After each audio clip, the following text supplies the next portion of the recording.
Hello everyone, and welcome back to Dragon Age Veilguard with Chaos Counseling. Um, let's see, last time, I don't think no, we did do some main story last time. No, not Gillenane, Elganon woke up their dragon. We rescued the griffins. I don't remember if we did any other major story beats or if it was just those three or those two things, not three things. And we'll be doing many more main character quests today. We should be finishing, well, okay, maybe not many more. I know that at the very least, because I think no, we haven't. Have we done Lucanus's? I think we've done Lucanus's. Oh no, he doesn't have his unlocked. But then again, maybe his doesn't unlock because... yeah, since we didn't save Treviso.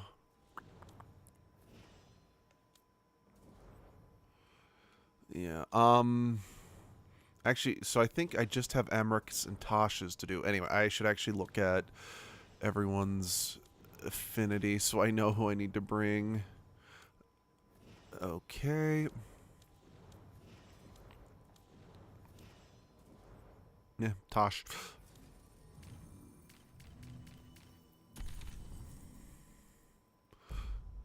Yeah. Anyway, so yeah, we'll do an Emmerich's and then we're doing Tosh's. Honestly, I'm saving Tosh's for last because it's probably the... It's good, but it's sad. So the plan is basically to sneak around, find Hezenkos's lantern, and smash it. That's quite a crowd over in the manor. Johanna's gathering. If she's mingling there, we'll be spotted. Fortunately, we have someone who could pass as a servant. Manfred, can you pour fancy wine and nod? Send him in. Right, Manfred. You're to find Johanna's guests and help us gather information on where her workshop might be. We'll be watching in case anything occurs. Something's gonna occur. Once we find and destroy Johanna's lantern, we'll end whatever she's planning. Dropping shit. Hopefully before she introduces the lantern to her guests.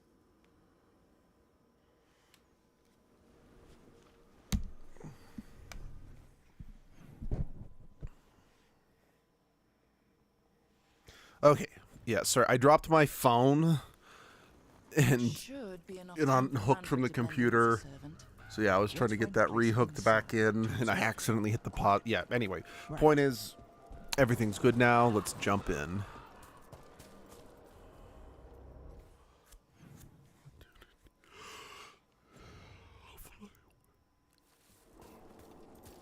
Until we see the light of day.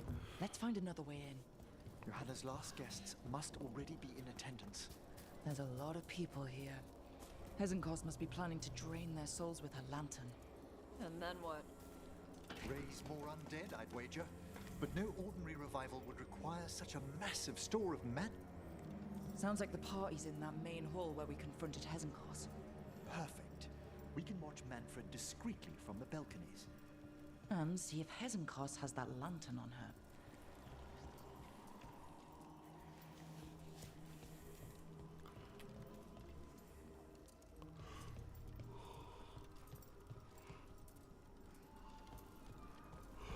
Excuse me.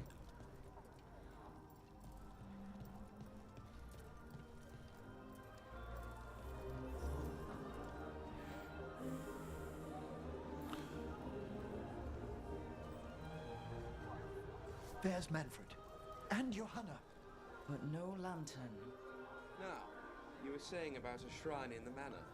Yes, a shrine revealed by a spectral tome, which, As an expert, Where's Man? I don't could see read Manfred. If our host ever lets me into the library. Also, I feel like An we're kind of, ancestral shrine. since we're the only ones up here, I could question the Johanna deceased could dead spot us in a about the second. location of Johanna's lantern.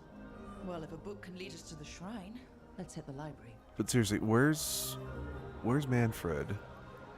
I don't see Manfred.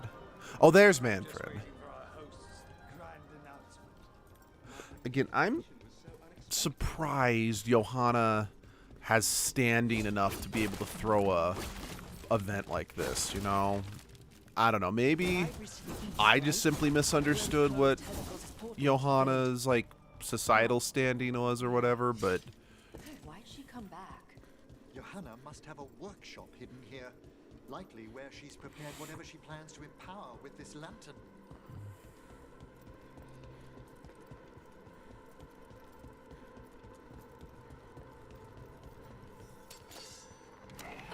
Corpses! Johanna's creatures, we must deal with them quickly.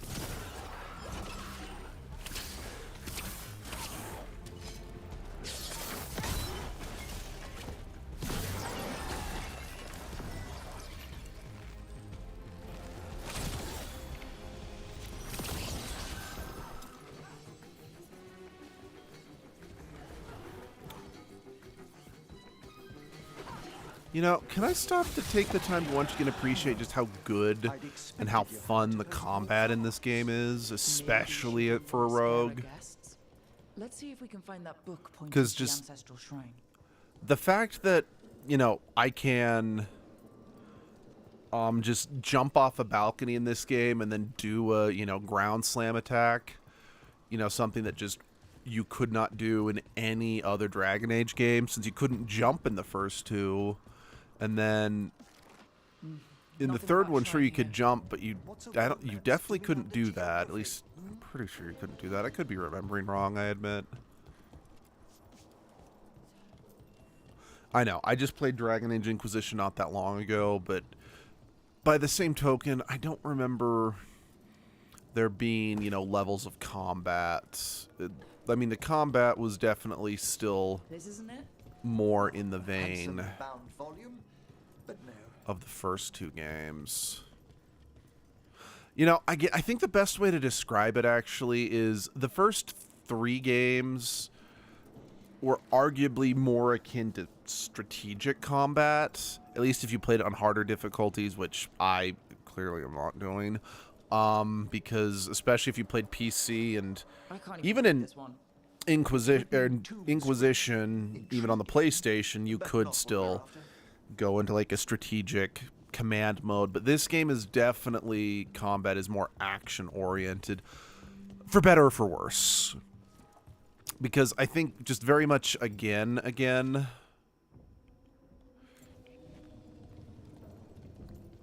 this game was very much trying to play more like Mass What about Effect this? than Dragon Age. That book just snarled at me. Ah, there's our spectral tome. Well done. It's not And- opening. One must Yeah. be delicate. That guest of Johanna's claimed to be an expert in spectral literature. And was interested in the shrine. Let's have Manfred hand him the book, see what he says.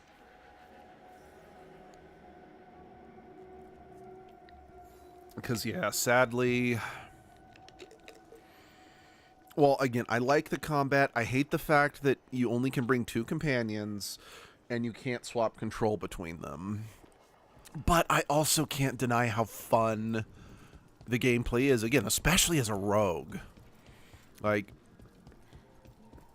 I know in my next playthrough I am going to play through as a fighter or a warrior, because that's the only one I haven't played through yet. In one of these playthroughs, because like I said, I did mage my personal playthrough. I'm a rogue now. Definitely rogue is more enjoyable by a lot. But I do want to at the very least play through the game as all 3, just so I can Were you waiting for us? properly. Manfred, take this tome to the man asking about the shrine, please. Don't worry. We'll watch from the balcony.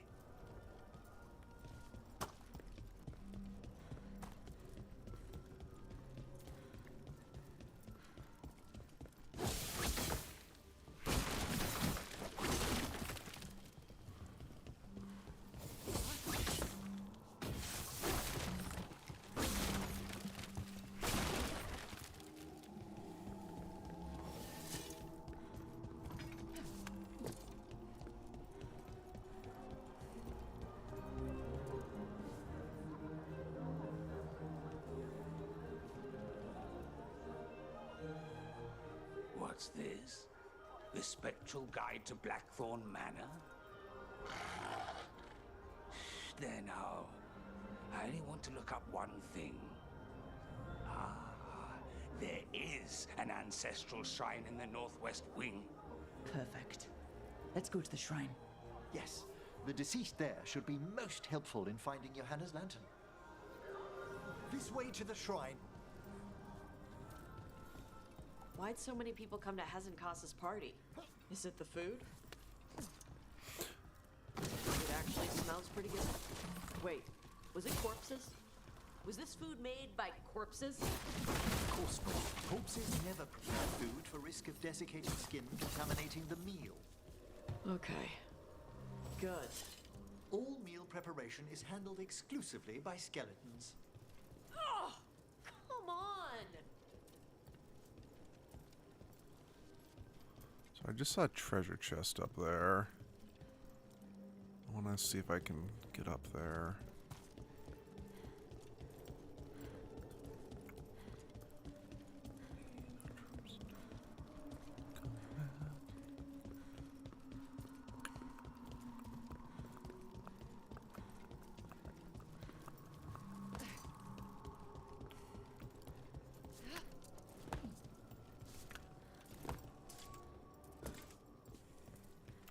Yeah, I guess not. Carry on.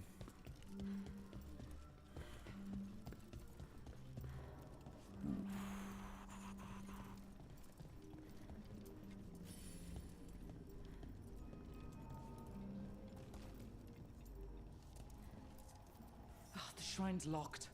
We must find a... Manfred? What's he got? Is this a key to the shrine? Excellent, Manfred. Manfred, you're the best.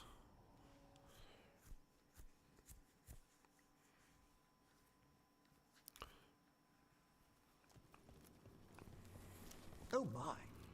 A body from the house of the Verheims, prepared during the storm. Why is the jaw different color?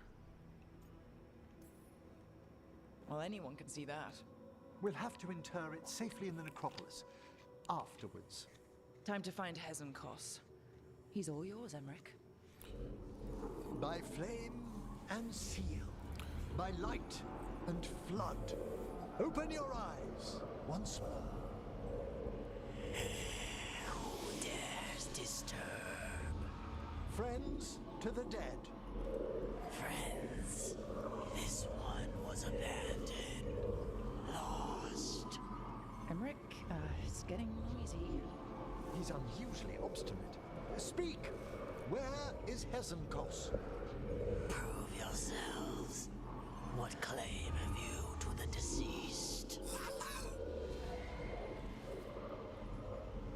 A willing dead companion. This one concedes. You're awesome, Manfred. Hazenkos makes a thing that should not be. Red tapestry. Look there. Rook, did you hear that? Manfred just... I know. Also, we should move. No, like the shocked reaction from both Emmerich and Rook was great. He can talk. Manfred, say something else. Come now. You just spoke. We have to go. Yes, yes.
Oh.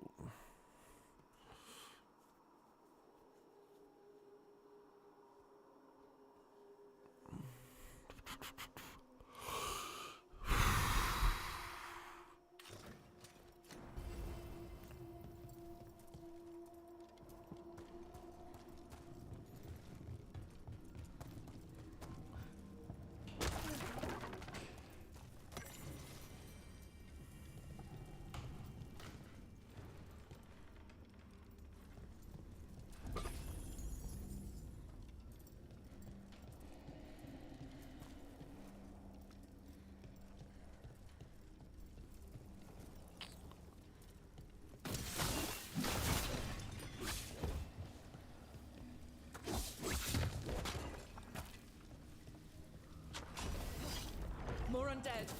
Johanna's work. They're on the right track.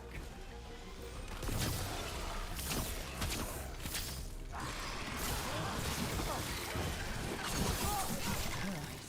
Where's that red tapestry?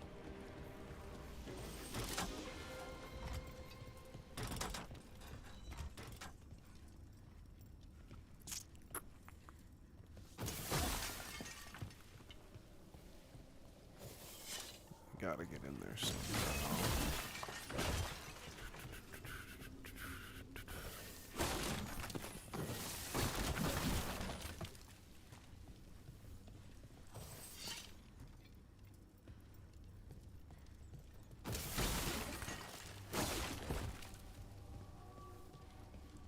Hey, Manfred. This wall looks... Secret door. Manfred, could you please squeeze through and open the door from the other side? Yes!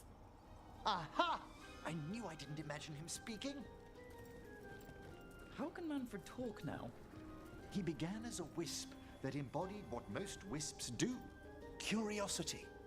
I knew he was learning quickly outside the necropolis, but this level of complexity is remarkable. Okay. Talking is fine. It's more than fine, Tash. It's a great achievement. Great. Good for him. It's good. Not weird.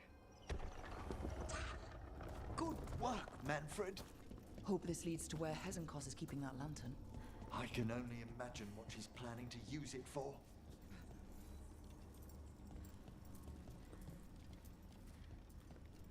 Yeah, I am not sure how to open that gate.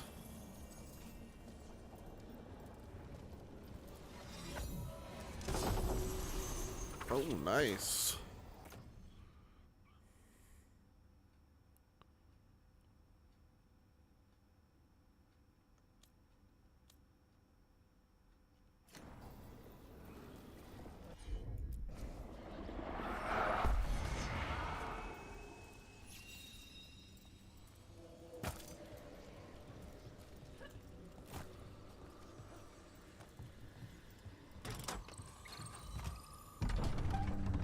This must lead to Johanna's workshop. What's that through the wall?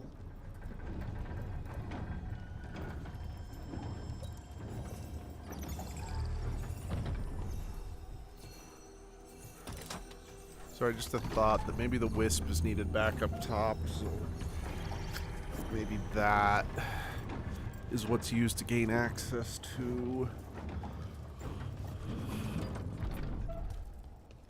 So yeah, we're gonna, especially just since by the time I got to the bottom of that elevator, the wisp was about to dissipate, so I don't believe that it's used down there.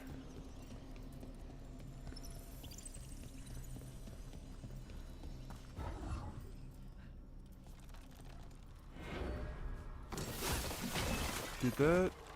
Okay, yeah. Yeah, okay, I was correct.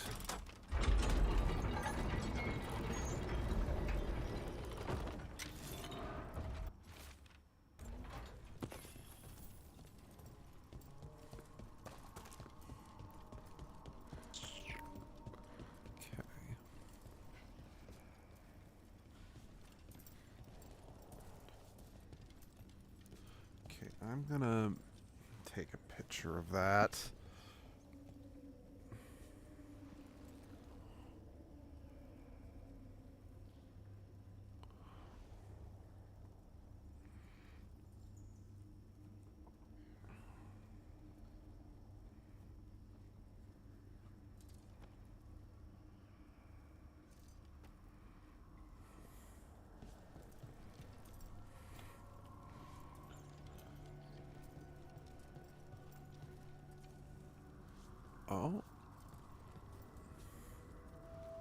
at 2.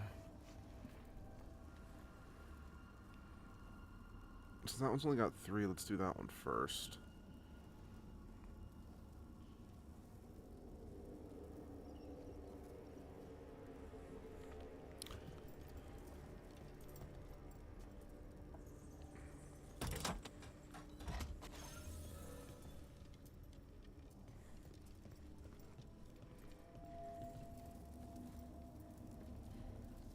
Not that one.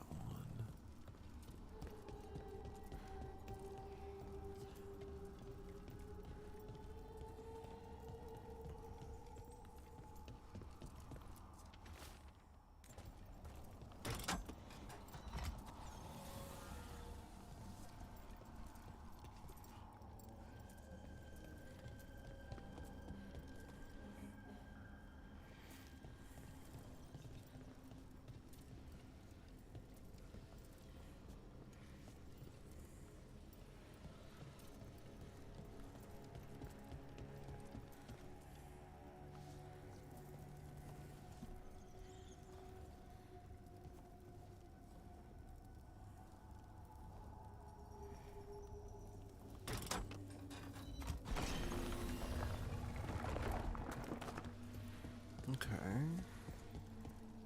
Ah, another shrine. Why is it so cold in here?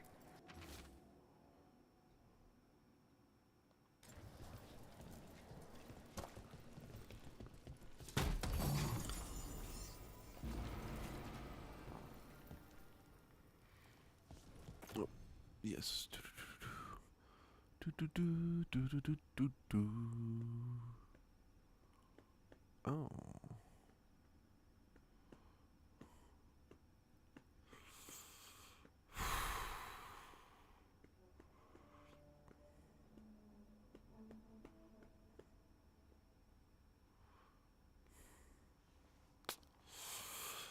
Yeah, it's good, and arguably it's better in a lot of ways, but that doesn't give me... I'm going to stick with the sword I do have, just since that one does give me the permanent, it gives me the necrosis buff just from the outset. Okay.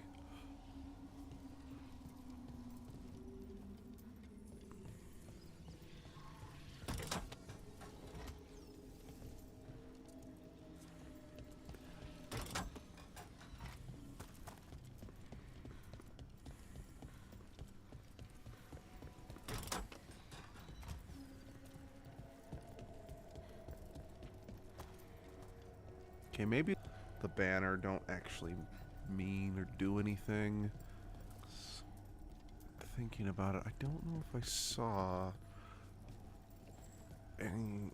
Yeah, no, maybe I was mistaken. Yeah, no, the symbols on the banner aren't... I don't think are what are part of the puzzle. I think it really was just what was up there on the wall. Either way, I'm glad I got it, because maybe that other sword is actually better. I'll think about it.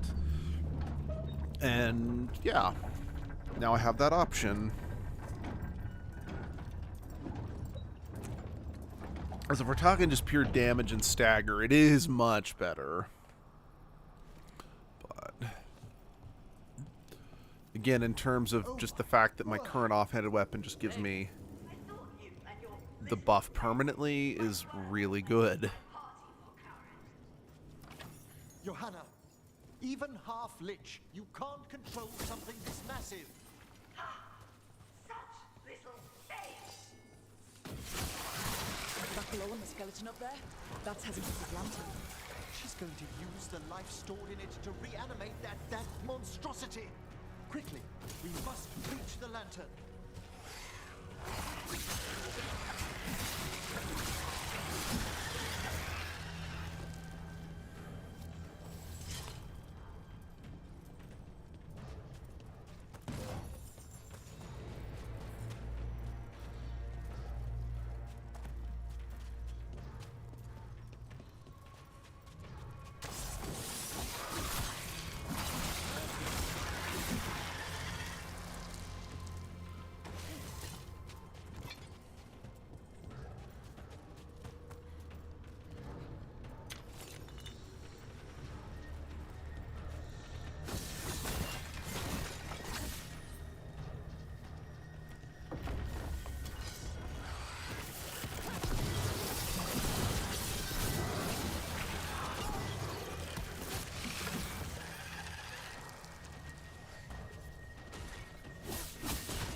You know, I saw that, you know, green lantern on the, or the green torch on the wall. My instant thought was, oh, Veilfire, better pick it up and try to find, you know, hidden glyphs. But I'm like, wait, wrong Dragon Age game. Honestly, that's one gameplay mechanic from Inquisition I am so happy did not come back. Finding the Veil glyphs or whatever the fuck they were called, that, I love Inquisition, but that just wasn't fun. Especially the, like, massive one in the Exalted Plains. I think that's what it was called. Make haste to that lantern. Yeah.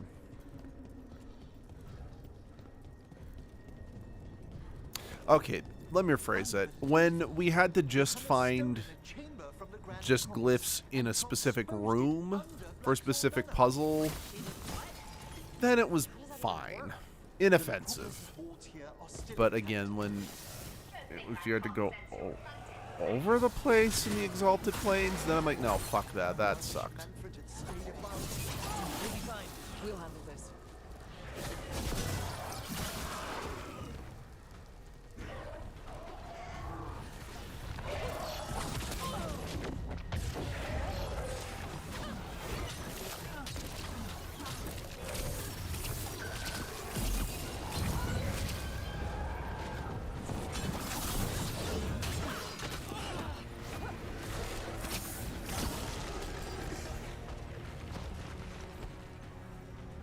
Manfred, there you are. And can you release that ladder?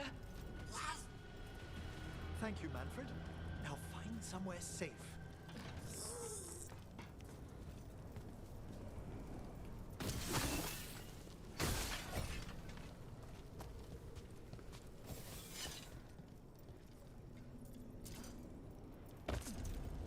There's the lantern. You gonna free the spirits inside? We must, before we can destroy it. Like back when you were freeing those spirits Hezenkos trapped in the manor?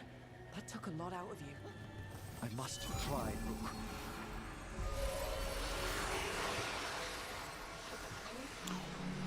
My question is are any of that actually bones, or is that like maybe dragon bones? I'm sorry.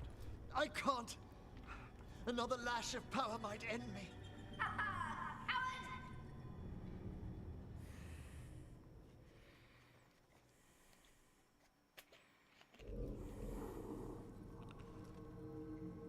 What's that, Volkaren?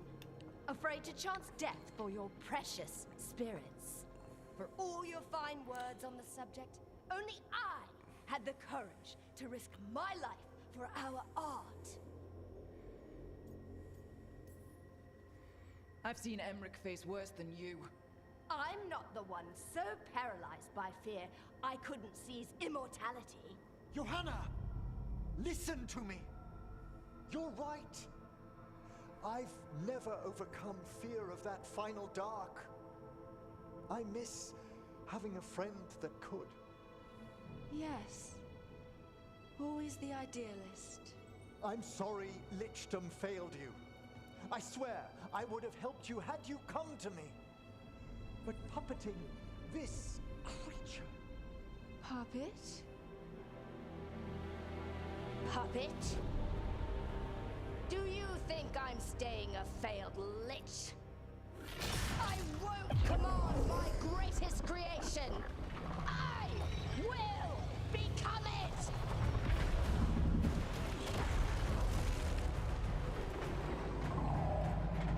Well,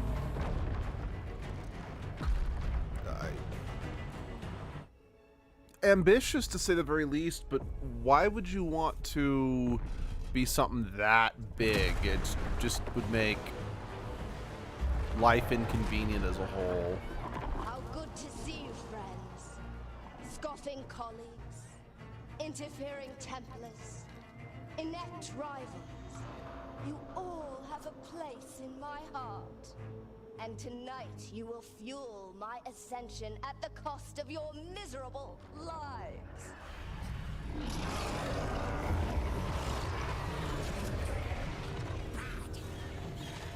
Move!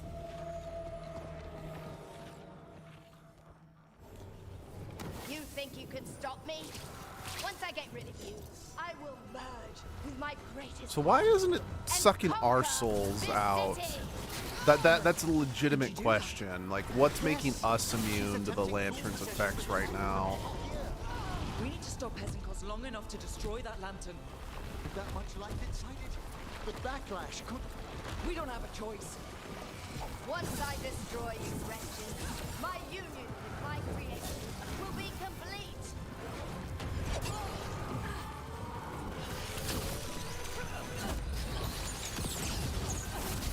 I'll crush you myself if I must. Touching that you brought your new friends to die with you, Volkaren. I'll be sure to bury you all in the same tomb.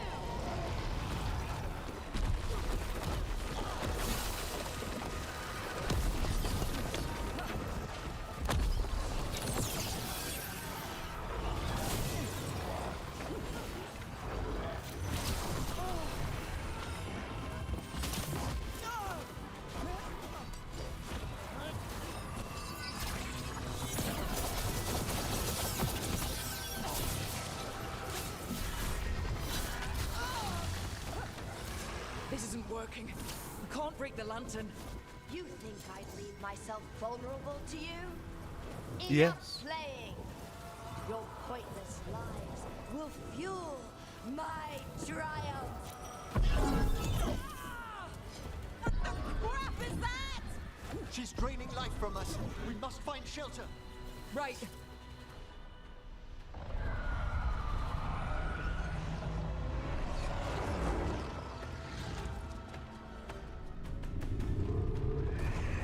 You can't free the spirits in that lantern? It might kill me and not even work. No living thing can approach it and... Manfred! Come back! You're the best, Manfred. Any last words, Volkaren, before I...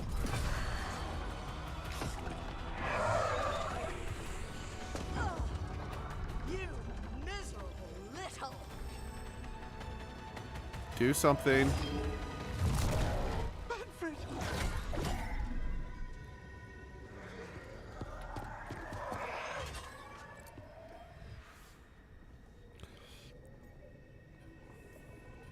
Manfred knew you could do this. So do I. By the spirits bound here, night and shadow, light and blood. What are you doing? Let your chains loosen. Let the fade draw close. You'll never succeed, you old fool! I release you to the air. No! You small minded!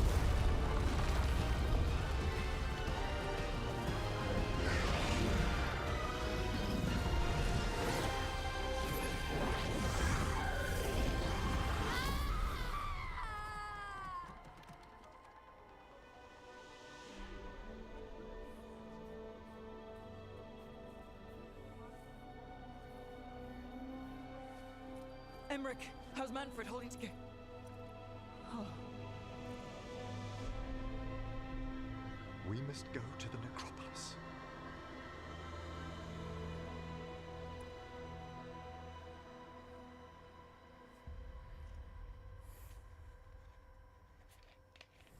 His body could only take so much. But I underestimated him, Rook. What bravery in the heart of the dead. And how he grew. Manfred disobeyed me beautifully.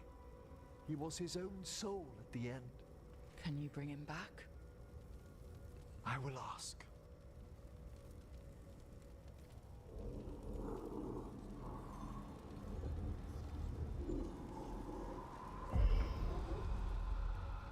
Emmerich Volkaren. You were not expected so soon.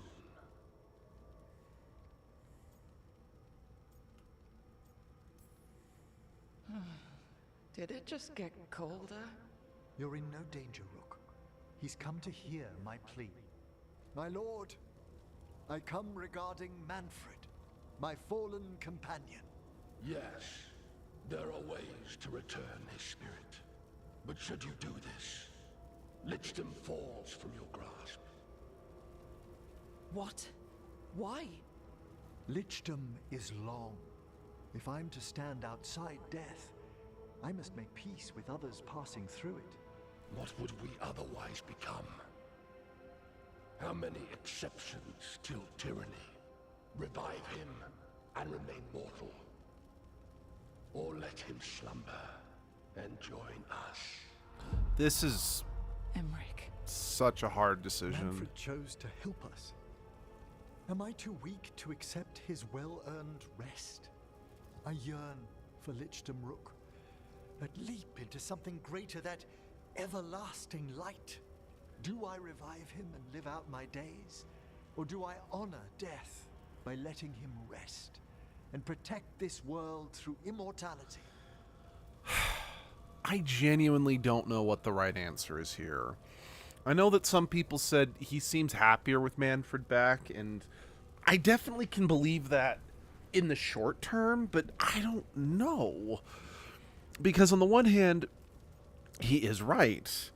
It's like, do you respect death? Because technically Manfred's been, well, okay, the Wisp this is only the first time the Wisp been happening to him, has died. But on the other hand,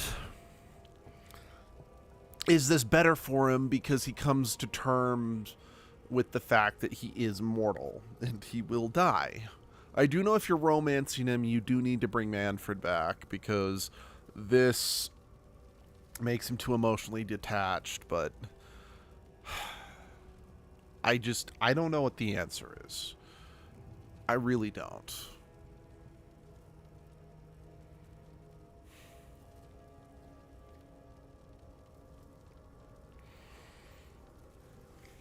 Okay, because I had him become a lich in my private playthrough, we're going to bring Manfred back. Mortality's a hard price, but you'd miss Manfred. Oh, of course I would. But a Watcher should be more accepting of loss, of grief, of his own death in turn. You're braver than you know, Emmerich. You've always risked your life. Against Hezenkos, against the gods. Death's abyss always recedes with someone to brave it for. I think facing a lot of things would be easier if Manfred was back. Oh, he was fearless. He has so much potential, Rook. So far to grow. Then help him do it. You're absolutely right. I'll need your help. Rest easy, Manfred. We'll soon have you back amongst the living.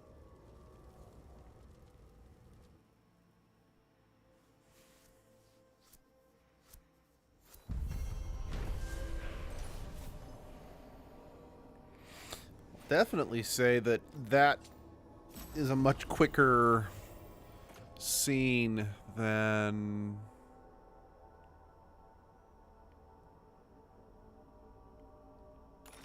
like if you make him become a lich, there's like you see like the whole cutscene of him becoming a lich and all that. So that was at the very least quicker, if nothing I should else. check on Emmerich and see if he's ready to bring back Manfred. Oh wait, no, that's wait, right. So the bring back Manfred is just now like a separate quest.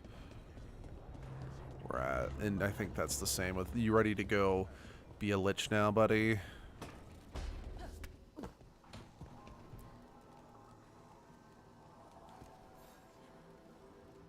I've made my preparations, Rook. Will you help me restore Manfred to the world of the living? I'll do whatever I can. Thank you. We must go to the necropolis once you're ready.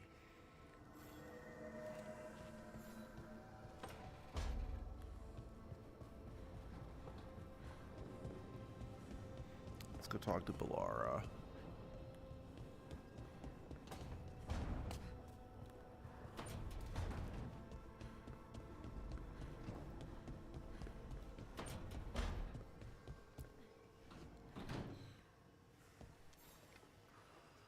Hey, Rook. Irlin and Strife reached out. They finished preparations for Syrion's funeral. I could use someone to come with me. If you're able, just let me know, okay? Sure thing. No worries.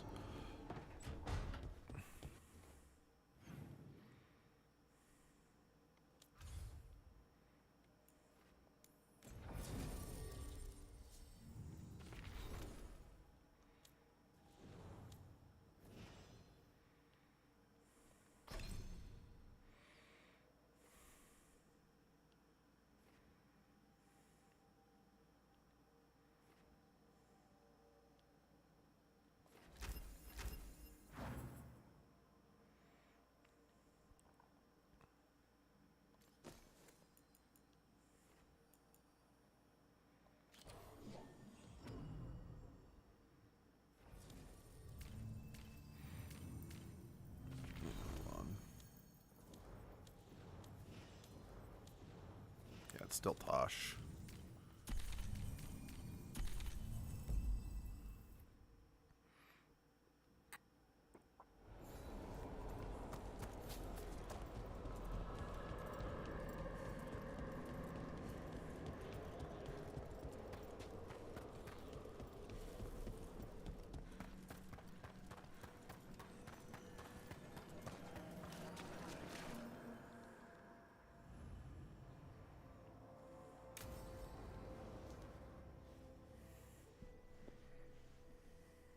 Okay, Emmerich.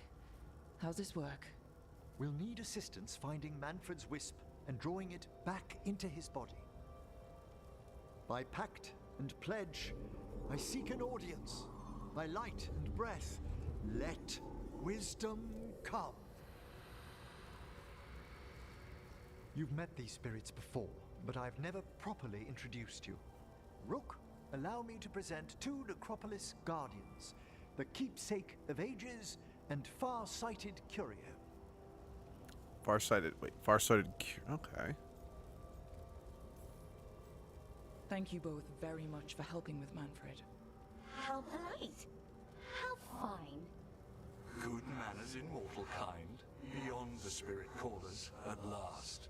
Friends, my assistant, my ward, Manfred, sacrificed himself to save us. We'd heard you'd abandoned Lichdom to bring him back. Your work, your dreams. You paid the price. But it seems there are many flickers of curiosity in the Fade. And only one you seek. Draw his wisp near. Speak. Can I help? Yes, please. Think of Manfred. Tell me something you felt about him. Concentrate.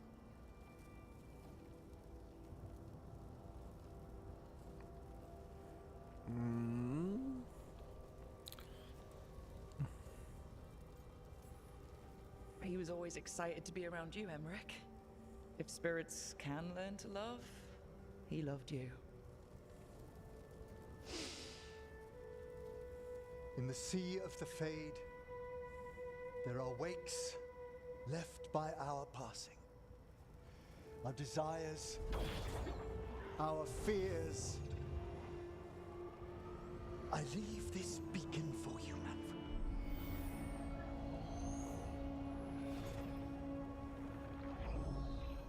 Follow my voice.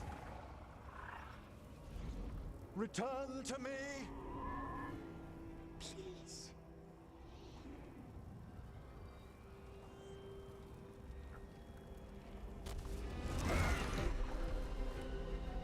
Manfred?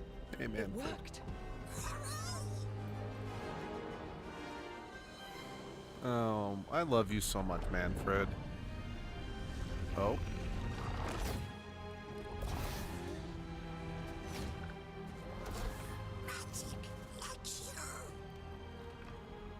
That's wonderful. That's wonderful indeed.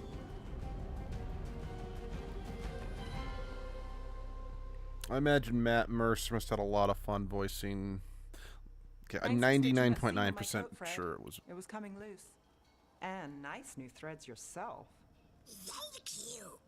Yes, That we it need is Matt something Mercer. to mark him as an apprentice around the necropolis. It's a good fit. See you around. Yes.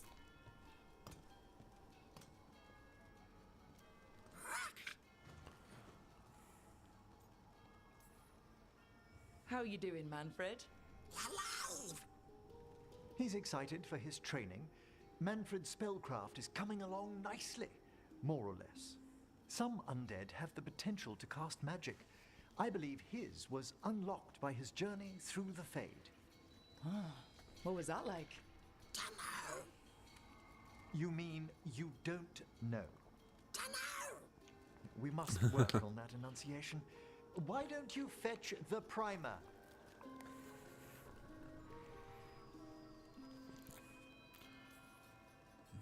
I'm glad things worked out. I'm glad you talked me into it. As he grows, Manfred will better learn to take care of himself. I won't worry so much when I pass on.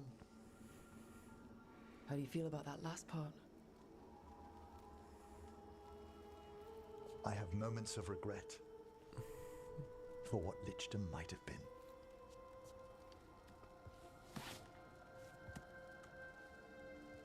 But none would make me exchange this for anything.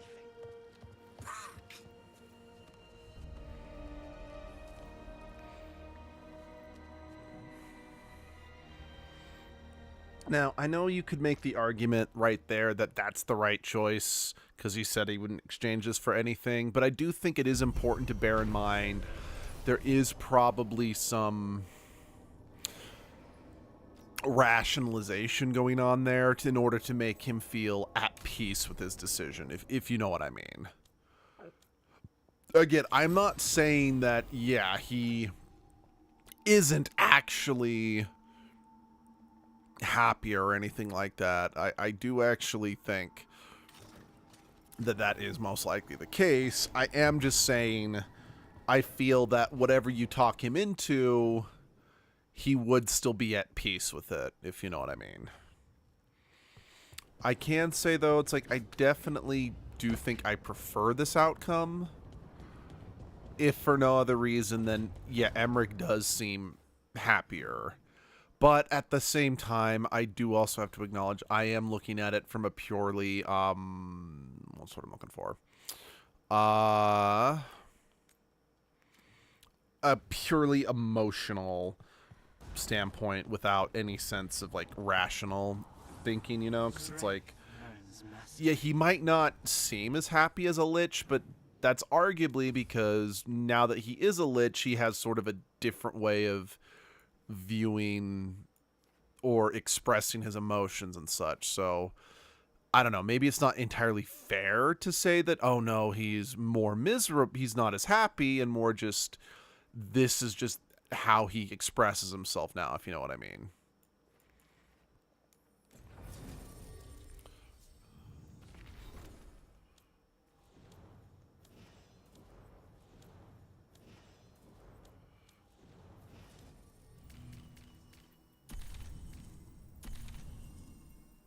Yeah, I have a feeling that I can't fully unlock Lucanus's abilities simply because Treviso got nuked. I could be wrong about that, but I don't think I am, because I'm pretty damn sure that I have indeed done all of Lucanus's stuff. Or at the very least, I won't get, like, that mark above his name or whatever, like the others do.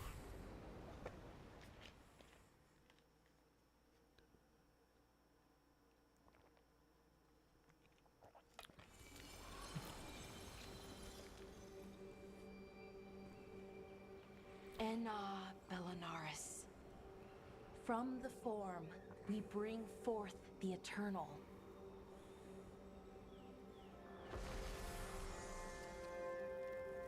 Thanks, Rook, for coming.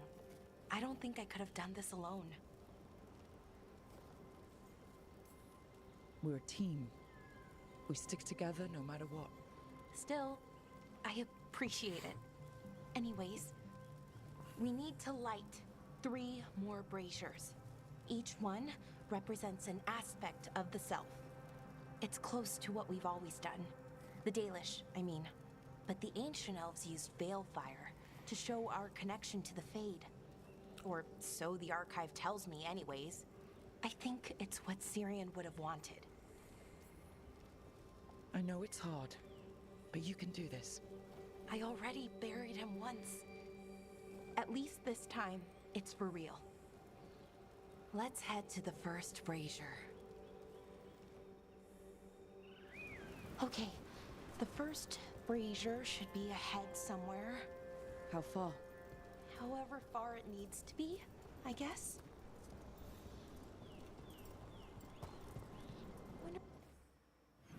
Okay, cool. What else we'll find? On the archive, I mean. Could be anything, really. It didn't sound too choosy. Not choosy, but rude. And very, very stubborn.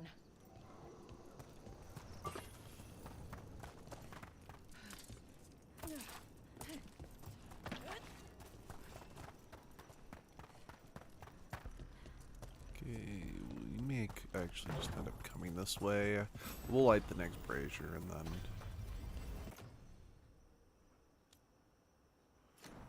Okay, that ring is basically lightning damage. Belara. Oh, hey. Hey, Irilyn. Look, if you need to talk, let me know. I don't want our history to make things awkward, and I'm still your friend, you know? Anyways, time to light the first brazier. Second brazier, technically, but yeah.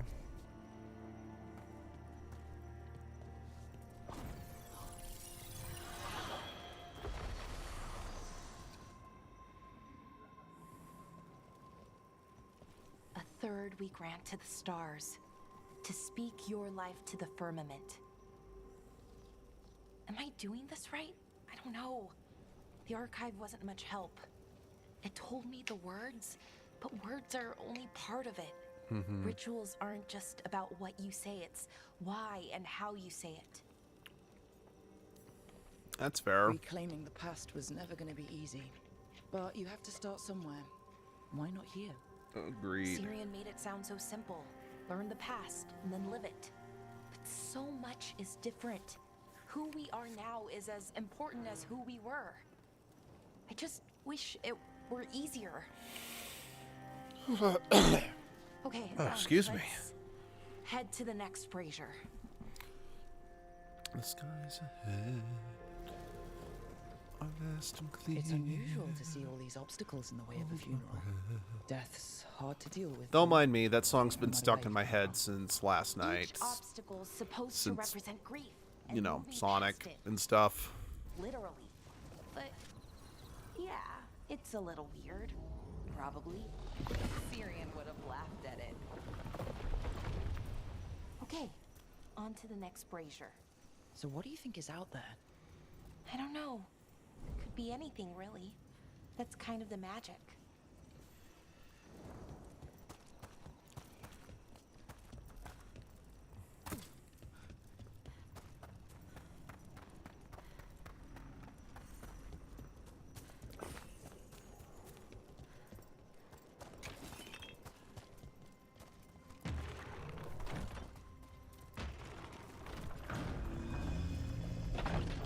Okay, so I was wrong. Should have just come this way like my gut said I should, but...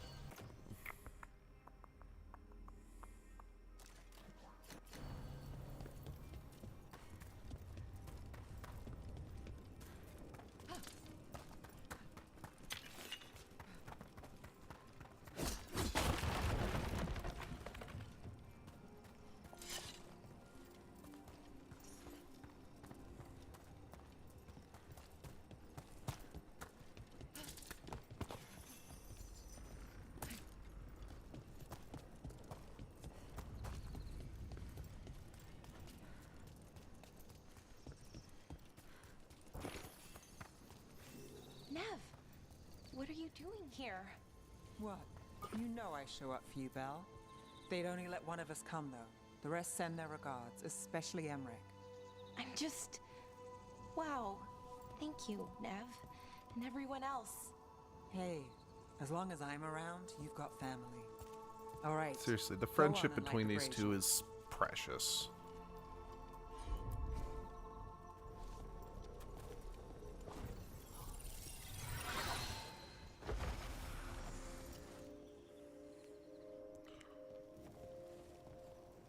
A third we grant to the sea, to carry you to distant shores. Syrian always wanted to see what was across the ocean. Not Pervalin, I mean really across. The other parts of the world. I wonder if the Evanurus ever left Thetis. That's a good question. Who knows how far they traveled? We've seen their power. I bet they could go anywhere. Maybe there are other elves, somewhere else. Without the Exalted Marches, without Tevinter, what does that even look like? Maybe better, or maybe not, but different? More of us alive, and probably free? Okay, on to the next one. Yeah, sadly, that's an answer we're probably never going to get, sadly. One more brazier to go. Because I'd hoped that the archive this game might didn't change. do as well, so it's very likely I'm guessing that Dragon Age is over. Called me a witless fool. I will say, at the very least, I am grateful that we basically kind of got the end to the Elven God subplot, which has arguably been the main story, or at least the underlying story of I'm sorry about Syria. the whole franchise. Plus, we got the answers to the Blight Glad you're here. and the Tevinter gods slash archdemons. So, He died protecting honestly, all if this of them. really is the end of Dragon Age, Saving I the world. think I could Seems live like it with might run that. in the But family. Time to light the last brazier.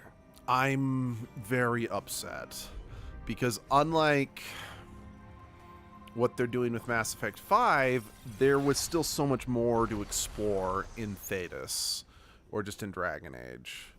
I mean, not that there wasn't more to explore in Mass Effect, but because they're abandoning Mass Effect Andromeda, at least abandoning that storyline, it's just not going to be as good, I'm afraid. And that's it. The words Plus, we used to say. Much to the like archive, at this least. game, it's been It's like close 10 to what we years say since now. Andromeda Not the came. same, but Okay, hold on. I want to confirm that. When did Andromeda what he come would have out? wanted.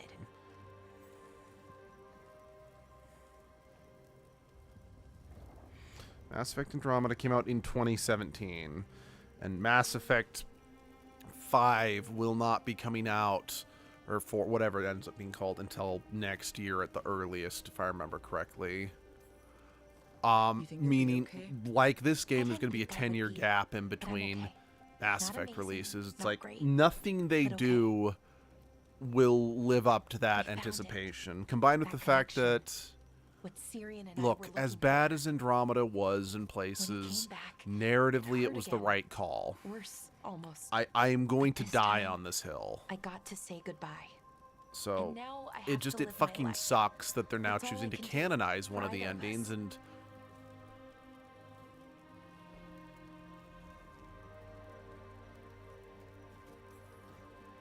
that's all anyone and can it ask just of any of bums us. me out that it looks like Keep they're living canonizing the and keep destruction putting one ending, foot which in is, front of the as other. far as I'm concerned, it's Yeah, the second it's worst just ending hard you could do. sometimes. Harder than it should be. And arguably, in some ways, you could argue it is the worst ending. But because know what our people are people's fucking future looks assholes and losers But now they know who are like, well, my ship, I don't want to sacrifice myself for the greater good, or, oh, synthesis is turning everyone to husk. found You're fucking peace. morons. Wherever you are now. Doreth, Shural, and Na Belanaris. Syria, I love you. Good for you, Balara. Because, yeah. All I know is, oh, I should have gone through that door. All I know is that it's very, very, very unlikely. I really don't see myself,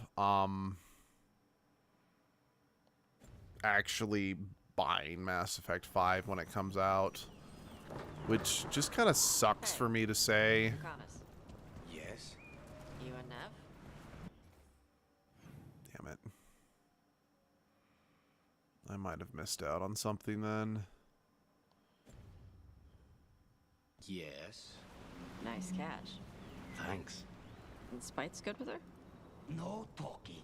When her hat comes off, go play with wisps. Okay.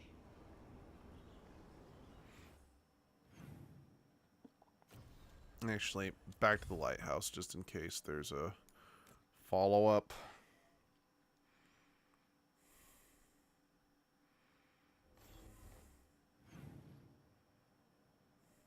Well, not with Balara, but with Emmerich and Lucanus.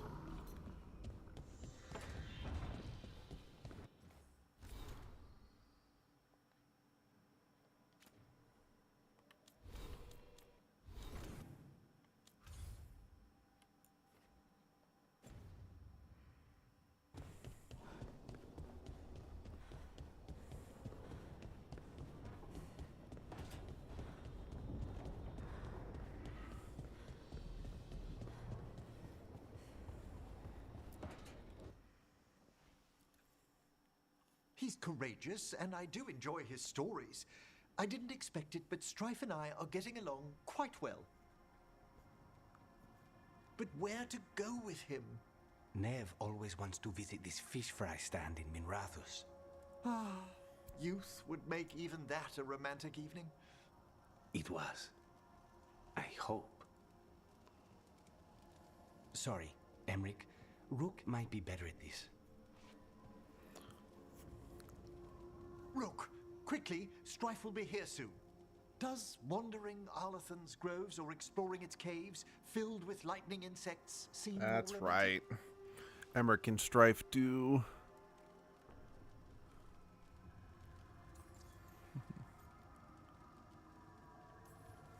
How long have you and Strife been seeing each other? Not for long. He inquired about my corpse whispering, then presented me with the most exquisite jeweled skull. One thing led to another. That's some present. Wasn't it? If you and Strife are just out for fun, I'm sure any place is good. Strife's is a life of danger, constantly exploring, sometimes hunted, often alone. Whether or not he knows it, a man like that needs romance. And you're gonna give it to him? Oh, eventually. I bet Strife would be more interested in the insect caves. You're right. A rendezvous fitting for a man of action. Yeah, I totally forgot. All set. But yeah. Where are we heading, Emric? I thought we'd visit those fascinating sounding caves under the waterfalls. One of my favorites. I hope you're up for a climb. There's a part where the stones grow some eyes. Thrilling. I'll find some extra rope. Until later. Adorable. That's what I like about your friend, Rook. For a city mage, he's not afraid to play in the mud. Should I wait up? Don't bother. It's not a real outing if we don't come back till sunrise.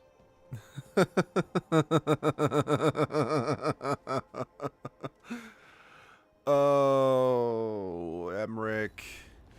Oh, I've said this so many times in this stream series, but I am going to say it until the sun goes out, basically.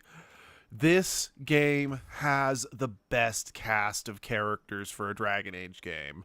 Like, there really is no comparison, in my opinion. They're just so much fun. Like, they all have good chemistry. They all got, like I said, I don't know if they have, like, the highs in this game get quite as high as some of the companions in 2 or 3, but but all of the cast members are just consistently so good, you know? I hope he's fully recovered from being trapped in the rock.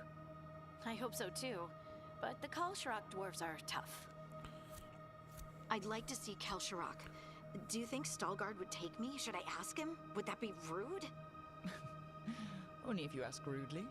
They're wary of outsiders, but I could learn so much about the dwarves, about myself. Maybe once things have settled down a bit.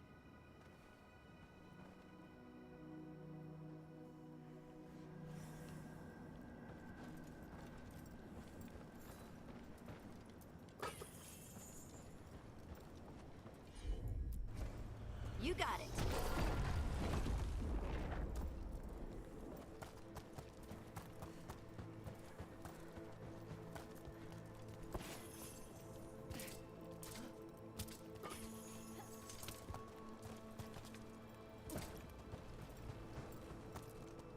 Stalgard told me about this place.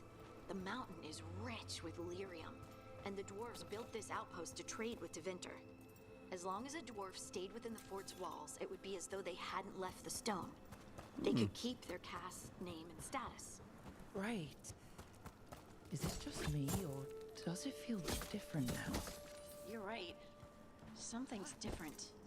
Maybe it's because the expression of the Titan's pain that looked like me doesn't live here anymore. I can't believe that made perfect sense.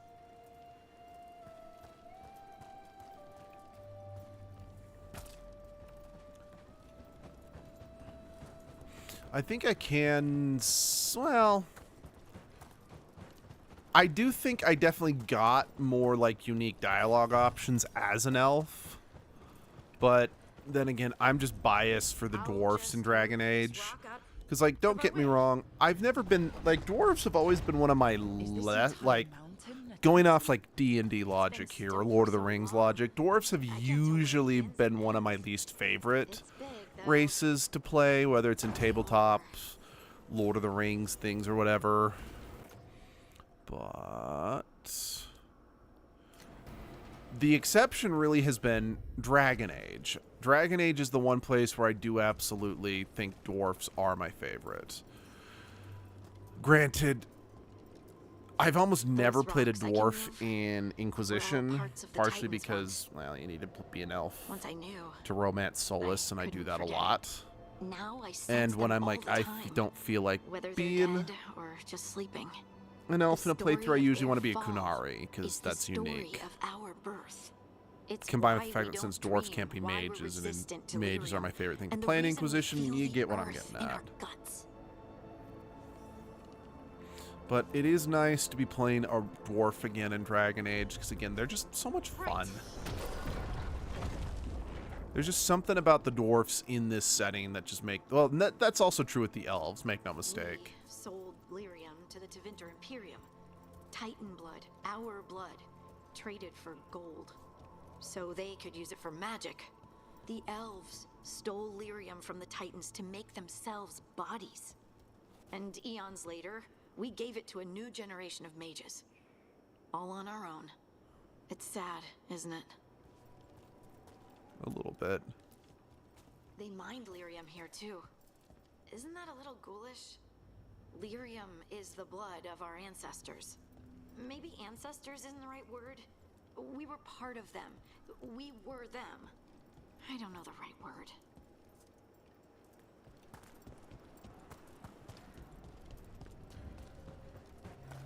No darkspawn around the deep roads anywhere here. Lace Harding's shade kept them away for a time. So they'll be back. Oh, there he is. Stalguard. But there were always controls. But yeah, like I said, I do think, just again, because we're fighting elven gods, I did get more, like, roleplay and unique dialogue options as an elf. But I have kind of been enjoying just the fact that it's like, yeah, I'm a dwarf too. So, some solidarity between, like, yourself and Harding and whatnot. As well as just some of the other stuff. Again, it's not as good. Like, it really isn't as good as, like, what the special elf interactions have been, but still. It's like, again, my next private playthrough with this, I'm definitely going to play a warrior just so I can experience all three. And I think I'm actually going to play a human just so I can see, oh, is there any unique options as a human? I doubt it, but still.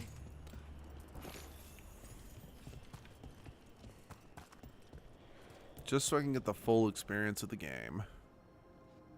Ah, good. We are all here.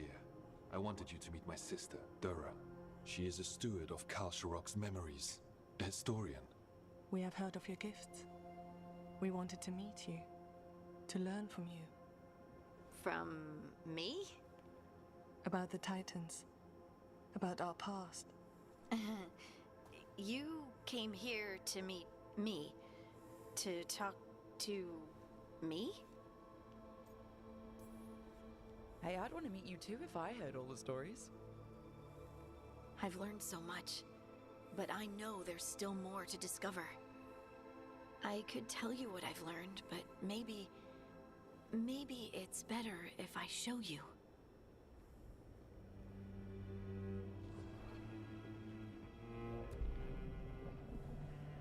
Hear the song of the stone.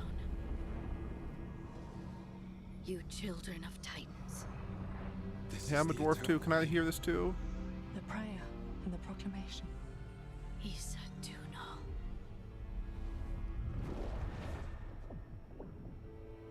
I felt it.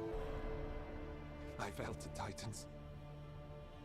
I opened my heart to all of you, but I could hold it only for a moment. But there was an eternity in that moment. Thank you. No. Thank you. Being here with you. With all of you. I finally understand. We will carry the Titans in our hearts, but it is no longer their time. It is ours.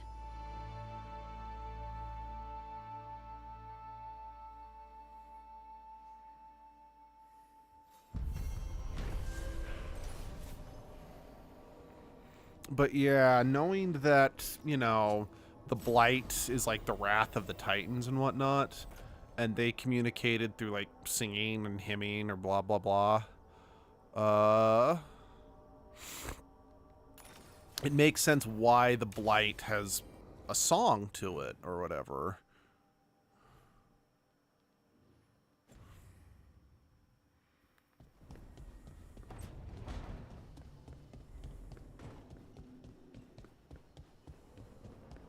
Yeah, that's why I get why you can't, because they don't want to take away from Harding's story, but it is a shame that you couldn't play a dwarf mage in this game for the first time. Look, you're here. Good.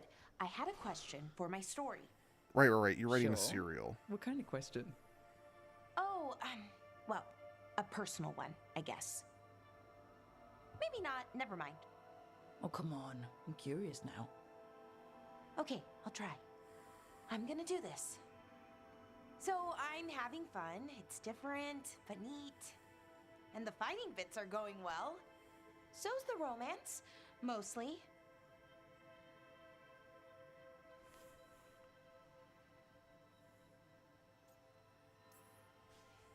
You've got fighting and romance. What more do you need? Well, lots of things, really. A plot, pacing, that sort of thing. But most of that's going okay so far. So, what did you want to ask then? It's my hero. I know who they are, what they look like, all of that. But I can't figure out the why. Why what? Why they do it. Risk it all. Save the world. Well, you're a hero. I mean, a real one. So why are you doing all this?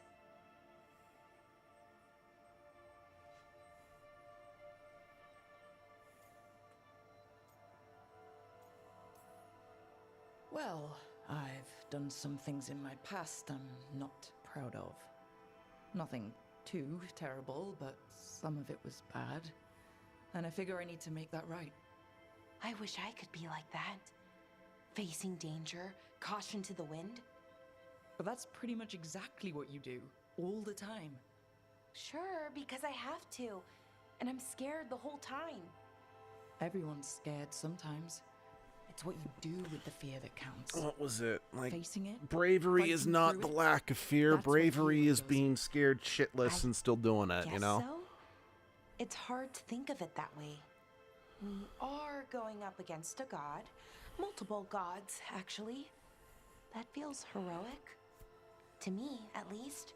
It is. Or it's just incredibly stupid. We're gonna see this through. All the way. I like that confidence. Anyways, I should get back to it. Writing. Thanks, Rook.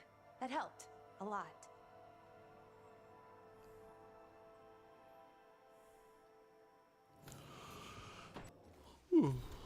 No problem, Balara.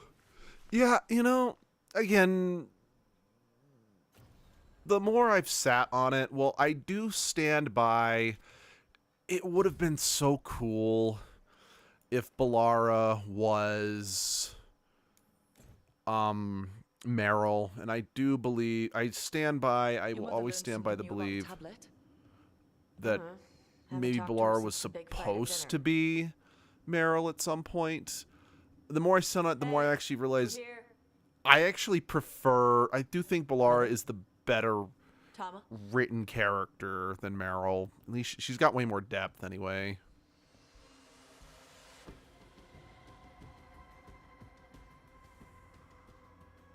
Get Isabella. It might not be hers. You think I don't know what my mother's blood smells like? Get Isabella. Tell her to find Cutter. I'm a bit concerned that you know what your mother's blood smells like.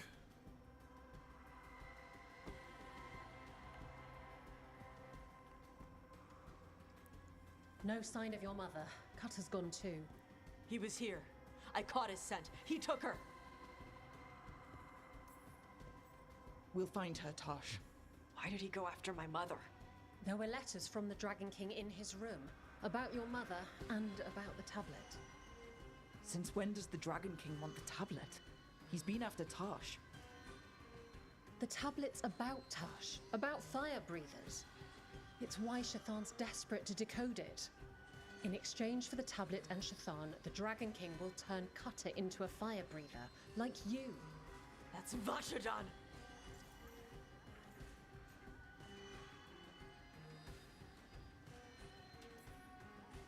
Isabella, you knew the tablet was about fire breathers? Shathan told me. And you didn't tell us because... Wasn't mine to tell. Shathan wanted to tell Tosh herself. Is it actually possible to make Kunari into fire breathers? No, that's not how it works. I thought we didn't know how it works. Doesn't matter if it's true. Cutter believed it enough to take Shathan. Isabella, what do you know about the Dragon King? I know a thing or two about the Arntam, but I've never met one like him. He certainly loves dragons. We know. That's putting it mildly. His Arntam were the ones who've been blighting them for the gods. I mean, he wants to be one. He drinks their blood and everything. Makes sense that he's interested in our Tosh. Sounds like it's time to pay a visit to the Dragon King. We found a map in Cutter's room. He's holed up in a dormant volcano to the north. It's full of old mining tunnels. Getting inside might be a challenge. We'll handle it. We'll all handle it. Agreed. Cutter betrayed us. When you go in, the Lords will have your backs. Thanks. Let's go. Leroy Jenkins. I wish the Lords of Fortune and Isabella were involved in more. Like, again, I don't mind that. I know that not everyone or not every faction can be like super involved all the time, but it still would have been nice if they were around for more. Because I just feel like the Lords of Fortune are some of the easier ones to forget are even in the game, just because of it feels like they're only involved in Tasha's story, you know? Dash, we're here. What's the plan? We find someplace Cutter and my mother were. I can track them from there. You sure you don't want to head straight for the mine? Isabella said the Dragon King was there. We find my mother first. She might be somewhere else. I'll kill Cutter and the Dragon King once she's safe. Hail to the crown. So yeah, just every time I just hear them say the Dragon King, I just think of the song by the band Victorious called Empire of the Dragon King. And hail to the crown, hail to the king. Arise and be the fear within. I'm your majesty, your Dragon King. She was here. So was Cutter. You can track them by their scent. Scent, tracks, whatever it takes. Cutter's not getting away.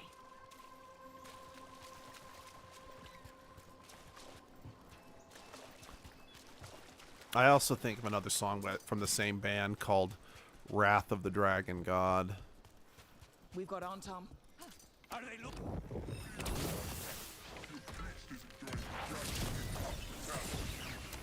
She's not my priest. She's my mother. Hey, that's him! More Arntam on the way.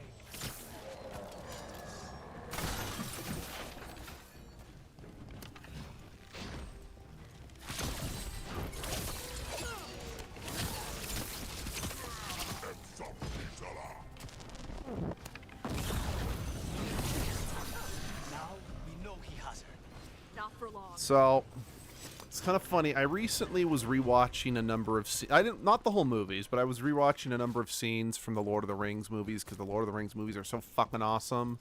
Some of the greatest movies ever made, and I will not accept anyone saying otherwise. And it is just funny to me just how they just really go out of your way to make sure you never get a proper look at Legolas's quivers, or his quivers, so you never really stop to think about the fact that how does he still have arrows or anything like that. Come on. You okay, Tosh? I'm fine.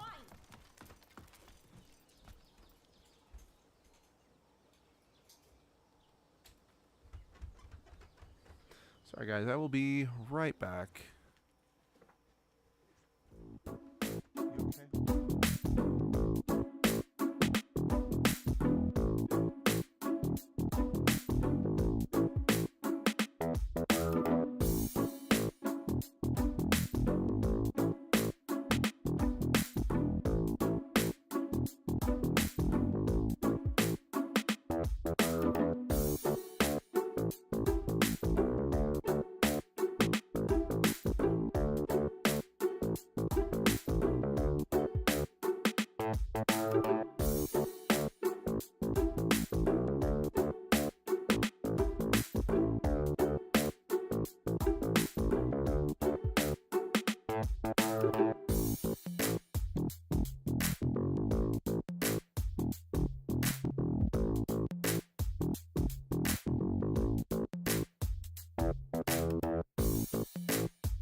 Thank you for your patience. We're back.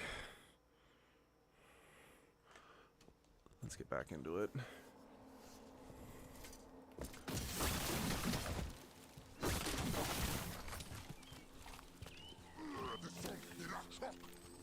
You come to die.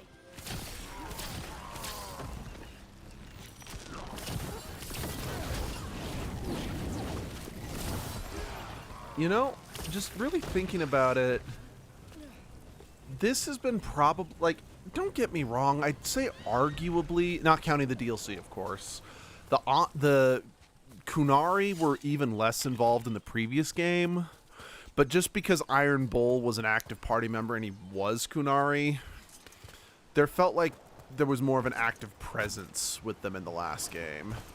Then they had their biggest role in the second game, but I honestly kind of keep forgetting the Antam are even in this game, because they're a central part of Tasha's personal story, and yes,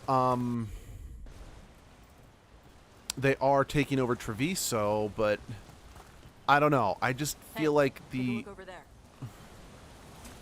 Antam aren't as active a presence to deal with that you're dealing with like the Venatori are. I think that's another reason why the game doesn't, like,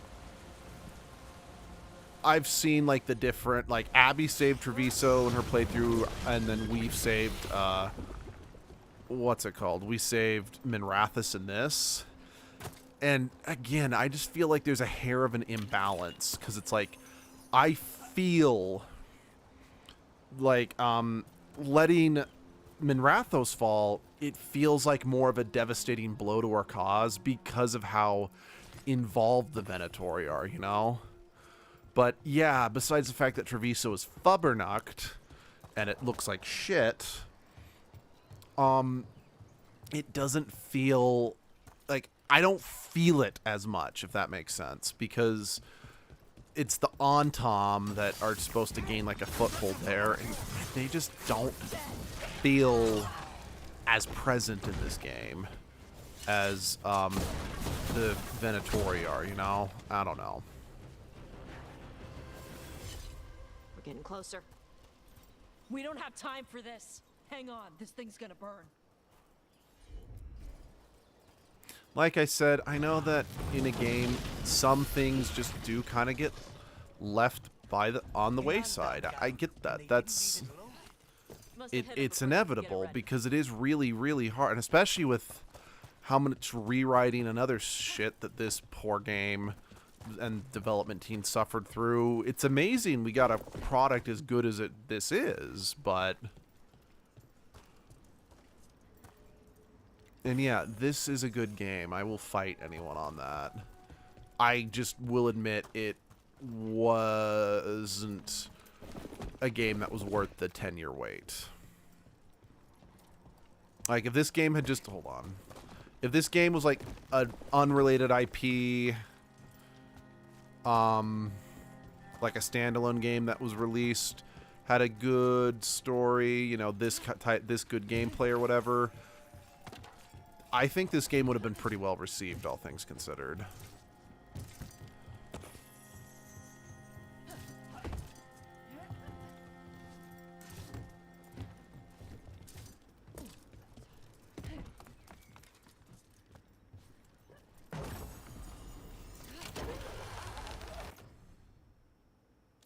Burning, not really my focus.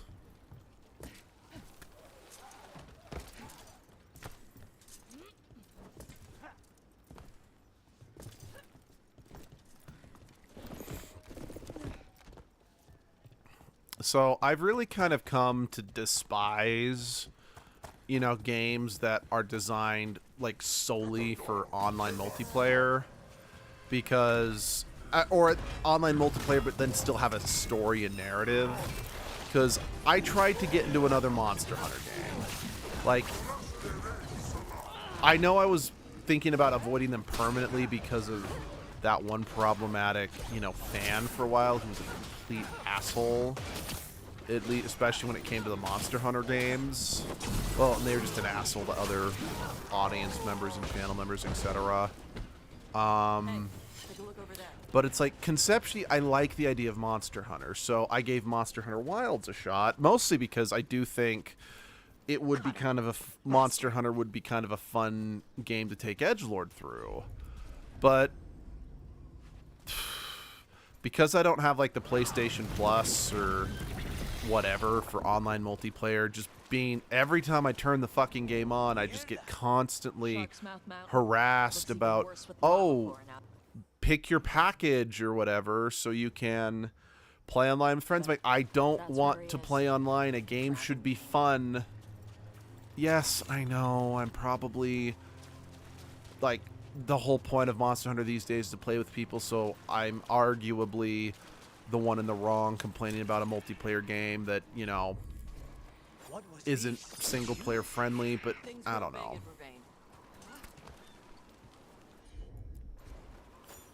I just wish games could be fun, you know, be great without the need to play with other people, because...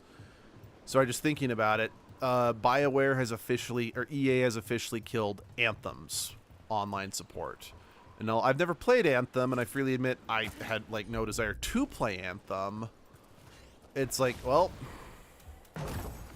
there's another game that's kind of useless now and forever. Like, it reminds me of White Knight Chronicles 2. Which is a shame, because I really like that game. That game does have a good single player, much better than some other games. But just the fact that you can't play online multiplayer in that anymore, at least I don't think you can, I don't know, does sort of hurt, like, the loot grind, which I think is the reason why I got stuck when I was playing that game just on my own time. Because, like, I can't get past this point or something like that. Look at that. Barely a scratch. We came the short way. Any sign of Shathan? No. The trail led here.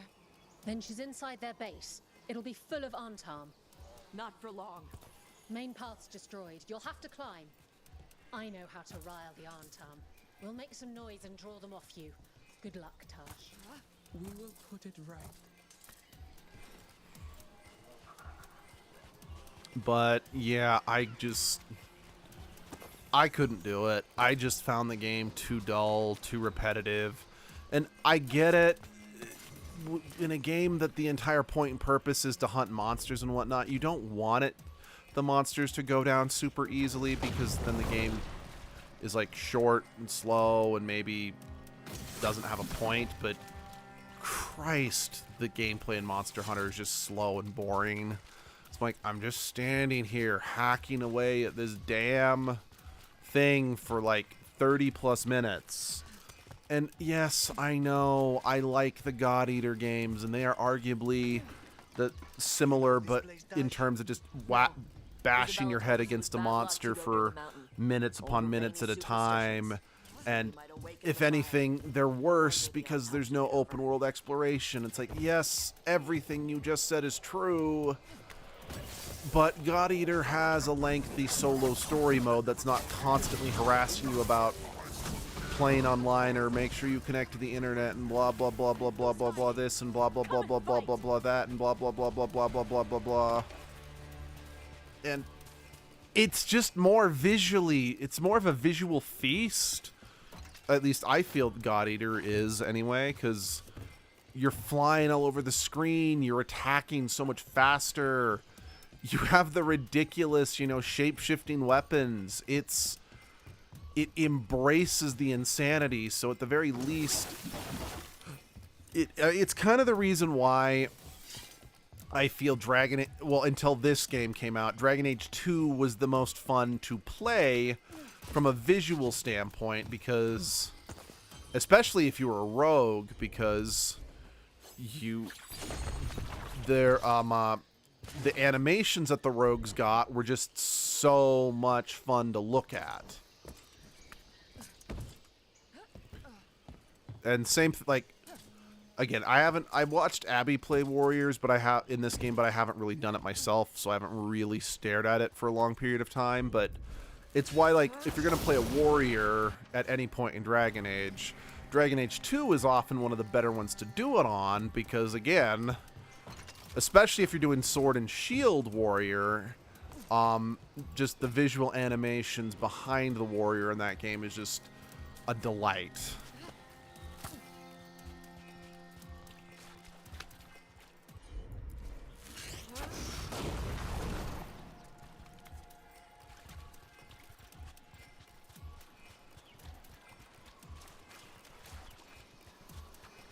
Now, again, for the most part, I never do play a warrior in Dragon Age 2 because I want to play a mage, because I want Carver to be alive.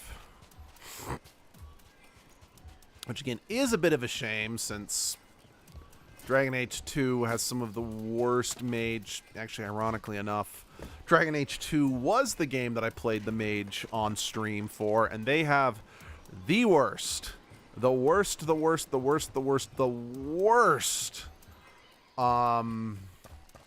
specializations out of any Dragon Age game. Every other Dragon Age game has better specializations for the mage. It's like, okay, I don't really remember the specializations for the mages in this game too much. Mostly because, admittedly, the mages did feel a hair samey at times in terms of their gameplay. But, at the very least, the specializations that I did get access to were, I don't know, I still was, like, actively doing stuff, so I was still invested in what was happening. I don't know. I don't know. I kind of can't help but feel that because this game doesn't put as much, like, I feel like you don't recover, like you can't pop off as many abilities in this game as you could in other games. Fortifications? No. He might send his Anton. All my different abilities don't really stand out too much to me. At least they haven't. Again, outside of like the animations themselves, and sure, necrotic damage, but yeah, I was like, okay, let me specifically use the skills that give me necrotic damage to combine with my build, if you know what I mean.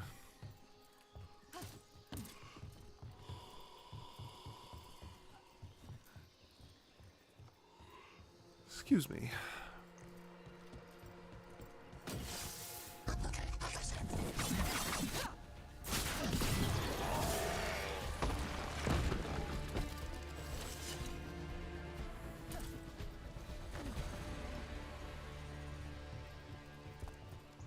One may still follow the Cune while climbing. Know your body. Know the slope. Know your next handhold. Always telling me how to do everything. Good advice. There's still stuff I gotta tell her. Hold on. Wait, no? Alright, well, I'm jumping back. I want to make I mean, I know I can come back here, but... Okay, no, it is telling me to go that way. That's the door it came out at. Okay, no, that is the way forward. And but yes, I kind of just assumed, oh, this will let me go over and get that chest. That's why I thought this place wasn't the way forward at first. And I also just realized it's insane to me that, considering just how tight of a release window Mass Effect had, the fact that, again, we're now almost 10 years in between the release of Mass Effect Andromeda and Mass Effect 5 isn't even out yet. It's like, oh, damn it, EA. Why'd you destroy BioWare? They were one of the best gaming companies ever. Gave us the Mass Effect trilogy, the Dragon Age games, KOTOR. I mean, granted, KOTOR, I haven't had a great experience with KOTOR. Every time I've played that game, it's been a glitchy nightmare, but still, I can't deny the quality of the game. I can't deny, like, the cultural impact and everything else that it's had on both Star Wars and just gaming in general. But, and then while I haven't really played them, the original Baldur's Gate and Neverwinter games, albeit I do have the remasters of both Baldur's Gate 1 and 2 and Neverwinter Nights. I just haven't played them yet due to, well, just having other things on my plate, for one. And for two, there is, with Neverwinter, there was an issue with, like, the screen sizing. Like, for some reason, like, and I couldn't figure out why. A lot, like, not all of the picture was on screen. So it's like, I can't play it because the text is getting cut off, so I can't read all of, like, the options and dialogue, you know? It is, like, it is a serious problem. And I'm like, shit, how do I fix this? Because I want to experience these games, because growing up, I had a bunch of friends just talking about how amazing Neverwinter Nights was, and I'm like, I want to try it, but just I never have.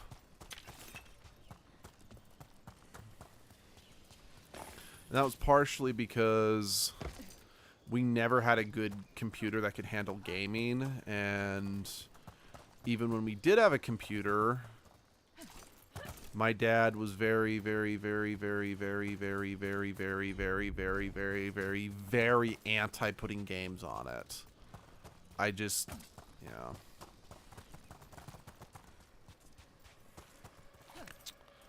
And again, my dad actively tried to not let us have any video game consoles as kids.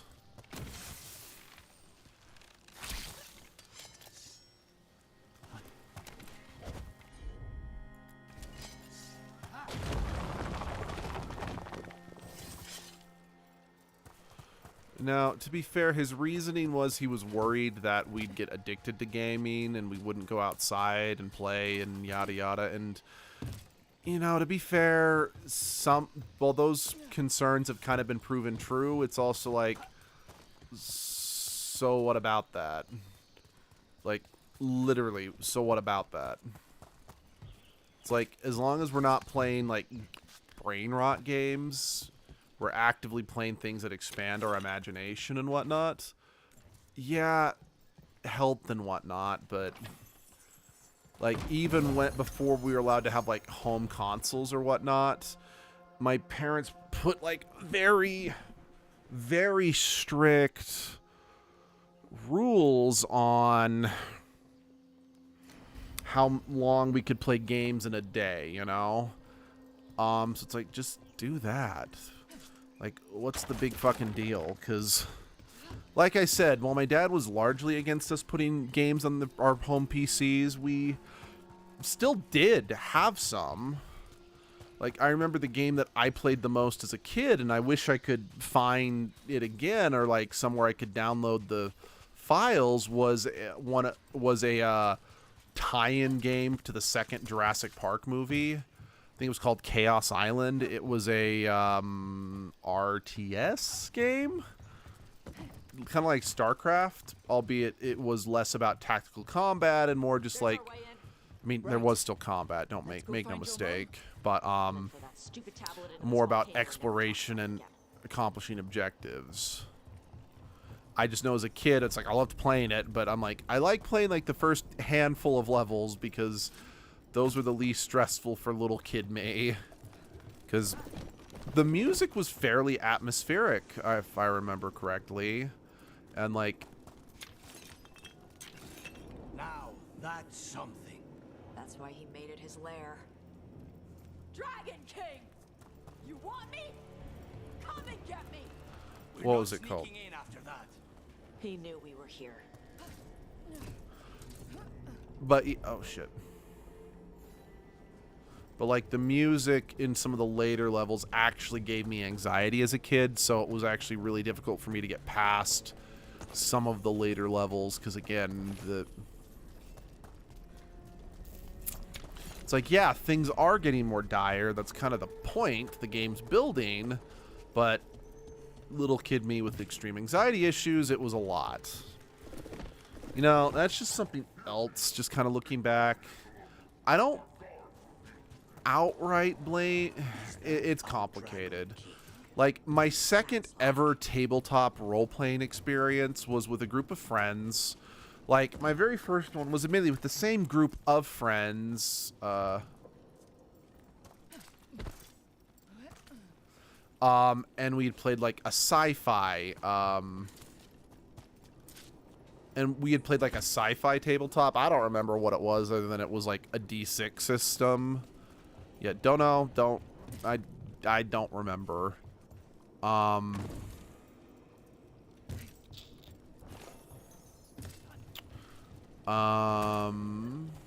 to think.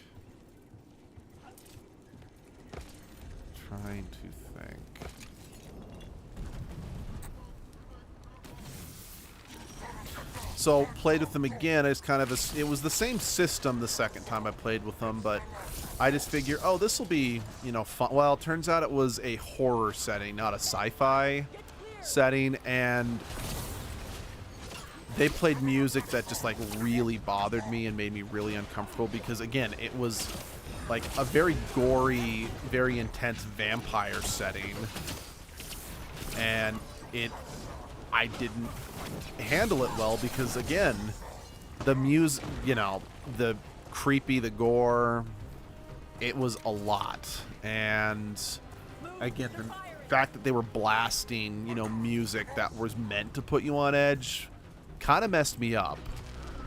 And yeah, my parents were not very happy about that. His parents were not very happy about that. And well, I ended up getting, you know, their friends treated me pretty shitty afterwards. It's like, oh, you big fucking pussy, you know, that kind of bullshit. It's like, you got so-and-so in trouble. I'm like, well, I didn't consent to a horror tabletop game.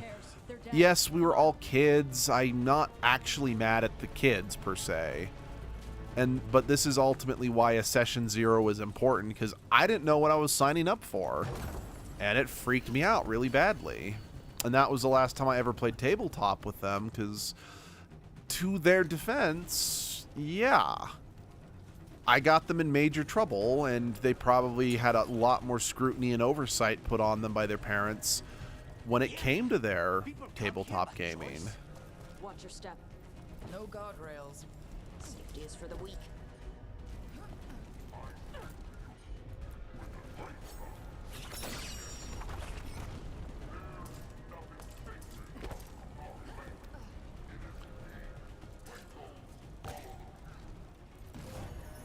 I've heard the Qunari called a lot of things, but never weak.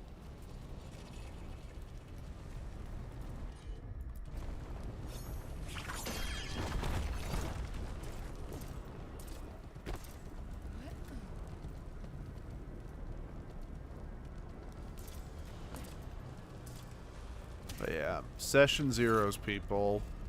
They're not a suggestion. Do them because you can all talk about. You can make sure that the players know exactly what they're signing up for.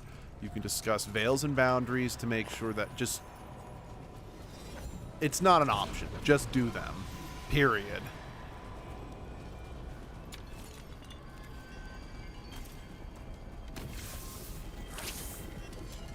Yeah. I didn't know about session zero or the concept of a session zero until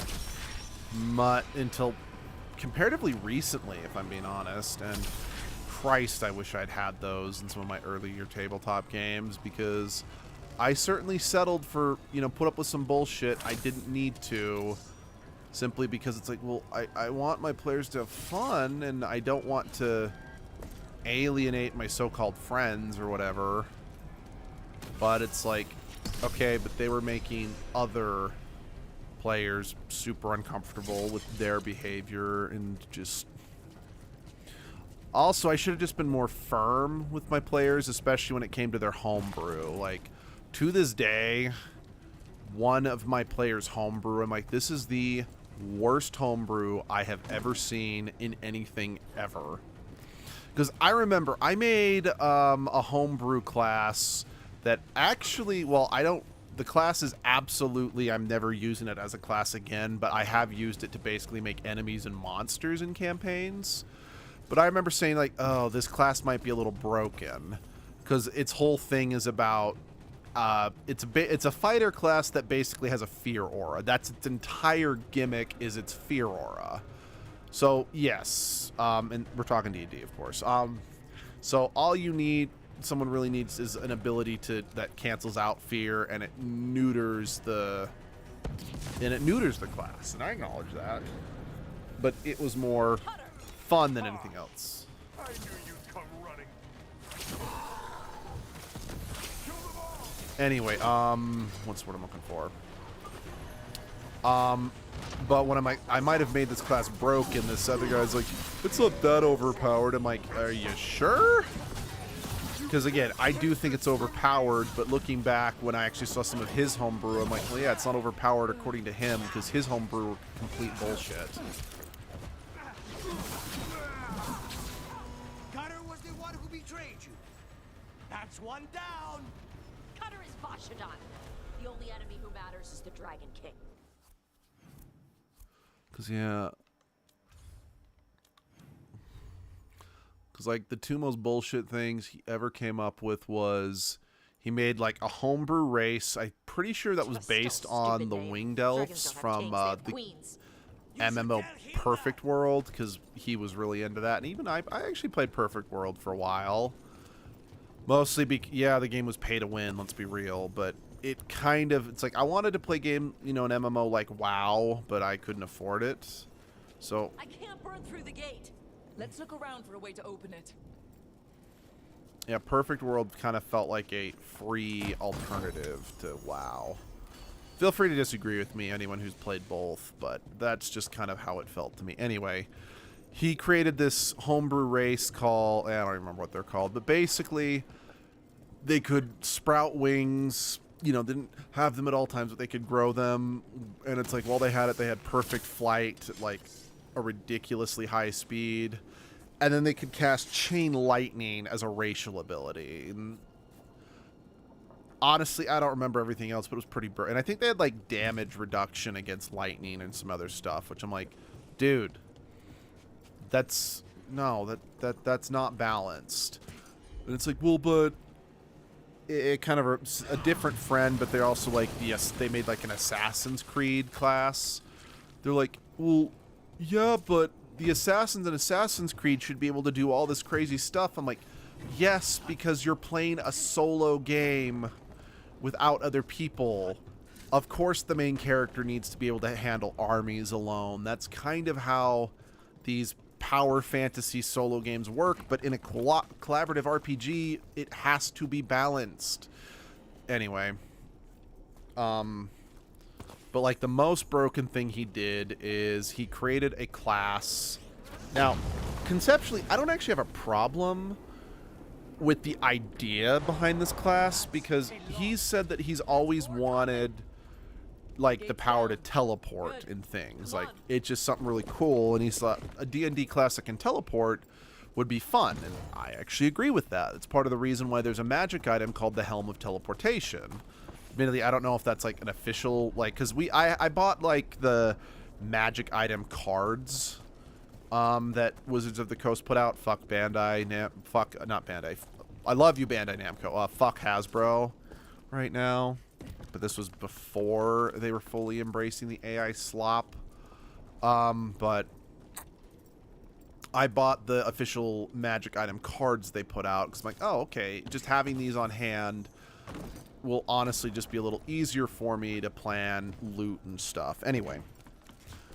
But I also kickstarted some magic item cards that, you know, are not official in any way, shape, or form that I've also used. So, like I said, I don't know if the Helm of Teleportation's official or homebrew. But there is also classes like, say, the Echo Knight, that their whole thing is extensively teleportation. So, honestly, that in and of itself, not a problem. I think that's fine. The problem is that it's like, oh, if you're grappled, I can teleport out of the grapple and do an instant critical hit. I'm like, no. That's complete and utter bollocks and bullshit. And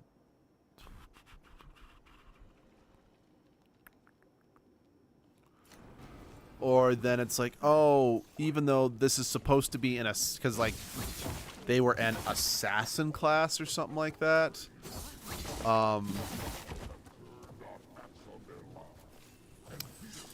They're like, oh yeah, they're all trained in like super exotic giant swords and whatnot. I'm like, that's not an assassin. Like, someone who's like the point and purpose of their campaign, if they're an assassin, they're not gonna use the giant big ass weapons that are gonna be get them noticed super easily. That's not an assassin, you idiot.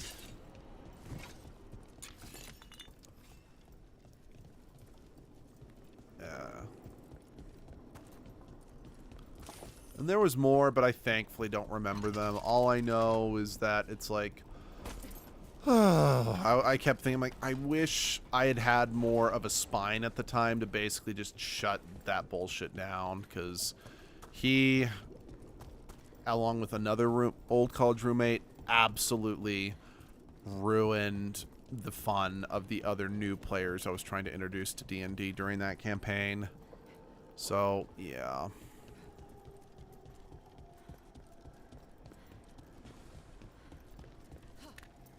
Loot from an old warden.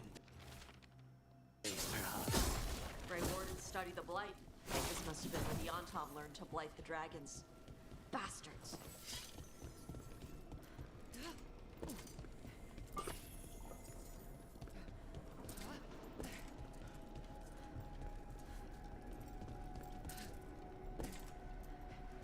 You know, hello, breakfast, breakfast dinner, our diner. How are you doing? Good to have you here. Oh, cutscene. You are lying. Tama. Tosh, wait! Today, we claim our true strength by right of fire. Tama!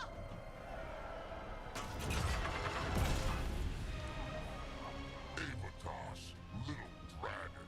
I am Ottershock, the Dragon King. Black Forest cakes. Black Forest, yum.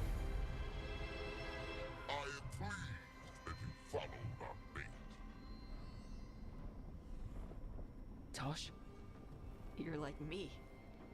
I am nothing like you. I embrace our birthright. You hide from it. Yeah, but that mask is stupid. Belong to the Amtar. You should have been ours. Instead, the priest stole you away. Leave her out of this. You wanted me, you got me. Yes, The one you call Cutter insisted you would follow our bait. Cutter's a bitch. Oh, did he? How helpful of him. Cutter's dead. There, the rage, the passion that burns inside an Adari's heart. Your mother could not quench it entirely. So ugly that he's behind the ugly mask. Good point. Yeah, what must he look like that's the improvement? I want your blood. And I want a chocolate cake, but we can't all get what we want. With the blessings of Gillenane. Fuck Gillenane, you're an asshole. Your lifeblood, Gillenane can create an army of Adari for me. Our fire will burn this land pure. And everything changed when the fire cunts attacked. Your plan is to let Gillenane mess with your people. With her guidance, we will become unstoppable. Yeah, her fire was bigger than yours. Could have made you strong, but your mother hid you away, made you hide the fire. What does she tell you? Shakrato Ebra! You struggle against yourself, little dragon. You do not deserve this. It contains a message from our ancestors. The full words can be revealed by a dragon's fire. With this, we will prove we were meant to rule Forever. That, well, at least it's not forever. Wrong, Atashok.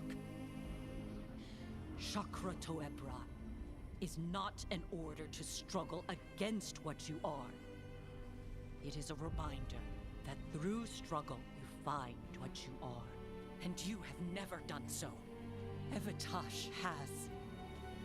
They are stronger than you will ever be. At least she used the they pronouns. Rook, you will keep them safe. Shakrato Ebra.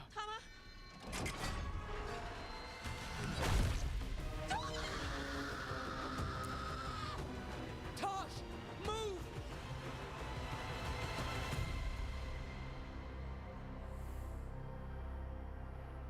I did not like Tosh's mother. Like, that's no secret. I've been very open about how I don't feel Tosh's mother supported them properly. I know that technically she was doing her best, but let's be real. Sometimes just a parent saying they're doing their best, it's not good enough. You need to do better. Because... But I do appreciate at the very end, she was like, no, I see you for who you are. Dash, we're with you. I need to see her and kill him. But yeah, it is a shame it took this situation to facilitate that. But I am grateful she was able to get there. So it's certainly better than some fucktards that I know.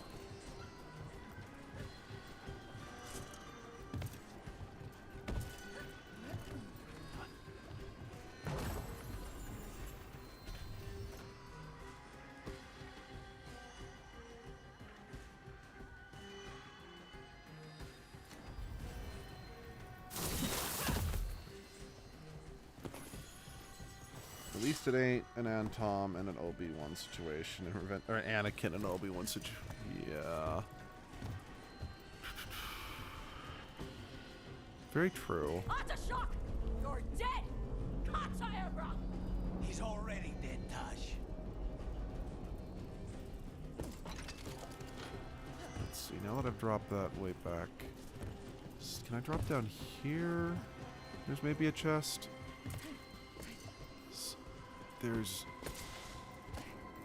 Where's that chest? Like, it's saying that it's on the level I'm on right now, but I don't see a chest.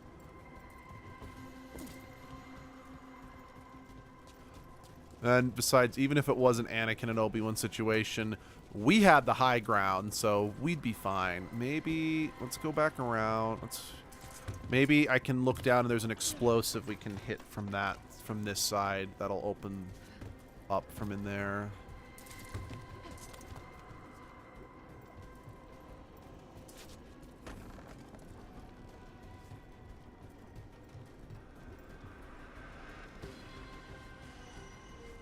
I was born in a field of raging firestorms, born by the king and shadow lords. Yeah, like I said, just because there's the Dragon King in that we're dealing with in this quest, I can't get the song. I've got the song Empire of the Dragon King stuck in my head. And I feel it kind of goes without saying as to why I have that stuck into my head, because Dragon King, Alps high ground, someone's about to be burnt. Marshmallows, so true. But once again, hail to the crown, hail to the king. We'll rise and breathe the fear within. I'm your majesty, your Dragon King. Please do not cancel me, Victorious. I love you guys. Your music's great, and I mean, I don't have every song you've composed, but that's nothing against you. It's just I usually only like songs rather than like full bands albums. So nothing against you. I think you guys are great. But I'm very picky with what I listen to. Which, by the way, guys, if you want a good song recommendation, I recommend checking out Victorious's song Dinos and Dragons, as well as the accompanying music video. That's one of the most intense. We are just going to nerd the fuck out, and we don't care. Just have fun. I mean, because it's literally got like ninjas, dinosaurs, and dragons, you know, going at it. It's hilarious. Well, I mean, okay, they're not really like going at it, but it's implied.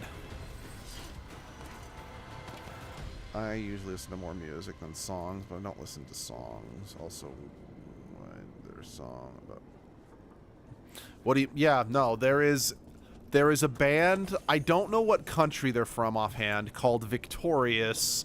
The best way I can describe them is if someone ground up the 90s into a fine powder and snorted it. Because I found them through their song Wrath of the Dragon God. Ironically, when I was posting on Instagram about edgelords, Baldur's Gate 3 playthrough, and I'm like, I was trying to look up a song, you know, it's like Dragon's Wrath, and I found their song Wrath of the Dragon God, and then I went to listen to them more. They have like multiple songs that are like basically if Power Rangers were like heavy metal. Hello, Not Suspicious, how you doing? Thanks, glad you could join us. But like they have like two songs about T-Rexes. One's called Total T-Rex Terror and Tyrannosaurus Steel. Or again, also, okay, I might have an answer. But they've got a song called Mighty Magic Mammoth that's just wonderfully stupid. Or Laser Tooth Tiger, that one's also amazingly silly. That's another good one. Or Jurassic Jet Fighters, the name alone's amazing.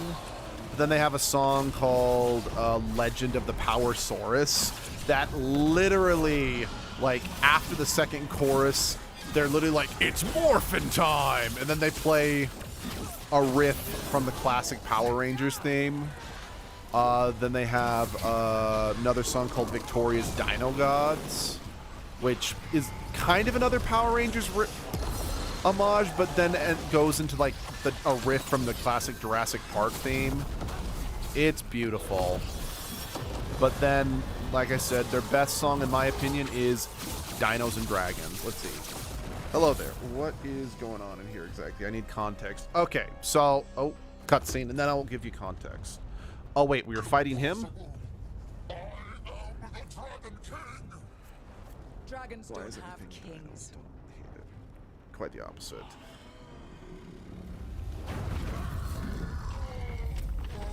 Okay, the context is the Dragon King and the Antom kidnapped Tasha's mother. We need to move. This whole place is coming down. Because they wanted Tasha's blood because she's a rare anomaly amongst her species that can breathe fire.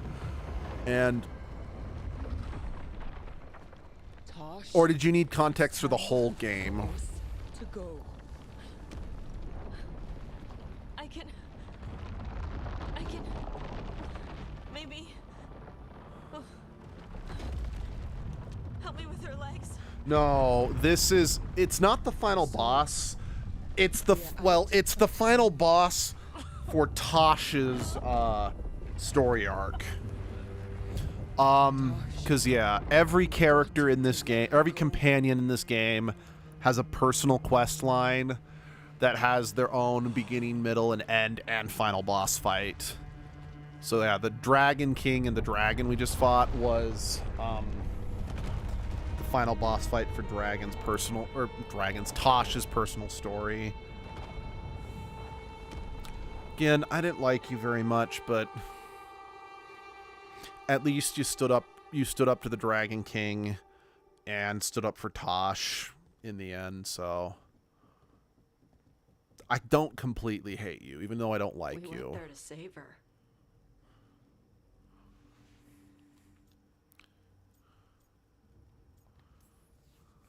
Your mother gave her life to save yours.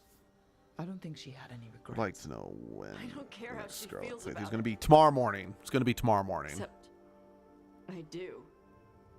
Shit. Basically, ugly, a dragon lord, blood of an outcast, What and kind of killed her last mom, words are and got those for destroyed, someone and you're got supposed to care about? Anakin She treatment. also said you were Yeah, stronger that than is the true. Dragon King. And I misunderstood the Kunari crap. Like always.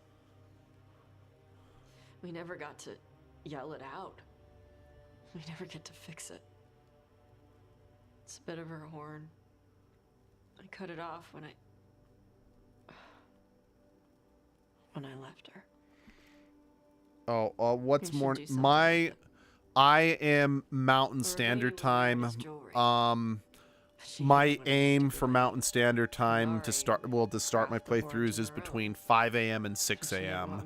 So whatever that translates into your time, that's what I'm aiming for.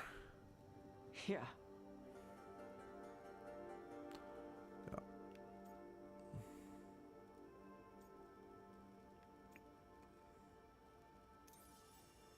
Did your mother want you to be a Kunari who happened to live in Ravane, or a Ravani person who happened to be Kunari? She wanted both. But she brought me here. She wouldn't want me to become more Because, like, just for context, she'd want me to be my time right now, it is almost 7 a.m. So, yeah. Yeah. I can do that. Because, yeah, and again, just for context, so tomorrow starts same hour, about this, about the same time. That's what I aim for, at least, since the Dragon King it's 6:30 p.m. for me. Okay. Just so we're clear, I've actually, whenever Edgelord talks about they've been sleepwalking, what that means is I've been going on just in my spare time during the week, doing some max raids to accumulate and picking up items, because I remember the Elite Four, 4 p.m. for me. Okay, that's good to know. Because I remember the Elite Four in the DLC being brutal. So I want to make sure that I'm grinding out items so that I don't struggle as much against that Elite Four as I did in my personal playthrough. Yeah. So, and also I'm just like, okay, I'm just going to, if there's a Pokemon there, I'm just going to catch it that I don't have. And then, again, the joke is that Edgelord was sleepwalking. I'm not advancing the story in any way, shape, or form. I'm not getting cutscenes. I am, again, to try to cut down on some fluff, for lack of a better word, I do some exploring in new areas. But yeah, it is mostly just to minimize the dead air, for lack of a better word. Yeah, it is struggle. Yeah, Scarlet and Violet had 2 DLCs, and I actually really liked both of them, if I'm being perfectly honest. I didn't have any trouble with the first DLC, for the most part, but admittedly, my team selection for... I mean, because I don't really go for like competitively viable Pokemon, really. I just use Pokemon I like. Unfortunately, that did kind of mean that my team was not very powerful and kind of squishy in my private playthrough. You can use low-level legendaries and pseudos, and they will be balanced. Oh, geez. I mean, you're not wrong, because one of my Pokemon that was in my main party was a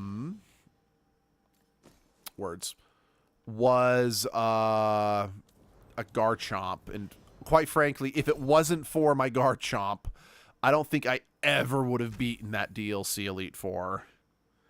By the way, what's the team? Oh, what was the team I used? Let's see. So I used the Loyal 3 and they weren't broken. Okay. Or what's the team in the DLC that's so hard? That was hard. Like, if that's the question, I admit I don't remember. My bad. But so I used a Sprigato or Sprigato. Whatever the grass starter is. It's the first one. Okay. Whatever the grass starter was, that was on my team. I then used I then had a Frostmoth because my favorite Pokemon of all time is Volcarona. And honestly, Frostmoth is, to me, was like, oh, it's an ice version of Volcarona. So yeah, I'm going to use that. Especially since I actually got a Mothin with an electric Terra type within like the first hour of the game. So it was all the more reason. I'm like, yeah, I'm going to use it. The problem is that it's the best change to use Pokemon that evolve very late, like Univamons and Pseudos. Yeah. Yeah. Words.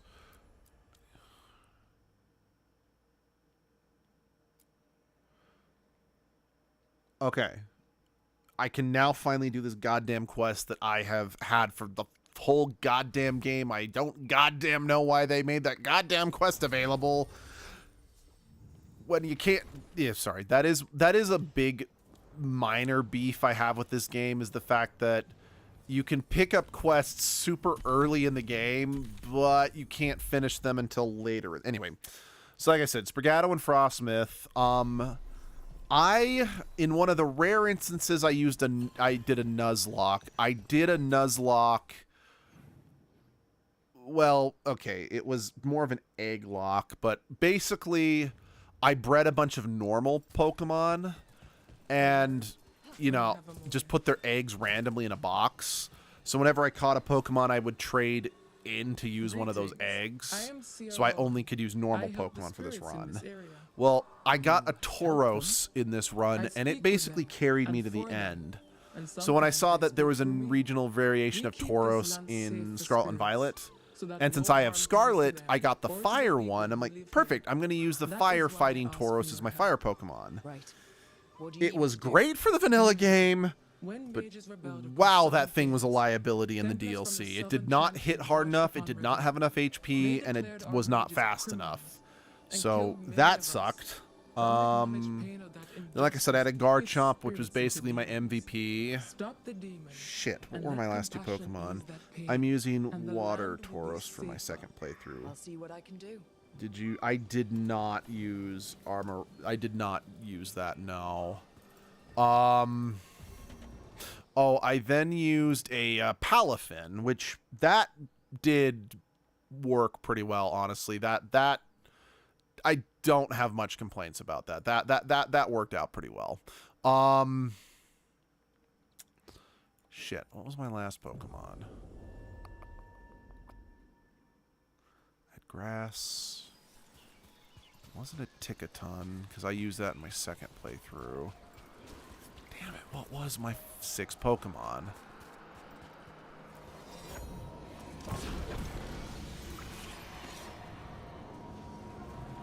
Butterfly, Grass, Dragon, Ice.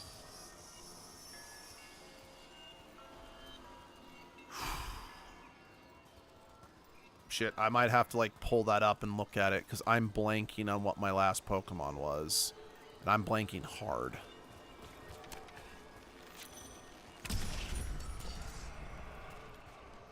It wasn't one of the legendaries, I know that much. Let's see. Oh, no, a Kilowattrel. It was a Kilowattrel. Damn, how did I forget that? Kilowattrel might be my favorite new Pokemon from Paldea, so fuck me. I don't know why I forgot that.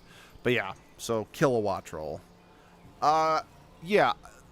Again, Frostmoth and Tauros basically only existed to get one-shotted by the Elite Four. They sadly were massive liabilities in the DLC. Garchomp and Sprigato, I think, were the only two, or, no, the final form of Sprigato, because Sprigato's the basic form, were the ones that largely carried me, but basically it mostly boiled down to my, okay, throw some Pokemon out, spend my turn throwing max revives while only my Garchomp could actually tank the hits. Yeah, it wasn't great. Like, if I could do things over, I would definitely drop Frostmoth from, I mean, I did technically do it over because I did a second playthrough, but it's like, I wouldn't use Frostmoth anymore because, like, I think Frostmoth is fine for just a casual playthrough, but if you're going to do something hard, just don't do it. But I probably would have definitely dropped, I would never really plan on using that Tauros. Like, oh, and Palafin. Palafin helped me. Okay, it was Garchomp, my starter, and Palafin. If it wasn't for them, I don't think I would have beaten the Elite Four. Kilowattrel did okay. Okay, cool. God damn it, words. I know them. But yeah, if I could do it over, I would probably... Also, how's this team? I'm using this in a fan game. Greninja, Tyranitar, Dragapult, Talaflame, Porygon 2, Urshifu / Lucario. Hey, I like the team, personally. May not be the most balanced in the world, but let's be real. In Edgelord's current playthrough, they're using 3 goddamn dark types. I mean, don't get me wrong. Abby had a very good reason for giving me this team, because she's like, all of these Pokemon, they are brand new to Paldea, meaning at that point in time, they were the only games that I could use those Pokemon in, so makes sense why she'd want them, and a lot of them just really fit Edgelord's vibe, you know? Because she was like, okay, honey, I'm sorry, you have to use a Cerule Edge because it has the name Edge in its name, and it is so edgy looking, that's too perfect for Edgelord. And given the fact that Veluza literally, like, cuts chunks out of itself, she's like, that's too perfect for Edgelord to use too. So just kind of by default, it's like, no. You have to use Sprigato because there's a fire Pokemon and a water Pokemon that are too perfect for Edgelord. Last team was Sprinkles, the Sprigato, Sour Cream, the Gumshoes, Apple Pie, the Talaflame, Cinnamon Pie, the Volcobra, and Dragapult from start. Dragapult is a Pokemon that I really, really, really want Edgelord to use at some point because it's a dragon that's a catapult. It's basically, let's see, Greninja's Protean with coverage, aka Ice Beam, Dark. Yeah. I mean, Protean's like one of the most broken abilities in the game. But, what's the word I'm looking for? But there's just never been a good opportunity for Edgelord to use a Dragapult. Because with the, like, the reason why I traded in a Bisharp was because it was a shiny Bisharp. And we're like, okay, it's... Because I caught it in my second playthrough and me and Abby were like, this would work really well for Edgelord, so we're going to trade that in. But as a whole, I do largely try to use Pokemon for Edgelord that they catch legitimately. So we were both kind of like, okay... Because when we were doing Sword and Shield, we considered it, but you don't get a Dragapult till so late in the game normally. We kind of decided we're not going to do that. And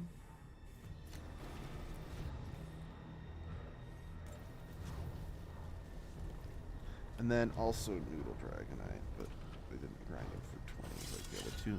Okay. Go on. But what's what I'm looking for?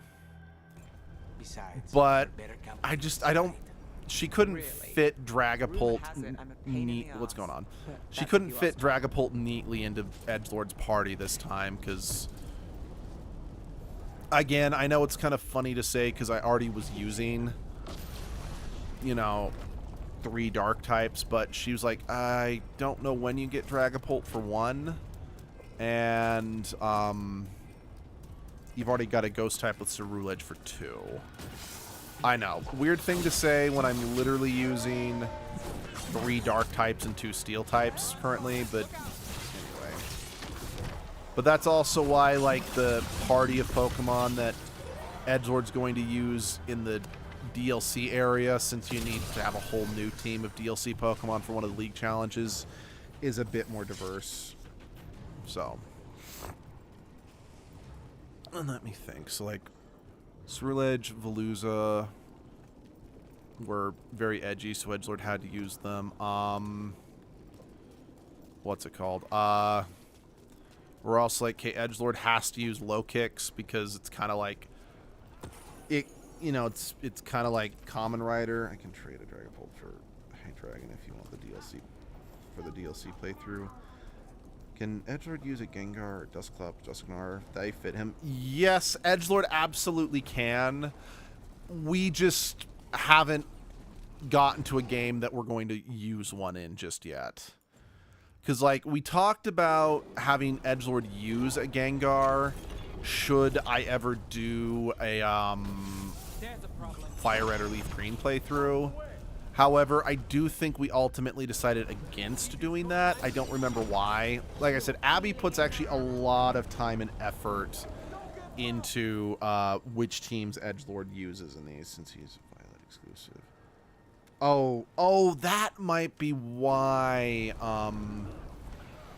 Abby didn't give Edgelord a Derpy, since I was playing Scarlet specifically, and he's Violet. That might be why. And I mean, maybe could use him as a backup or whatever, but oh, wait, how do I get over there? Because violence was happening. I want to be part of the violence. They're at range. Anyway, words. Let's see. Yeah, low kicks was because she's like, hey, low kicks is clearly an homage to Kamen Rider, which is the series that inspired Super Sentai, which was the series that Power Rangers got its footage from, and I've been a lifetime fan of Power Rangers. And yes, I know it's Edgelord, not me, but she's like, I'm going to make you use a low kicks, honey. You can't stop me. And I chose not to try, because I don't have a problem with using the low kicks. And then I got an extra Terra Shard. Changes Terra type. Oh, nice.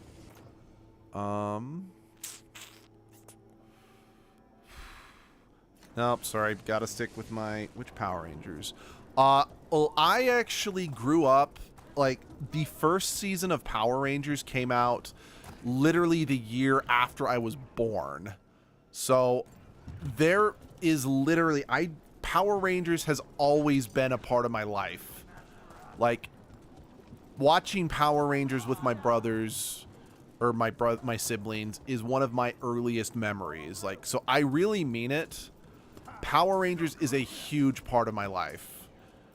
So we all watched Mighty Morphin together. We all watched Zeo together. Once Turbo came out...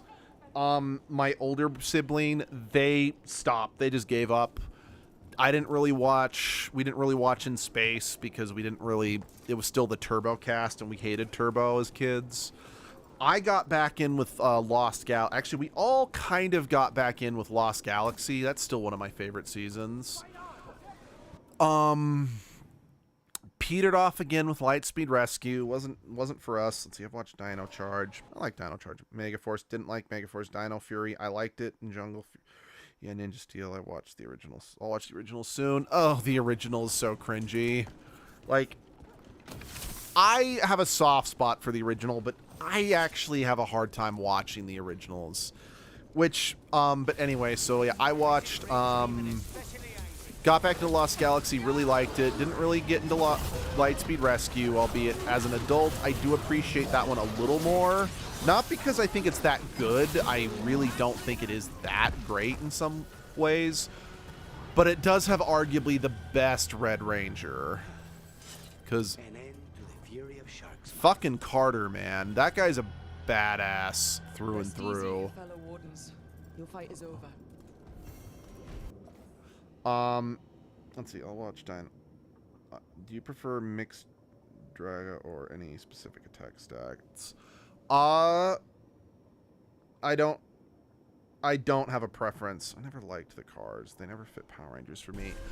The cars only work, in my humble opinion, when the teams are themed after like in SPD and Lightspeed Rescue, where they're police force or rescuers. Like their occupation literally, like their Zords are literally rescue vehicles. For me, at the very least, and anyone feel free to disagree, this really is just my opinion, that is the only time that I feel the vehicles fit.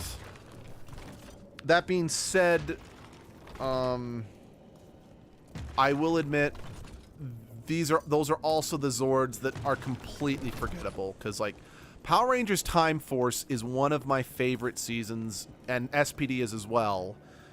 Besides the Q-Rex from Time Force, I don't remember any of the Zords or Megazords all that fondly. So I agree with your opinion, not gonna lie. Oh, thank you. Whereas, so my favorite season of all time is Jungle Fury, and part of that has to do with the, well, okay, not part of it, but I love it because it's my favorite because I love the characters, but they have some of the most memorable Zords for me. Hell, I actually went out of my way to track down the Japanese release of the, Geki Ranger is the Sentai. I bought every single Geki Ranger Zord toy except for the white Rhino because it was way rare and it was like $300 to $400 by the time I started buying them, so I just couldn't afford that because I liked the Zord so much. And then I even have like the nicer quality toy re-releases of, what's it called? Of the Ninja Zord from the third season of Mighty Morphin, and I have the special black and gold original Dragon Zord from Mighty Morphin. Shit.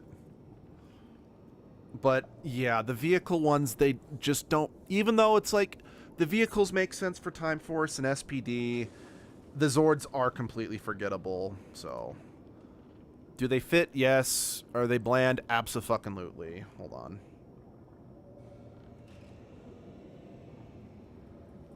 What's this quest called? Sorry, I'm cheating. Soup.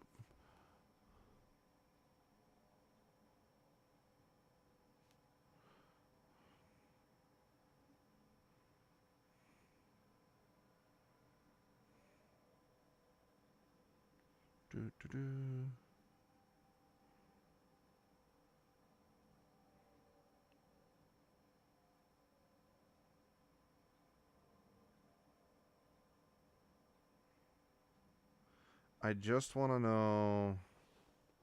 Thank you. Yeah, I'm cheating and I have no shame. I'm terrible at these puzzles in general, and my time is extraordinarily limited these days. So.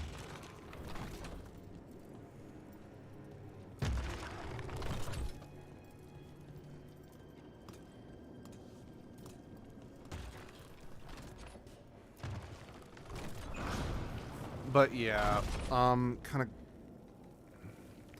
The suit designs for Super Megaforce were cool. They were pirates. More or less cheat single-player games. Agreed. No, I agree. I think Megaforce and Super Megaforce had some of my absolute favorite costume designs by far. It just, I didn't like the season because, I mean, if you don't know, the regular Megaforce, they basically were adapting the Sentai, Go-Sager, which was angel themed. I mean, literally the main villain of that season, I think, was basically a Lucifer analog. And then in Super Mega Force was adapting Gokaiger, which was the 35th anniversary season of Super Sentai, which was pirate themed. But again, they had 20 episodes to adapt. Ooh. Damn.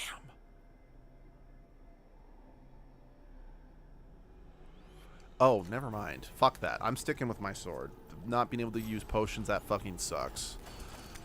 And then so they basically had to find a way to turn 80 episodes, or no, 100 episodes of 2 separate series that were completely separate with different and disparate ideas into just something that neither was meant to be. And honestly, it just didn't work for me, and the characters were bland. If you don't want to spend time for a specific part, then you shouldn't have to. Yeah. Yep. What's the word I'm looking for? Back to Power Rangers. But yeah, so I watched Time Force, what was airing, and I loved the hell out of it. And then the last Power Rangers thing I watched as a kid was Wild Force, but I never finished it because that was after Disney purchased it, so its airtime got changed and it was moved to a Disney channel after it was taken off Fox Kids, so didn't excuse me, so I never finished Wild Force as a kid. But shortly after the YouTuber Linkara started doing their History of Power Rangers series, I went back and I actually watched every season of Power Rangers in my 20s to 30s. So I can safely say my favorite season of the show was Jungle Fury, followed by RPM, which, again, I don't like the vehicles in RPM, but they're so goofy looking they are a lot more memorable than other vehicle seasons. So that one gets a little bit of a pass for me, even though I'm not the biggest fan of the suit designs or the Zord designs from RPM. The stories, I mean, RPM has Dr. K, who is arguably the best character in all of Power Rangers. Then after that, my favorite's Time Force, then SPD, then Lost Galaxy, and then Dino Charge is my 6th favorite. And after that, I have kind of a hard time ranking them. All right, let me read this. Dino Fury was pretty good, especially design. Liked Void Knight, 10 years old making. The OC and name still good. No, I agree. Dino, like, the Dino Fury, like the Sentai they got their suits from, those were some bomb designs. I like the night theme that they had, Void Knight, you know, just really cool design. No, I like, oh, let's see. I personally have gone into the codes of FNAF World to record to give me some specific characters to avoid wasting 12 hours. Okay. I get you. I understand that, you know, part of the appeal of these games is like, oh, but the challenge is solving it on your own. I'm like, yeah, I usually play games to relax.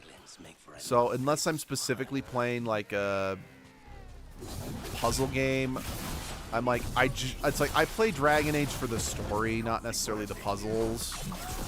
It's like, if I want a puzzle adventure game, I'll play an old school Zelda game, you know? And I do mean old school. I actually, hot take, I don't like Breath of the Wild very much. I beat it, and I had fun with it, but I've not even been able to get out of the tutorial area of Tears of the Kingdom because of just how blech I find the game. Because I don't like the new gameplay loop with the Zelda games. I'm not saying it's bad. Part of the experience is tearing your hair out. Then I would prefer to skip. I agree. Live action Power Rangers movie was mid. Well, do you mean the 2017 Power Rangers movie? Since technically Power Rangers has always been live action. Which is fair. I actually really liked it, but fair. Then again, I grew up with the old Power Rangers movies. The first one and then Turbo a Power Rangers movie, and neither of those movies are very good. So, like, the 2017 Power Rangers movie is so much better. So, I might be a little biased, if I'm being honest. Because Anyway, but yeah, you know, ironically enough, some of my least favorite seasons of Power Rangers actually have some of my favorite costume designs or morphine sequences or morphers or whatever. I want the weird metallic, not suit looking suit. Okay. Yeah, that sounds like the 2017 movie. The one where they didn't morph until the last 15 minutes of the movie. Yeah, the 2017 movie was kind of mid for me. Yeah. I don't blame you. You see, personally, I really liked it. Mostly just because, well, it was kind of nice seeing the classic characters depicted in this way, combined with the fact that we were well and truly into the superhero, starting to settle into superhero fatigue. It was kind of nice for me, at least, to see a superhero movie that was less about just the big over-the-top action and was more just about the characters being characters. But again, that's just my opinion. And quite frankly, I think people saying the movie is mid is true. It's valid. Like, I will admit, even though I liked it, it's probably not what everyone wanted from a Power Rangers movie. Because, like, for example, kind of going back to what I was saying about, you know, my least favorite seasons having some of the best. Like, I think some of the best Power Ranger suits ever are the Mystic Force suits. I love the design. I love the cape. I love the morph. Like, I don't like cell phone morphers very much. Like, I just think they're kind of boring. But out of all the seasons that had cell phone morphers, Mystic Force definitely had the best one since they were wands. Just disguised as morphers, or disguised as cell phones, so I liked how the wand tip flipped out. But I loathe Mystic Force. It is my least favorite season of the show ever, and I would argue it's one of the worst seasons. Like, not even, let's see, also, how did Megazord move so smoothly? Not like a complaining thing, but how, though? It started dancing. Yeah, no, that was kind of lame. Like, I know this is weird to say because I actually bought an action figure of that Megazord, mostly because it was on clearance at a store, and or maybe I found it at a convention for dirt. I don't remember. I did buy a toy of it, but I'm not the biggest fan of that Megazord. It looked more like a Pacific Rim Jaeger rather than a Power Rangers Megazord. Hell, I know some people were speculating, oh, are they building up a crossover between Power Rangers and Pacific Rim? Anyway, like, I know that Mystic Force is a well-beloved season, but I would actually strongly argue Mystic Force is one of the worst seasons of Power Rangers. And I'm not just saying that purely in my opinion. I objectively think Mystic Force sucks. Because, quite frankly, I personally feel Mystic Force has so much potential to be an amazing Power Ranger season, and it takes advantage of none of it. Like, all the Rangers except the Red Ranger, like the original 5 Rangers, all except the Red Ranger are all really interesting and have like unique things that could have been done with them, but it takes absolutely no advantage of it and focuses solely on the Red Ranger.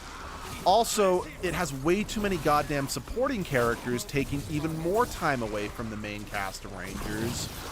And none of them are all that interesting except for maybe the White Ranger mentor figure. She's pretty cool. And may that actress rest in peace. I think it felt like a suit, actually. It could have been a cool suit. And if the metallic would have been toned down. That's true, yeah. So, complete waste of characters. The villain Korag sucks. Like, I get that they're doing the whole, oh, he's actually a good person brainwashed to evil. That's a good trope. They did that with the original Green Ranger. And they've done that with great effect with other villains throughout Power Rangers history. But Korag is the worst example of this because he's constantly going on and on about, oh, honor this and honor that. And it's like, dude, just bitching and moaning about honor doesn't make you a complex villain. You want to know how I know that? My favorite character in all of Power Rangers is a villain who believes in honor from Power Rangers Lost Galaxy. And newsflash, the honor he's talking about isn't just for show. He lives up to it. For those who don't know what I'm talking about, I am talking about Villamax from Power Rangers Lost Galaxy. And I'm not joking when I say this. I think Power Rangers Lost Galaxy is really good. But the reason why it's one of my absolute favorites is because of the villain Villamax. Villamax is one of the best characters in all of Power Rangers. I think, honestly, for me personally, he's second only to Dr. K from RPM. Villamax's whole deal, for those who don't know, is he's introduced as kind of a Dark Knight character. Like, he's evil, and he serves the forces of evil, but he has a code of honor. Reaction on seeing Lord Zed return in Dino Fury. It was sadly spoiled for me, but I was pretty excited. And honestly, I think they did a pretty good job with them, all things considered. Does it make complete sense? Well, no, not really. Since they're like, oh, we brought Lord Zed back to life, but I'm like, but Lord Zed wasn't dead. Like, he was purified of his evil. Now, I'm of the opinion probably the explanation is his evil side was resurrected and the good Lord Zed is still out there somewhere, but that wasn't made exactly clear. Now, I don't think what they ended up doing with Lord Zed was like outright amazing per se, but I didn't hate it. And honestly, considering that was where the original timeline ended, it was oddly fitting having because like Lord Zed was a villain made up for Power Rangers. He didn't appear in Super Sentai, so it's weirdly fitting that the series ended with him.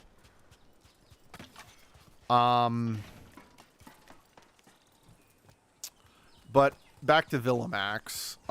So he's introduced as a kind of a he's evil, but he has a code of honor. He's introduced when he saves the main villain that season, Trakina, from basically getting mugged in a bar.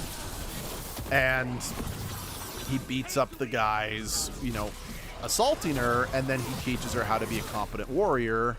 And then after that, he swears allegiance to her, serving her like a knight serves his queen.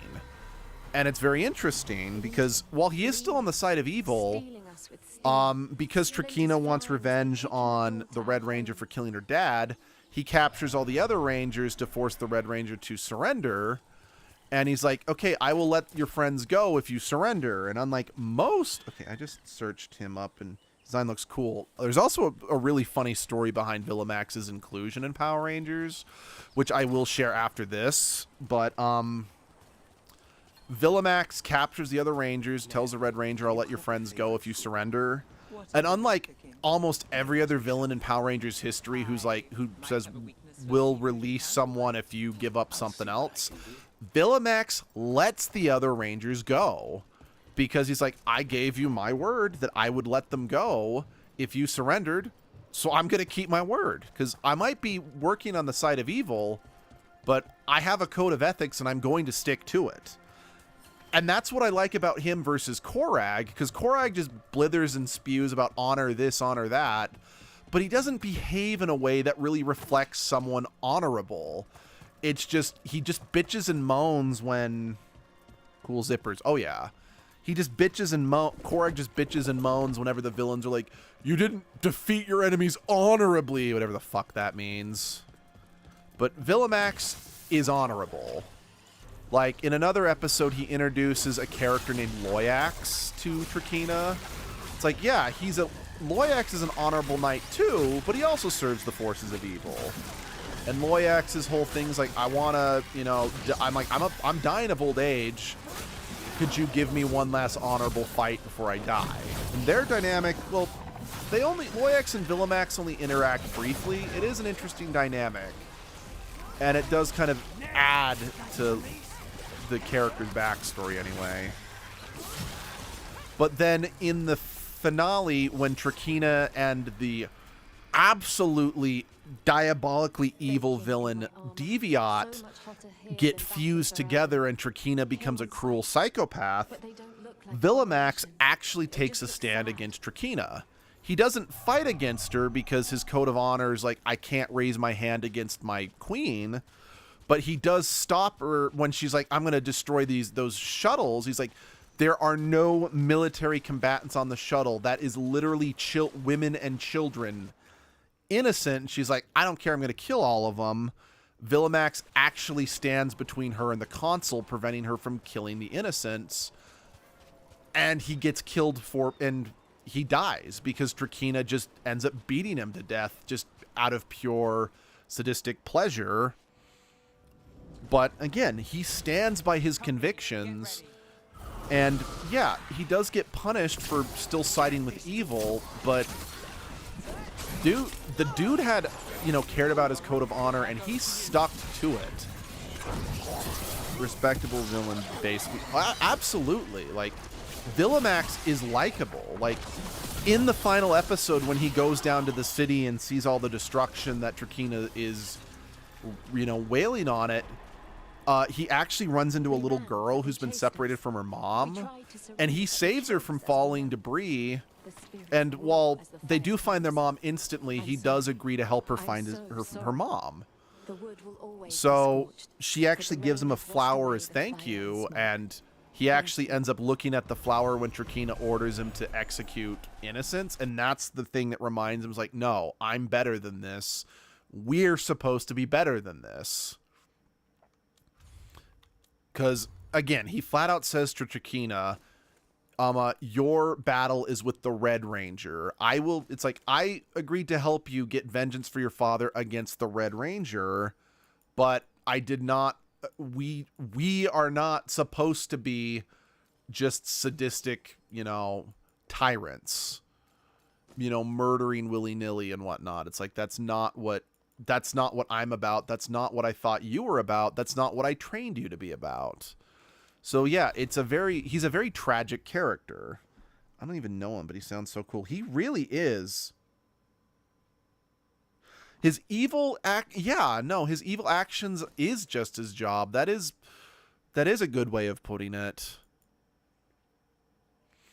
And like, when he dies, his squire, because again, he's kind of like a knight character, actually cries at his dying, and Trakina basically says, shut up or or I'll kill you too. And since he's not a combative like his squire character or whatever, it's like, he's not combative. He was there to assist Villamax. He actually like cowers in fear because he can't stand up to her. Like, she literally just murdered probably one of the more powerful characters in terms of combat in the show. Yeah, no, his death is tragic because, yeah, it is brought upon himself because he did still train Trakina. Because, like, even before she fused with Deviat, she did have plenty of malice, She was still pretty malicious, and he just was so determined to serve his queen, he just didn't let himself see it. So it's like, yes, he does deserve to die. He does deserve to effectively pay for his actions. But you still feel bad because you can see... It's kind of a prime example of the road to hell is paved with good intentions, 'Cause it's very clear he wanted to serve royalty in a sense, like out of some sense of grandiose, like it will give his life meaning, if you know what I mean. But he clearly just kind of got lost along the way. Anyway, now that I'm done, sucking this, suit, this fictional character's dick, the funny story around the character. So, rest in peace, Cool Zipper guy. So, despite the fact that, he does use swords and is a noble knight, you might notice, based on all the zippers and whatnot, he kind of looks more like a biker punk. Well, funny thing is that in the Sentai, he is a biker punk. In fact, he's the very first villain to die. Like, he's kind of a nothing character in the Sentai besides just the cool design. But because he used realistic looking guns, which is a big no-no on American television, he wasn't used at first in Power Rangers Lost Galaxy. Instead, they used a costume that they had left over from this season of Power Rangers before was In Space, which adapted the Sentai Mega Ranger. Now, they didn't end up using the main villain from Mega Ranger because they wanted to basically just have their own villain. So they created Astronema, meaning the suit for the main villain, or at least the main villain's final form, just ended up lying around the warehouse and was never used. So what they did is they just used that suit to make a brand new general for the opening arc of Lost Galaxy, because he didn't use guns. But then later on, they're like, hey, so even though we can't have this guy who was a biker punk who used realistic looking guns, that's a massive no-no, we still have the suit. Let's reinvent him as a sword-wielding knight character. And that's how we got Villamax. He went from a character who used guns that made him unsuitable for American television to probably, again, my favorite character in all of Power Rangers. So, oh, it's funny. It's just, I love, like, the story behind the making of Power Rangers is always more interesting than the show itself. Like, the way that the first three, technically 3.5 seasons of Power Rangers were made is such a fun story. Because, like, the first season of Power Rangers was made by adapting the Sentai Zyuranger. But when Power Rangers was runaway popular, they paid the Japanese company to film more scenes of the Zords and suits, specifically for Power Rangers. Like, so this footage was never used in a Japanese series. But when that got too expensive, they're like, okay, let's take the Zords from the next season and just assign them to the, let's see, opinion on the Megaforce villains, like the insect things, such as the Admiral Malcor and Vrax. The only villain from Megaforce that I like is Vrak. Or is Vrak. I hate every other villain because they're either underdeveloped or just not interesting. Back on the Yosemite Sam tried to shoot down Bugs Bunny. Back. Yeah, that was, I mean, you're not wrong. Legislation. Yeah, exactly. Legislation behind guns has gotten weird. Yeah. Sorry, I'll finish the story about the first few seasons of Power Rangers after this cutscene. Americans are dumb when it comes to guns because we're so many conservative dickweeds are just gun hungry, but God forbid that the kids see them. Them away free and clear. Good. Whatever my frustrations with them, it feels good to have helped my people again. Thank you for allowing me to help. Chance to infuriate Elganon was a reminder of simpler times. Japanese Spider-Man still uses submachine gun. That's funny. But, like, so in Season 2, they're like, okay, there's 5 Rangers. There's a Green Ranger instead of a Black Ranger on the main 5, but the Green Ranger's Zord is mostly black. So perfect. Just assign those Zords to the Mighty Morphin suits, but oh crap, the 6th Ranger's white instead of green. Okay, we'll replace the suit with the White Ranger suit because it looks similar enough to the Zhu suit, and perfect.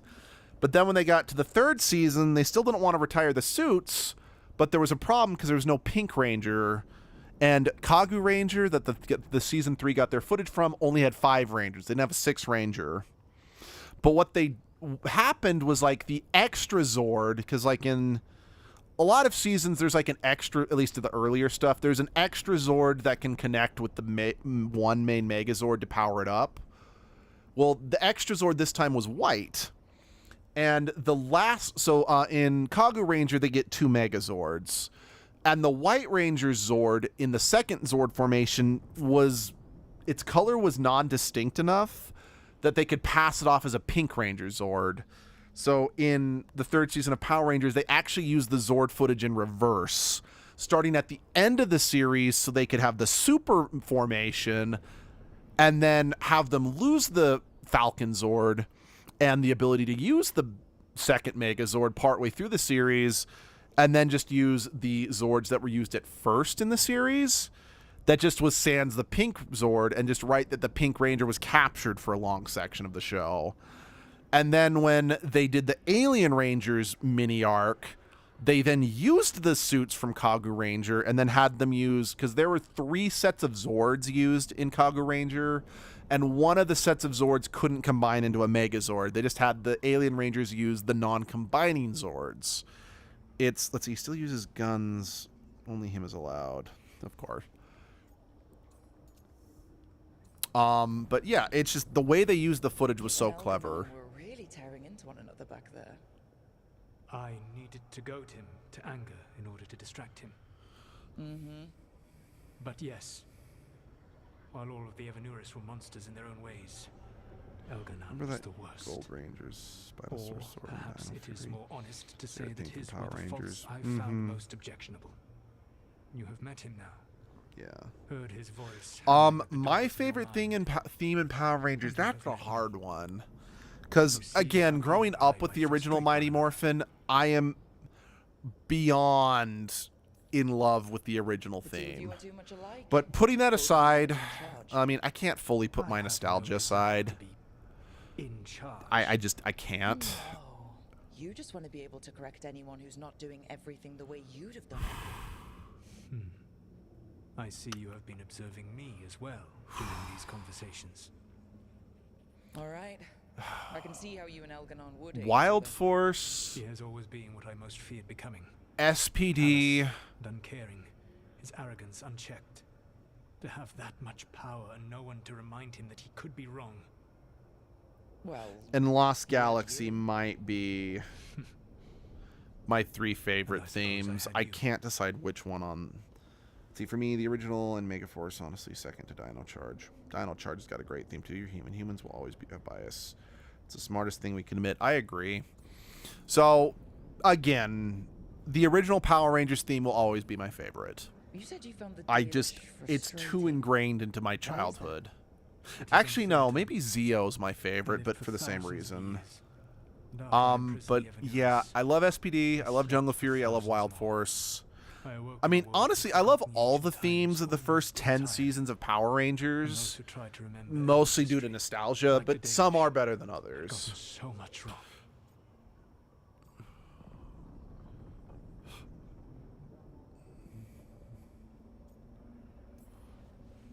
I suspect them calling Elganon and Gillinane and all the rest gods didn't go over well with you. Indeed. And then, yeah, I also really like. I think Dino Charge was the best theme Power Rangers had after Disney lost the rights to the, or sold the rights back to Saban. Because I hid my explanations behind the facade of having. Samurai and Megaforce just was basically a cover of the original theme. I think Ninja Steel was fine. Even though I haven't watched the original, it's just, I like its theme. It's good and holds up. It does hold up. That's what I'm looking for. I did not like any of the themes very much when the brief time that Hasbro had control of the series. To be clear, I don't hate Beast Morphers or Dino Fury / Cosmic Fury's themes. They just don't leave any impression on me. Every act of resistance is a thorn in his side. Granted, I will just say right now, as much as I love RPM, it has the worst theme. Easily. Because it's nothing. It's just bashing on a guitar while just yelling Power Rangers RPM over and over. It sucks. I hate it. But I expected you to be nothing more than a tool. See, I grew up with animation and not much live action aside from comedy. I always liked cartoony designs, especially the sharp. I agree for the most part.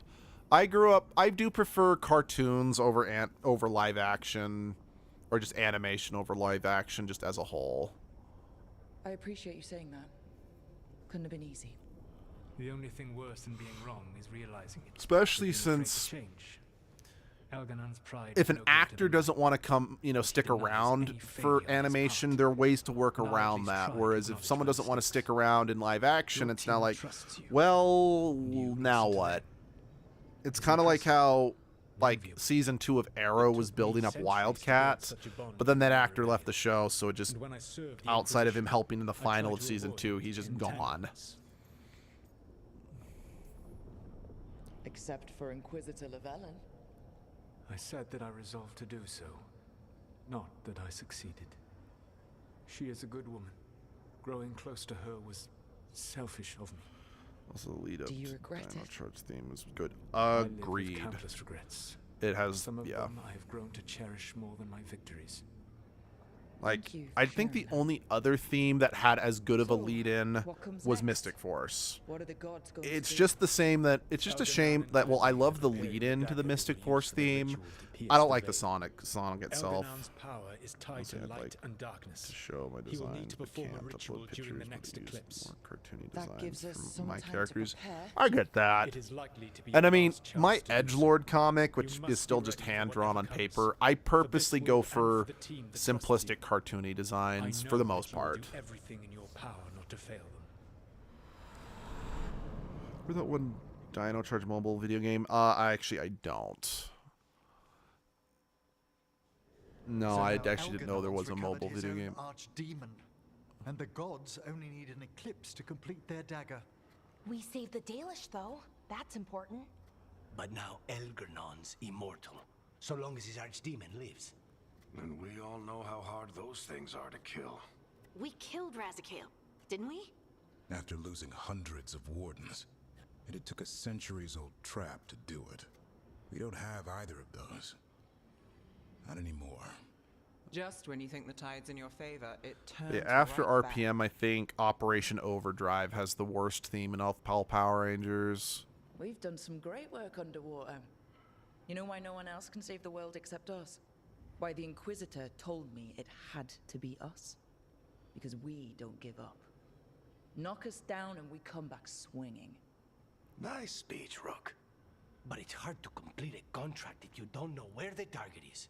I mean, We you're not found wrong. the gods before. Not without help, we didn't.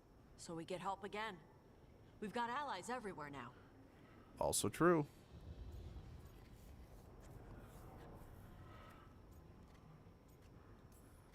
What about the Venatori that were at the crater? They might know where the gods are hiding. Dorian said they were up to something, but it seemed more about returning to the gods' good graces. They lost Elganon's sacrifice. He'll be displeased. Oh, speaking of art, The crows maybe may have something. somewhat realistic or The style Antal are style. moving large quantities of supplies Also, even out of the though city. Operation Overdrive doesn't really Weapons, fit the armor, names are gadget. sick. Oh, I agree with that. In several It's just, storehouses worth it's a of shame Operation Overdrive is easily in the top 3 worst seasons of the show. Navy for 3 months. Or all of Because like Treviso the for suits, 6 I don't like the suits design. The Zords are so generic; they blend together. The characters are mostly unlikable, Where we'll find the gods. and it has a lot of good ideas. It just doesn't really follow through on them. long work ahead. We have time. Also, the 15th anniversary special was kind of lame. At your earliest convenience. From him, that means important, but not yet urgent. Did Viago tell you how much time we have? Days to weeks. Nothing more precise.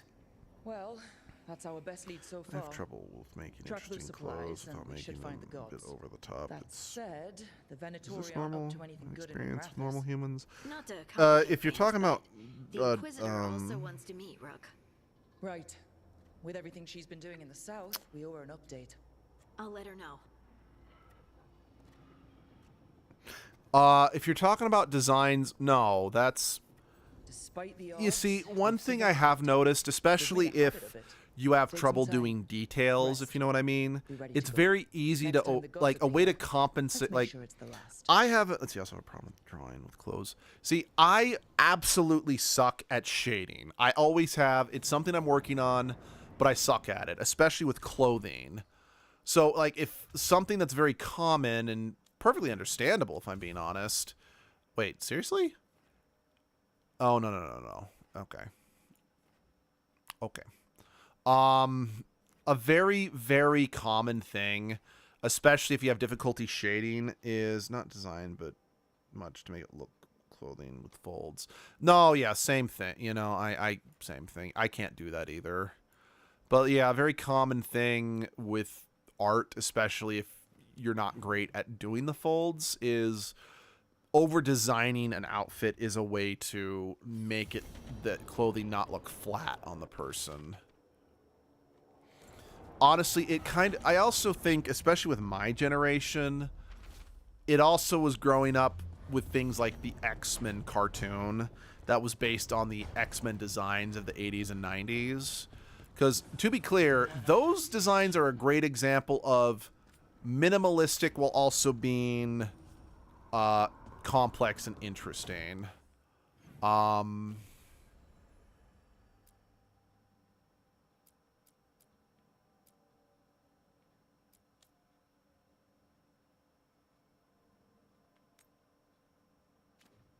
And what I mean by that is, just got reminded of Ninjago.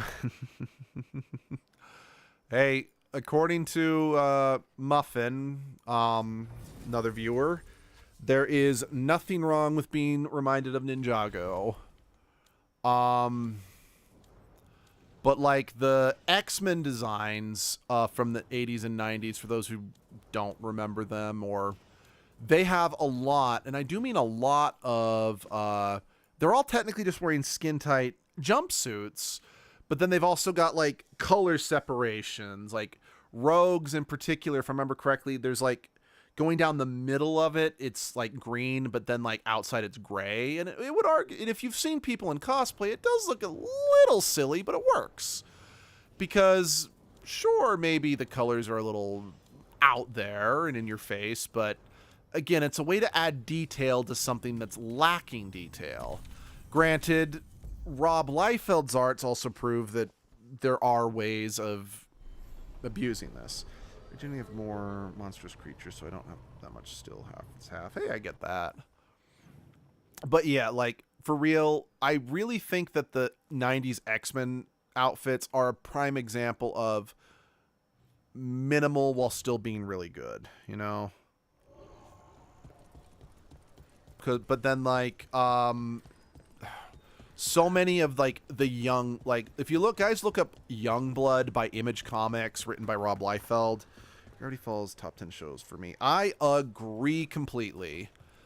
I don't know if I can rank it at, like, objectively speaking, it's probably in my top 3 favorite shows. But again, as human beings, we're biased, so I can't personally rank it as high as Beast Wars or Digimon Tamers, even if objectively speaking, Gravity Falls is better. Like, it's way better than both of those shows. But hear it. I saw Beast Wars when I was 5. And Dinobot's death really was just something that you just did not see in kids' shows at the time, you know, at the time or before that. No. And then just seeing Beelzemon's character arc in Tamers, again, that was just not something you ever really saw in kids' cartoons at the time, having an semi-antagonistic prankster going to be a straight-up, you know, someone who straight up murders a main supporting character to then legitimately fight for redemption is just something that you did not see at the time. Gravity Falls, especially trying to solve the mysteries of young kid. Like, half my theories were true, actually.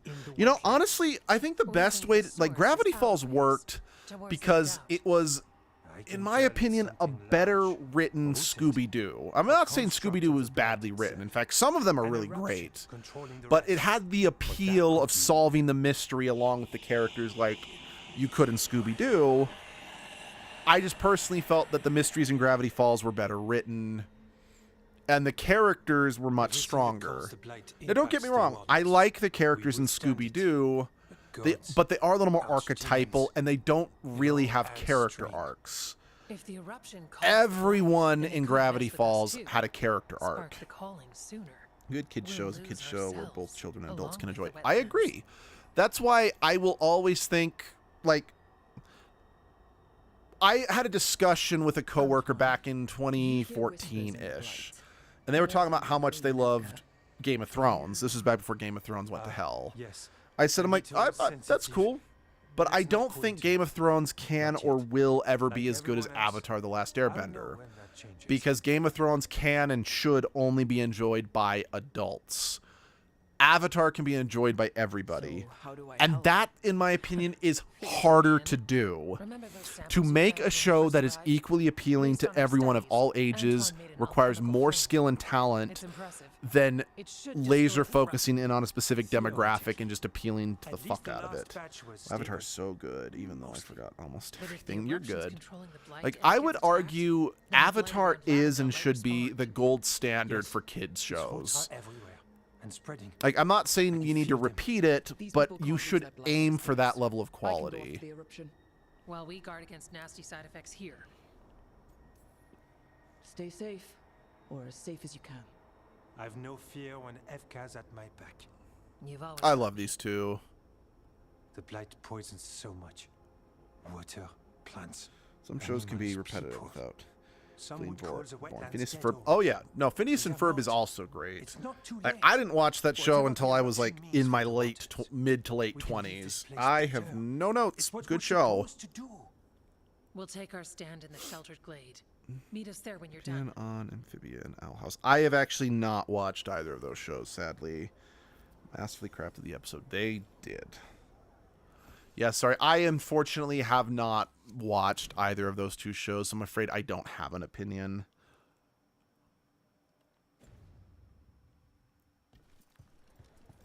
Mila. Oh, what am I doing? We do need to fast travel.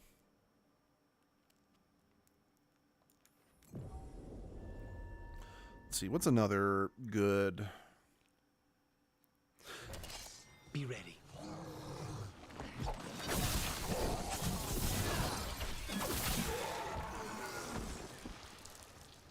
You know, Disney destroyed. Got no Netflix for things that don't watch TV anymore. Yeah, for real. You know, thinking of Beast Wars again. I know Beast Wars objectively is not as good as many of the shows we've just talked about. But again, when you factor in the fact that Beast Wars came out in the regular show was awesome growing up. Okay, I have heard of that one, but I haven't watched it either. But when you factor in the fact that Beast Wars came out in 1996, and there still really wasn't that much in terms of like deep kids narratives, in fact that everything was just meant to be episodic. I don't want to say schlock, but it's a good show, especially some of the arcs in the Masterful Amazing World of Gumball. I've heard that about Gumball. But the fact that despite the fact that Beast Wars was pretty episodic and was still pretty kid-friendly, the fact that in Season 2, they worked in an arc, Dinobot having an existential crisis, question his morality, went back and forth between staying a good guy or becoming evil again, and there are actual lasting consequences for his actions, leading up to him heroically sacrificing his life in order to save humanity. I really can't stress enough, you did not see that in kids shows back in the day. And I very much think it's like, had Beast Wars not pushed the envelope with stories like what we got with Dinobot, I don't think we would have gotten all these other great shows that we've gotten since then, you know? Because, yeah, does Beast Wars hold up on its own as well? No. But much in the same way the original Transformers animated movie, while not my favorite, does need to be appreciated because the fact that they killed off Optimus Prime absolutely, like, pushed forward. Like, kids can handle more dramatic storytelling. You know, Ravage cameos. Yeah, Ravage does cameo. He is a guest character in the final arc of Season 2. He also was Russian for some reason. Up on the ledge. We can hit the tendrils from there.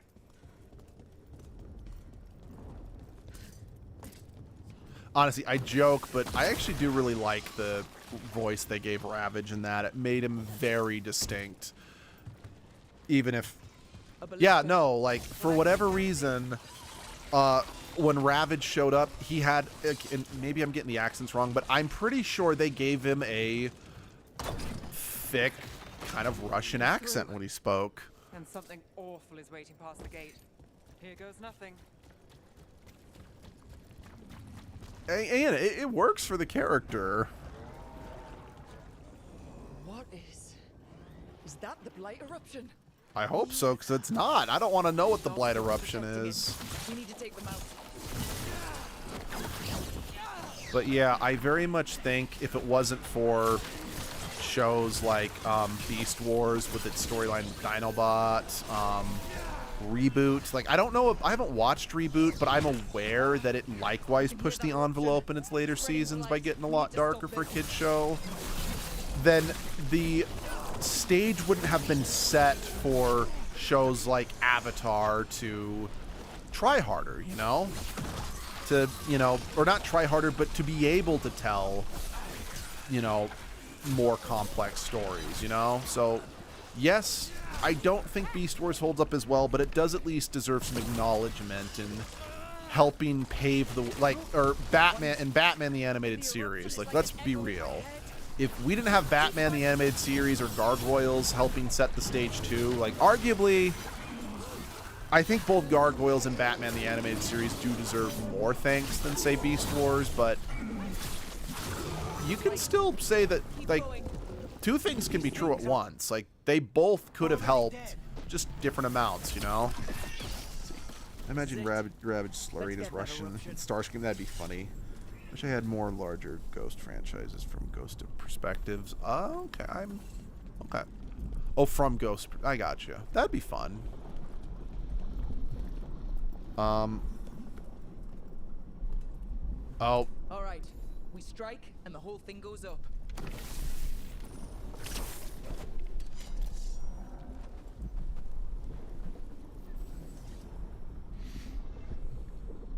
But Time to destroy this thing. let's see, Titanfall 2. Let's watch. That. Oh. That was easier than what I was expecting it to be.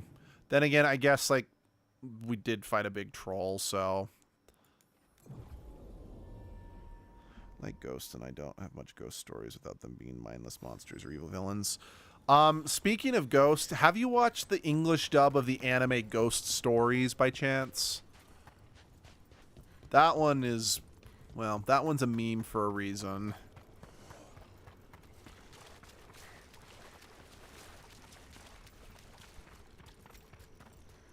Also, speaking of Ghost, I fucking hate Butch Hartman, who created Danny Phantom, because of just, A, how much of a Christian religious douchebag he is, but actually having the balls to say that it's like, oh, Danny Phantom was a show that had serialized stories, and no other show did that before that bull fucking shit. Yeah. But, so the English dub of, yeah, I am sorry to hear that. But basically, the English dub of Ghost Stories basically decided they're just going to make up the dialogue on the spot. So it ends up being like a self-satirical comedy. And it's pretty funny. Like you. It's about ghosts and the main protagonist. Like, they just died. And I knew when you hit that this eruption, paranormal life. the blight around watch anime in other languages. reacted. I get you. And there was a sound in it. Have you ever heard of a movie called Nightbreed? What was it like? Well, then again, it's not ghosts, it's more monsters. I've never seen blight like that. And it felt different, like something under my skin. Then you sense it too. So much has changed. When the eruption was destroyed, some of the bigger tendrils pulled back.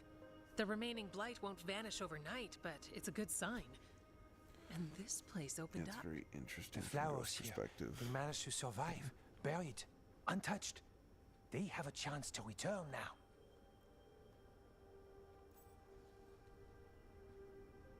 Yay!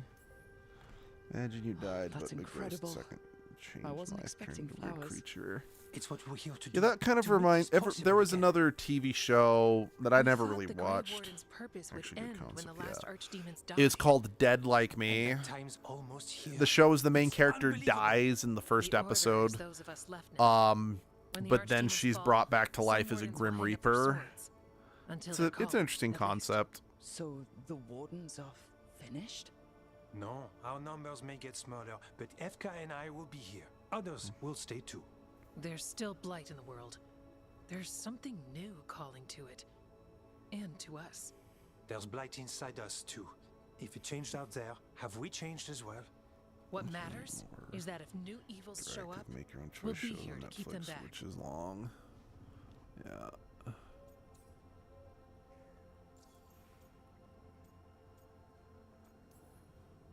Do you really think something inside us has changed? It's possible. Or maybe we're the same. But does that mean we'll be the same? The blight feels different. We know that already. The sound of it is changing. We know that too. What that means, we don't know yet. Are you two doing okay? Seriously. I'm good. I've got everything I need right here. I love these two. Remember they had Minecraft story mode before the studio shut down. Yeah, that was done by Telltale Studios. I know on the one hand, Telltale Studios was infamously terrible.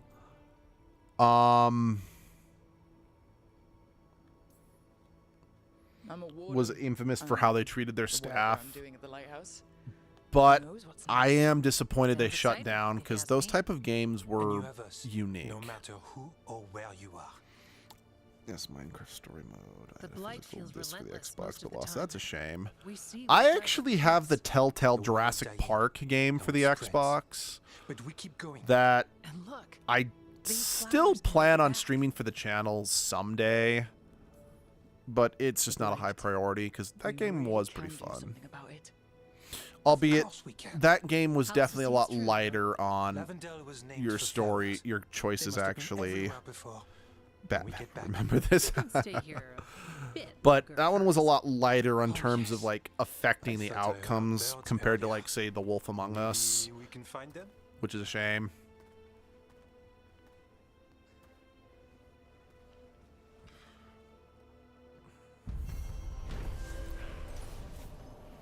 Yay! Happiness and shit. Wait, you mean Jurassic Park, the game? Mm-hmm. I do. Yep. I do.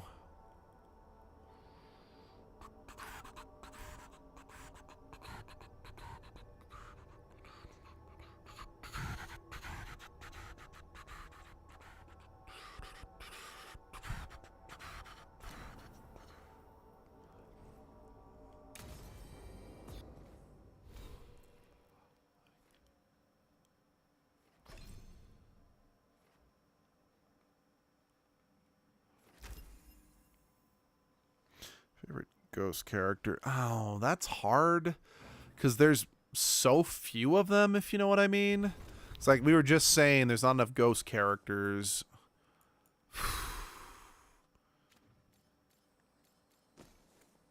That's tricky.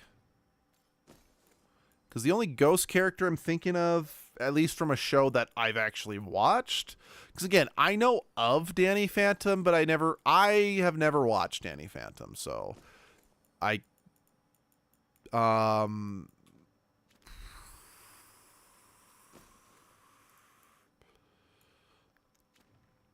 yeah.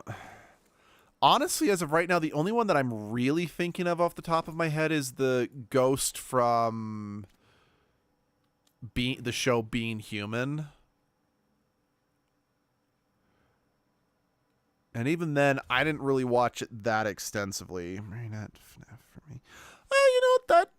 Those count. FNAF definitely counts as ghost characters. All right, let's go back just to see if there's any more quests I can pick up here or just conversations. Yes, Tosh, let's talk. It's probably something to do with, like, your mom's funeral or something like that, just given the timing of it.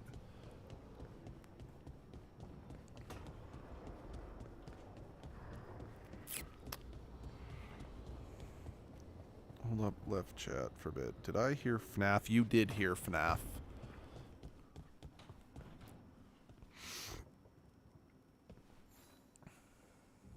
I got word from a Ravani seer. She found a spirit who could translate the tablet. Fuck yeah. I'm supposed to meet her on the beach. You need company? Maybe. Yeah. Just let me know when you're So free. I count Ghost Freak as a ghost, so things like that. Oh, that's fair. Again, I didn't watch Ben 10 extensively, but I have seen a little more of Ben 10, at least compared to some of the other shows we've talked about thus far.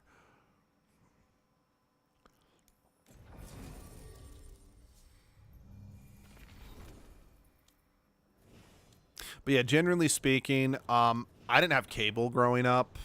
So if the shows were on cable networks here in America, I just didn't watch them growing up. Yeah.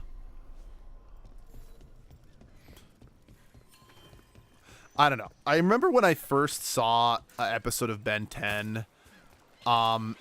It was shortly after I watched the original, and we'll watch the rest. Not the reboot, though. Ew, it's horrible when I watched it. Yeah,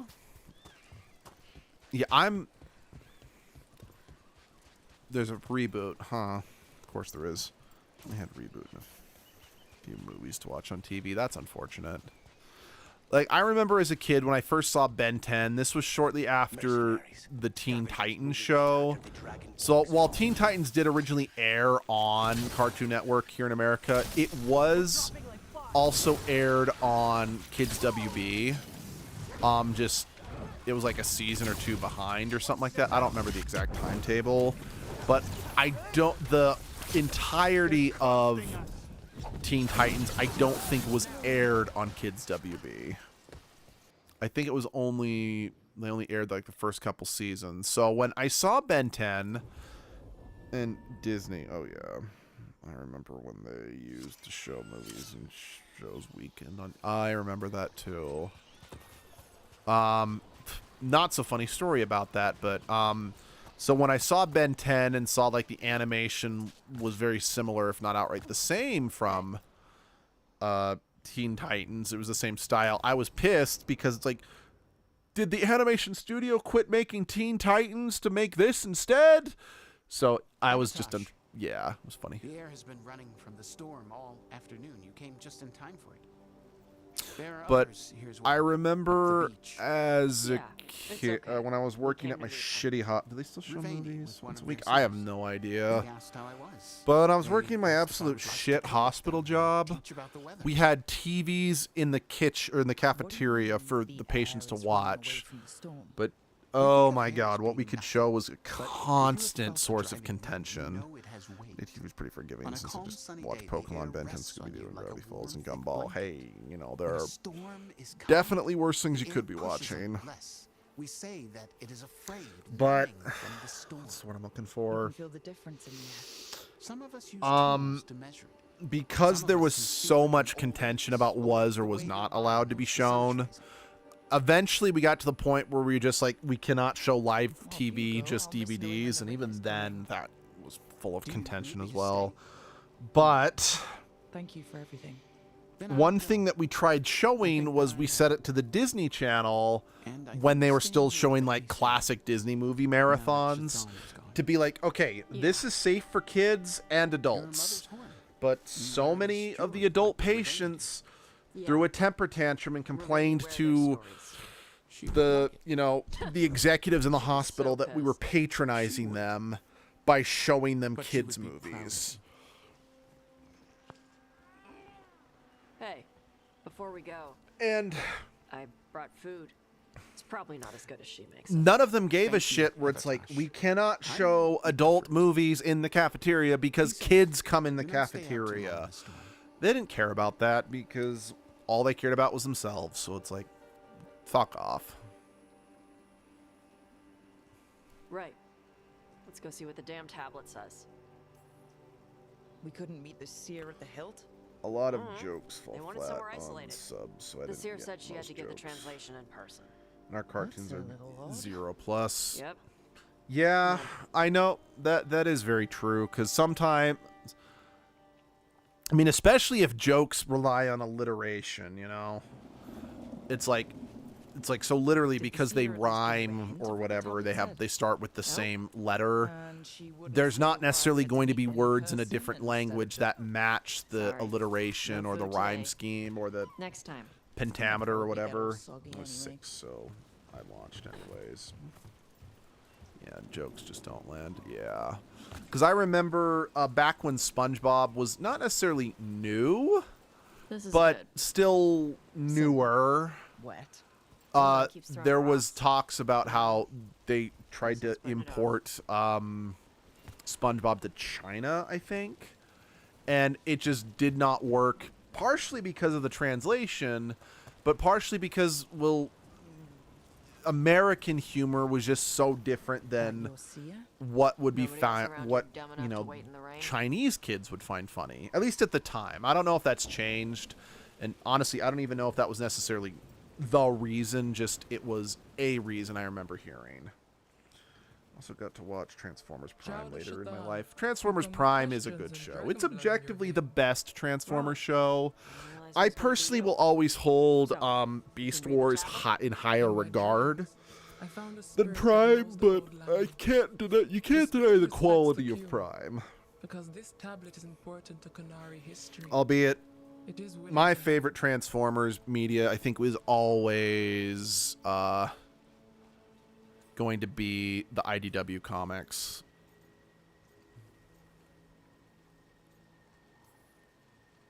Karash said that you offered to take him along. He'll be alright. Karash saw many things that no one should have to see.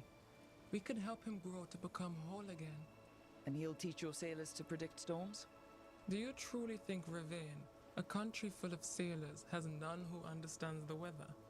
Then why? Leave for now. Bye, Follows Mike. the Bye. queue. Hey, glad you could stop by All the queue breakfast. need to feel useful. You are your mother's child. But yeah, if I'm still streaming when you come back, see you then. Well, if not, hey, I'll see you next time. We could have met at the hilt or by the alluvion. Why do this here? The spirit has watched Tosh.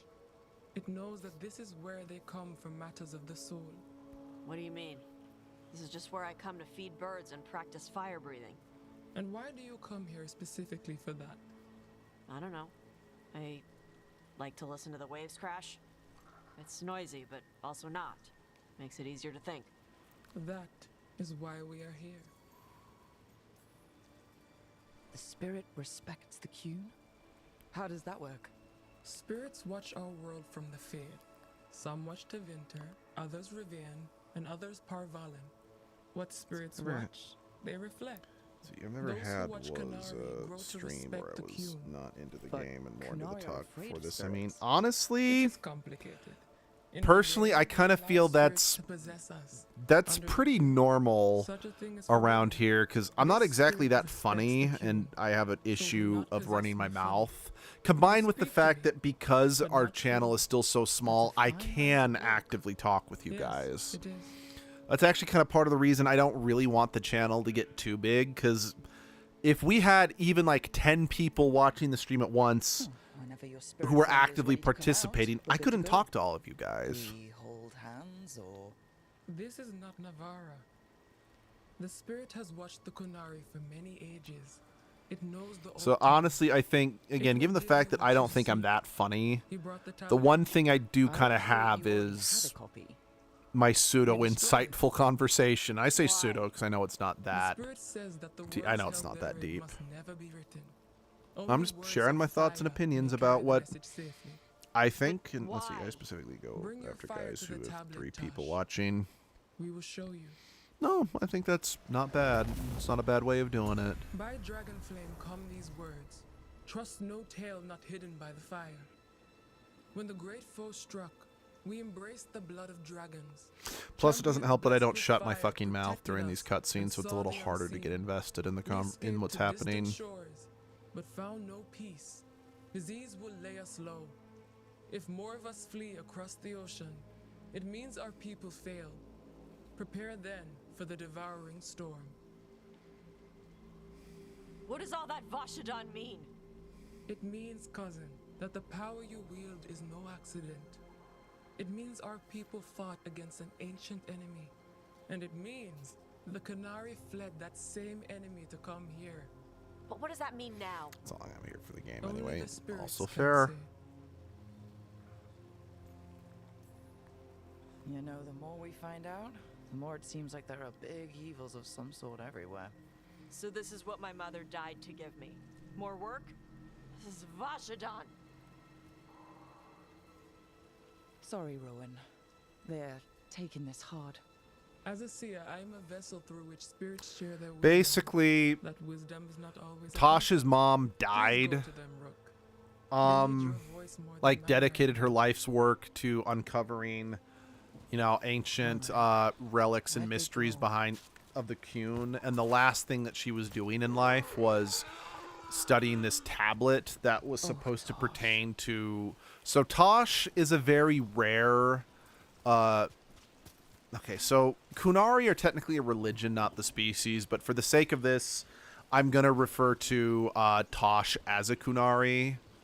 But she's a very rare Kunari that physically have the ability to breathe fire. I'd like to tell you the entire FNAF lore if you stream something like Help Wanted. I could. We did do some FNAF stuff back in the day.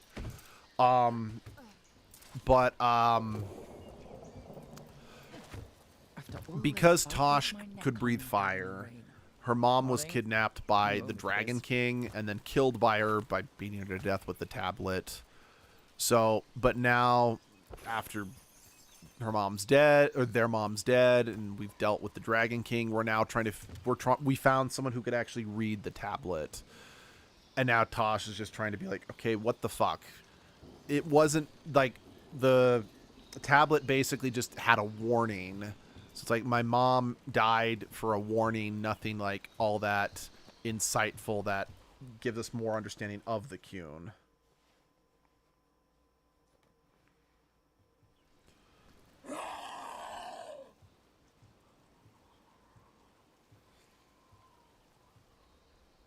Hey, Tosh. All that work. All the ancient Kunari crap that she died for. And what's the secret? More work? More responsibility? She can't just leave me with this. She can't just leave me.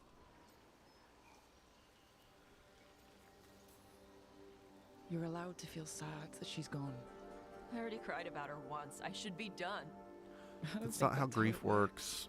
Like you'd know how it works? You act like you haven't lost anyone. We're talking about you. The Kunari thought I was a mistake. The Dragon King thought I was a weapon. Shathan was the only one who believed in me. How did they forget everything the tablet said? How did they lose so much? With all due respect, screw the Kunari. Do you care what they think? Nope. Neither did your mother. That's why she left. She knew they'd lost the truth. The first bit of the tablet. Don't trust anything except what's written in the fire. Stories change. Eventually, people forget what they used to mean. Your mother knew that. I mean, just fucking look at Christian nationalism. They won't be ready for whatever's next. Pretty Whether into it's the FNAF devouring storm theories. or I got most answers something for my else. things answered for Remain myself. well. That's good. I know that We've got a lot of Kunari when who don't FNAF follow first the came queue. out, we really got into me and Abby got really into watching Matt, Pat, and Markiplier's videos. They already broke away from the Kyun. They respect strength. Maybe we can kill the bad ones, and bring the rest in. Show them how to live outside the Kyun. Like my mother did. Smart. I can do that for you. Tom.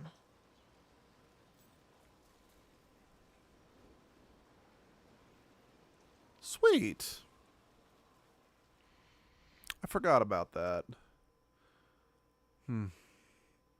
Tosh, you're such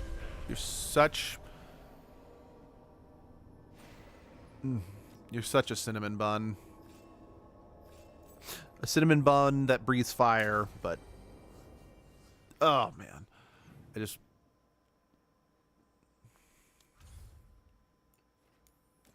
Alrighty.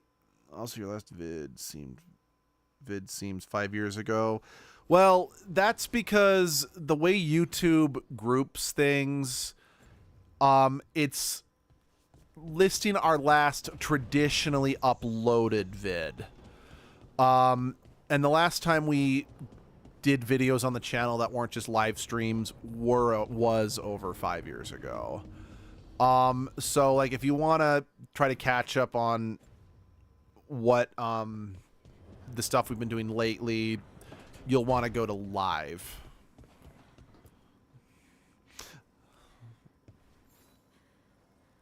Hey, you up for drinks? I'm taking Balara to the Hilt for drinks with the Lords Oh. of Fortune. You should come. I know, it just felt weird. Isabel's No, I agree. Sounds fun. It does feel kind of strange. That being said, we are working on 2 different projects that will be traditional, that will be traditionally uploaded, So, Yeah, they should. That shouldn't last. One is a video about edgelord. One's an video about edgelord. I won't say what. I do want that to be kind of a surprise, and I also don't want to announce it and then have our editor be like, I'm too overwhelmed. I'm going to have to put the project on hold a little longer, if you know what I mean. Then the other is, well, I don't want to say what the other one is because it's a project I've been working on for about 8 years. I also advise don't starve together. It's good. Okay. Excuse me.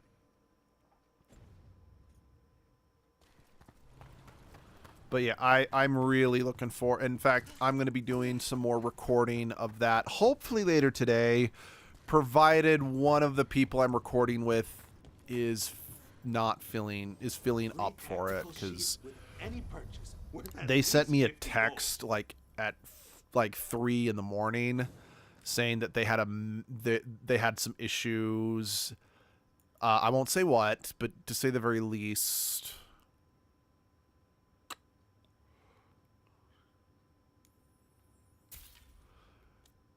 they didn't get to sleep. I mean, they didn't get to sleep till 4 in the morning. So they're like, can we push back the recording? So I said, absolutely. But if it doesn't happen, it doesn't happen. I'll be sad, but what can you do?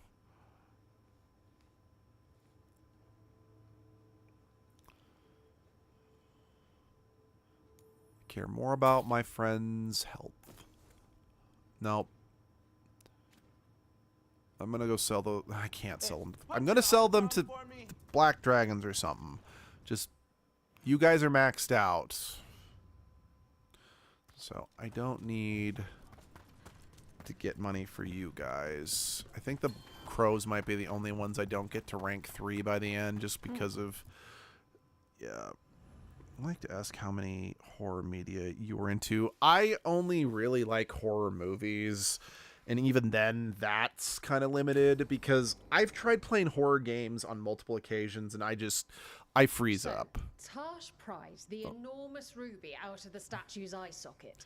Except because, like, me and Abby tried to play Amnesia: The Dark Descent for the channel, and we didn't even make it to any of the real monsters. We were too freaked out. And then I tried streaming Alien Isolation for the channel. I did not get very far in that either. Then I tried streaming as edgelord White Day, a prison called School. I basically got killed the first time. I'm like, I can't do it. And I bought the Call of Cthulhu game that's been sitting on my shelf for years. I'm like, I love Cthulhu, and Cthulhu used to be a bigger part of my personality. How many of them actually truly scared you? Not being attacked is scarier than being attacked. I agree. Every one of the horror video games. Movies, it kind of depends. Because I think part of the problem with a lot of horror movies is you don't care about the characters because the filmmakers are more concerned with being, let's give a satisfyingly gruesome death, or it's like, I don't care about that. So it kind of depends, really. Like, what, the size of a horse? 30 feet tall. Had the size of a wagon. How'd you get up there? They carved the scales. Because, like, what's it called? And now we've got a giant, angry, one-eyed snake statue. Because, like, last horror movie I watched was Iron Lung by Markiplier. Where would they go? And did it have a stomach? I wasn't scared by it, but... Best part is, while Tash is pounding that snake's nose, she's still holding the ruby in her other hand. Maker's panties. I was so proud. Oh, Ah, shit. They're still holding it. Sorry. That's what are you doing? FNAF movie not being Pulling scary. a Most barb. movies aren't even scary. Okay. A barv? Tradition in the Lords of Fortune from one of our old members, Barv. Good guy, but like most of us, his plans went sideways a lot.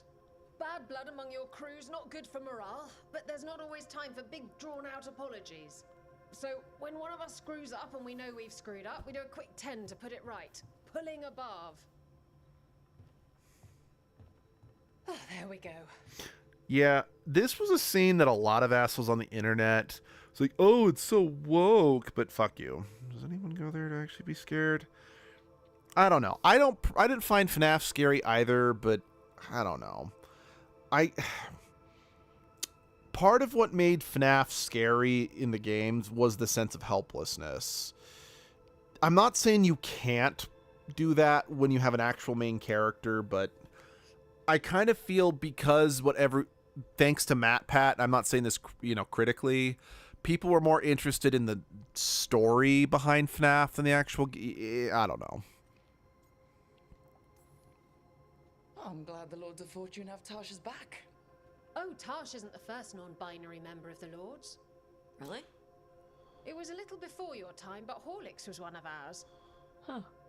Bastard looked better than I did in a dress or pants. And out of them, too. Any reason you can't just apologize?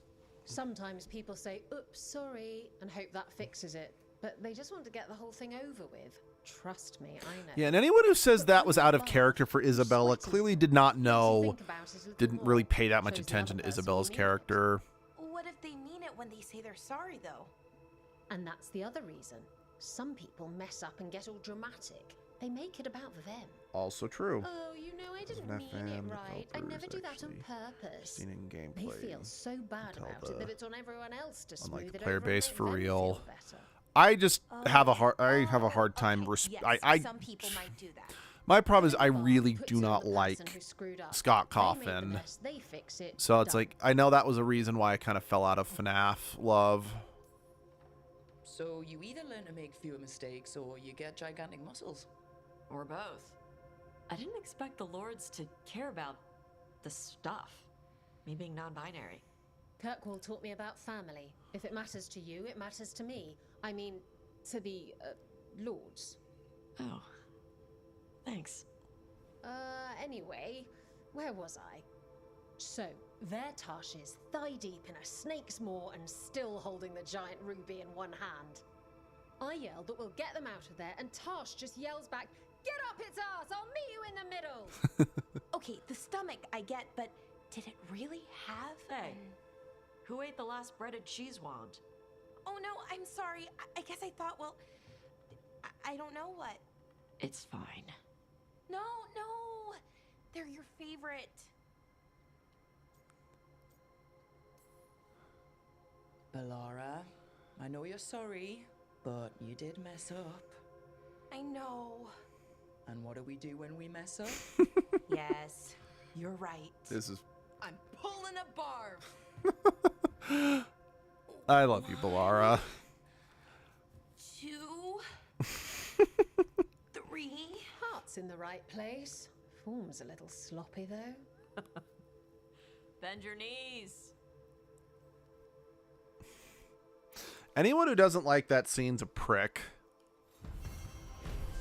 Also, they clearly do not actually understand any of the characters. Plus, again, that's not woke. That's just being a respectful human being. Also,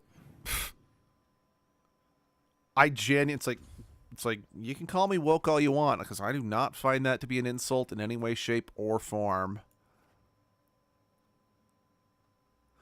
Yeah, I guess since I can't sell my goods to the Crows because they don't have a shop anymore. As a FNAF, does anyone, the FNAF fan develop? Okay, I've already read that one. I guess I'll sell my stuff to the Black Dragons.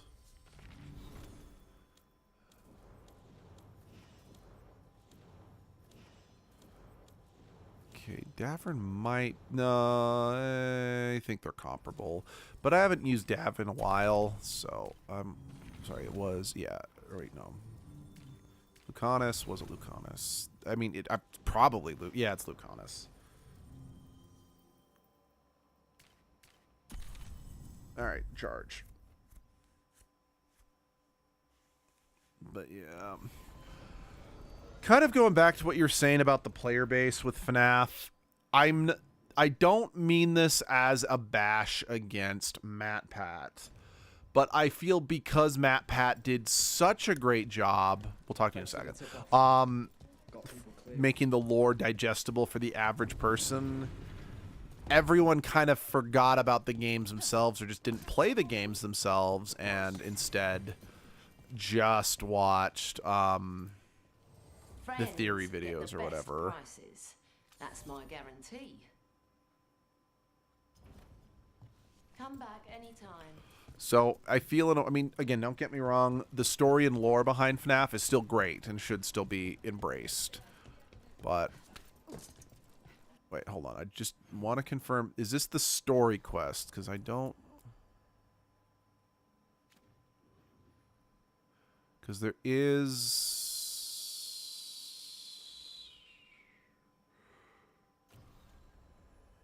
Okay, cool. Never mind, it's getting tired and can't make funny jokes. You're good. Hey, Dorian, you sexy human being. Here, Dorian. This is where all my favorite people are. Besides, I have news, and every messenger bird I've met is dreadful at nuance. The damn Venatori up to no good again? What else? The cult lost people in Alathan, and leadership has fallen to Knight Commander Lenos. He aims to bring the city to its knees. But Minrathous is already falling apart. I know. While the Varantis' attack on the city could have been much worse, the people's fear in the aftermath is palpable. And the rumors about the Archon are true. He's dead. Assassinated during the Dragon's rampage. The palace has tried to Wait, but I keep stopped the spreading dragon until a new attack. Archon steps up. And no one has. Well, I think interesting stories are just too vague to actually know unless you actually look very deeply into it. And there's nothing actually in and of itself wrong with that. Because it's very clear on the side of the box that's what he's doing. It is just admittedly a hair unfortunate What are they planning? that it's not casual player accessible. But I'd argue that's not a bug, that's a feature. Is the key to all of it. First, we stop what he's planning for Minrathous. And then we find out what the gods are preparing for. Let's hope it stays that simple. One of his Venatori associates is often at the Cobbled Swan. Let's see what we can get from him. We? Dorian, you can't be going yourself. It's the Swan. Everyone goes to the Swan. I'll head out right now.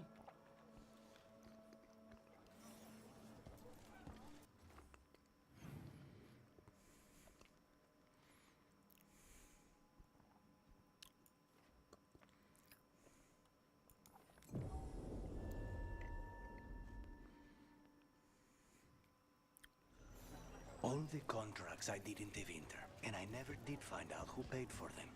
You think it might have been the Shadow Dragons? If someone else wanted the Venatori dead enough to hire me, I bet they'd know about it. We probably shouldn't keep Dorian waiting too long. We're not. There's Dorian. That's right.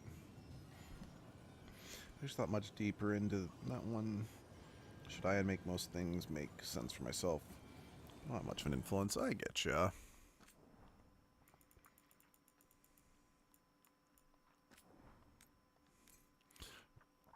Yeah, screw it. Let's just talk with the Inquisitor real quick. I know it's story, but we're fine.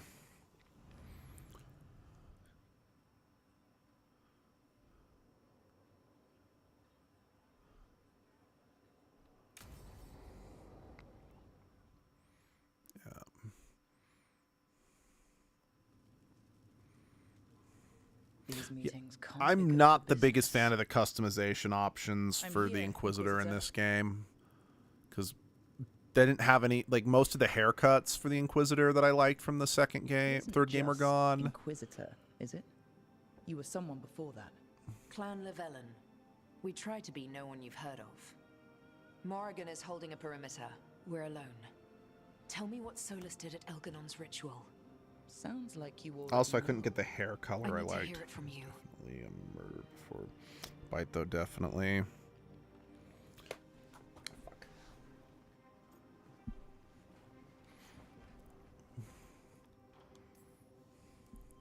Elganon raised his archdemon. Solus got us out of there. We saved a lot of people. You sound grateful. Why not? He really did help. It seems so. He's always thinking about where it ends. How many of his names do you know? God of Lies, Dreadwolf, Fen'Harel. They're titles he earned from enemies, followers, and fractured history. He and I shared another name.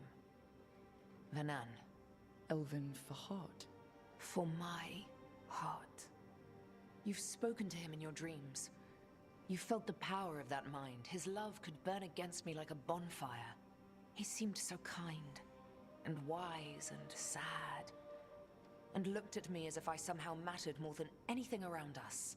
For a time, I thought I would have followed anywhere he asked me to.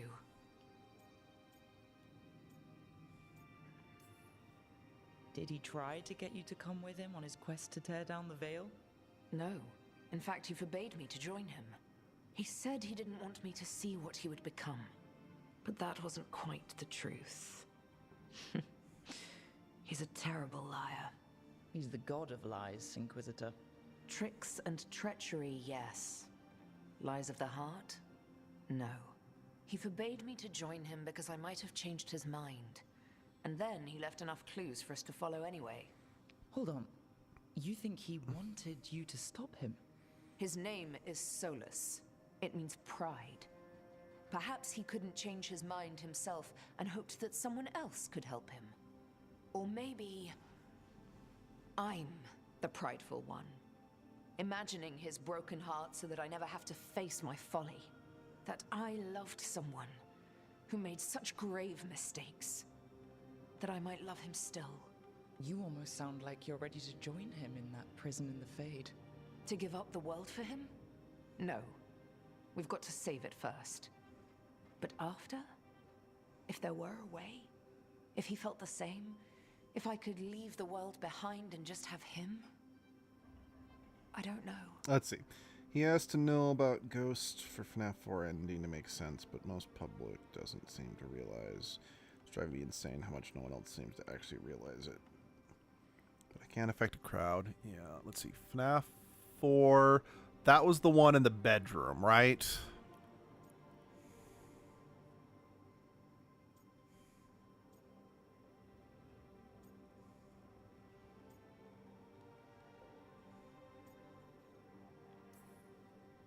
He really made you happy? Yes. He really did. You should try Well, you Slime deserve Rancher. It's to be good. I've happy. heard that. As long as he's not, you know, trying to tear down the Veil again. That would put a dampener on things. Yes. This is all hypothetical anyway. He's trapped in the Fade with no way out. He's surprised us before. But enough about me. Tell me about you and Davrin. What? Who? How? Morrigan has eyes everywhere. Oh, of course she does.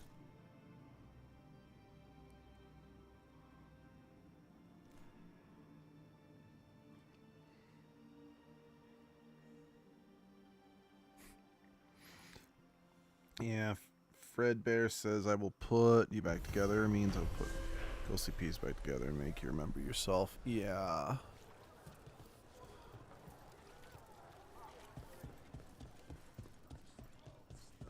I do remember that when FNAF 4 came out, it probably threw a lot. It was probably the one that kind of messed. I don't know if it necessarily messed with the lore, but messed with like the public perception of the lore. At least it did at the time. Although I could be remembering incorrectly.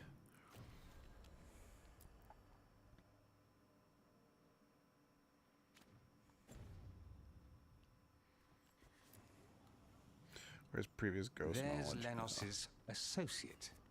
According to the shadows watching him, he's nervous and doesn't talk much, but does odd jobs for coin. Interesting, yes? I'll draw him off, you check his belongings, see if you can discover any clues about Lenos's plan.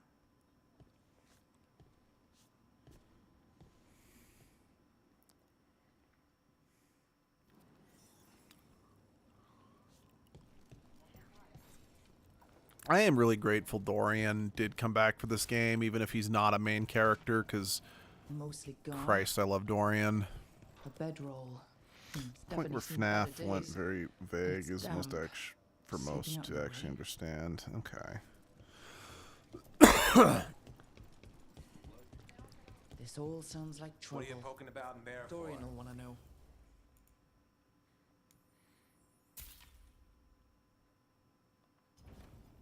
Very good. Hey, I didn't see you right. I know that I kind of stopped trying to keep up with the lore around Sister Location. Be careful.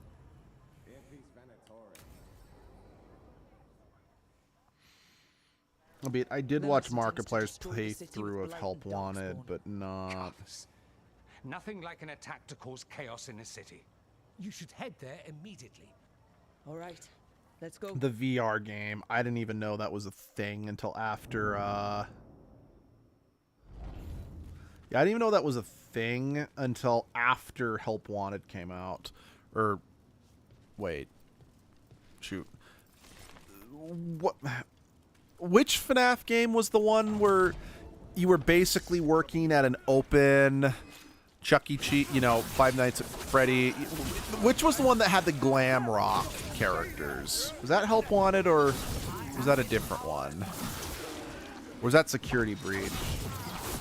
Yeah, so which one was the VR game? Security Breach or Help Wanted? Like I said, I kind of stopped paying attention after Sister Location.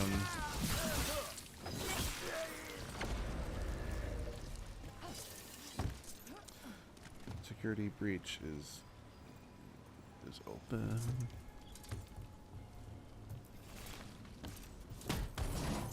Help Wanted is VR. Okay. Okay.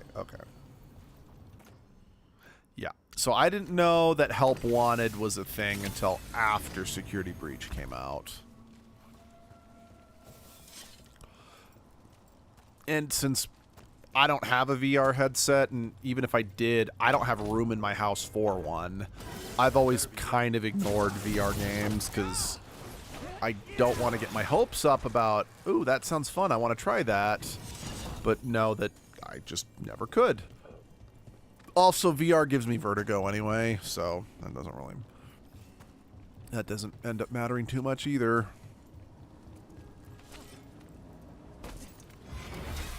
Oh, that's a big bot.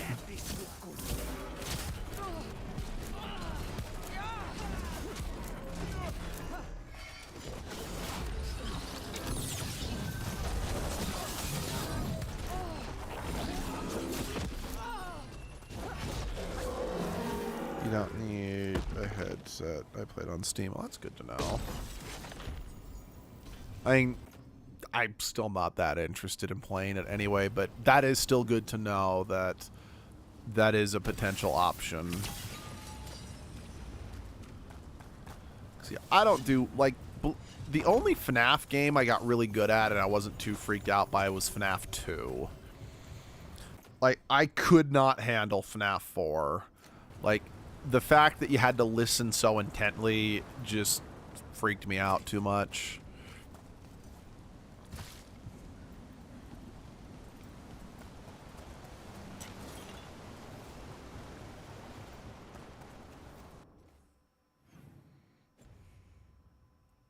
Something tore through these gates. Something big.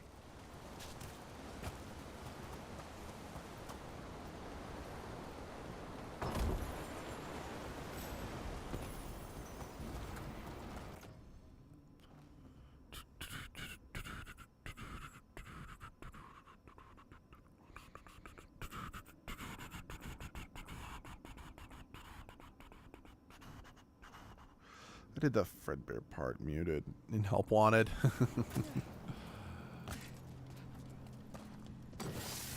Watch out. I bet this darkspawn is what tore through the gates.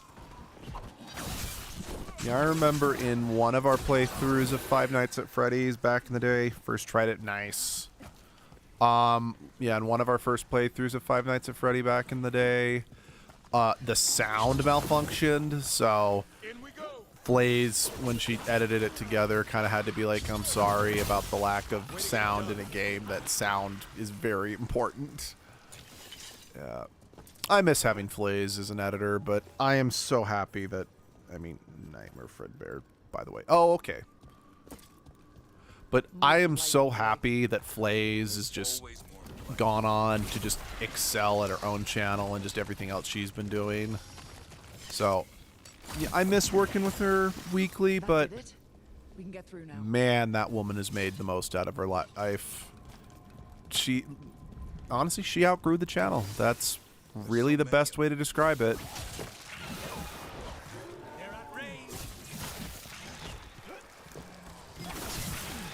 I'm just, happy that we got to be, just there on her roadmap to, more success and more happiness. But beyond that, I won't say anymore because she is definitely a bit more conservative about her life, her personal life, than I am. I need to get better about that, to be honest, so I'm not going to say more about what she's been up to besides her own channel. No good. There must be another one. Find the blight boils. We need to clear the way and keep pushing. And I mean, honestly, given the fact that I'm a guy, by default means I'm always going to be a little safer online than a woman, just because it's not that men don't get stalked and harassed, but it's not as common, not as frequent, and not as likely.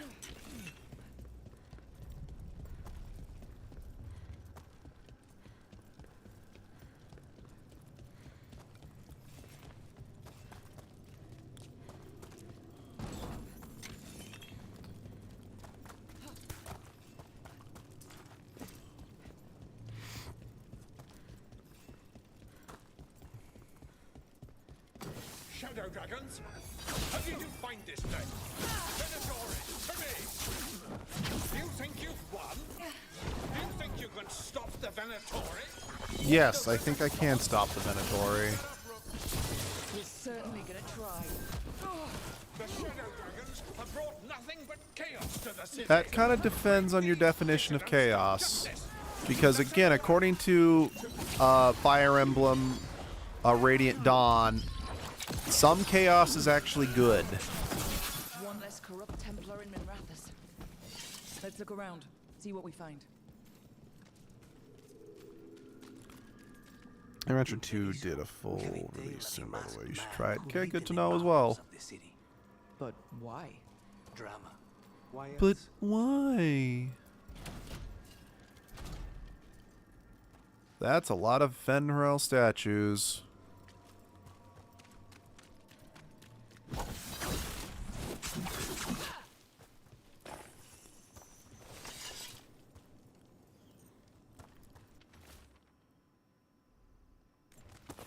The Risen God's ritual. That's what the gods in the Venatori are preparing for. These star charts predict an eclipse. To make magic stronger. Ritual magic, empowered by an eclipse.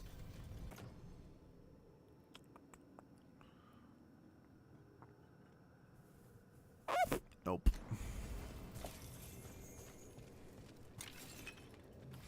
It was one of the things that got me into YouTube. Oh, okay. Wait, what do you mean to search the vault? Have I not seen everything? This looks like one of those, like... No, wait, that's not. Never mind. Lenos's documents. They detail the Venatori's long-term plans and what they want to do with Tevinter. There we go. The ritual, the eclipse, and the Venatori plans. We have to bring this to the Shadow Dragons immediately. Time to report back to the Shadow Dragons. Okay. The first one got me. Fond memories of that game. Yeah. No, I can see that for sure.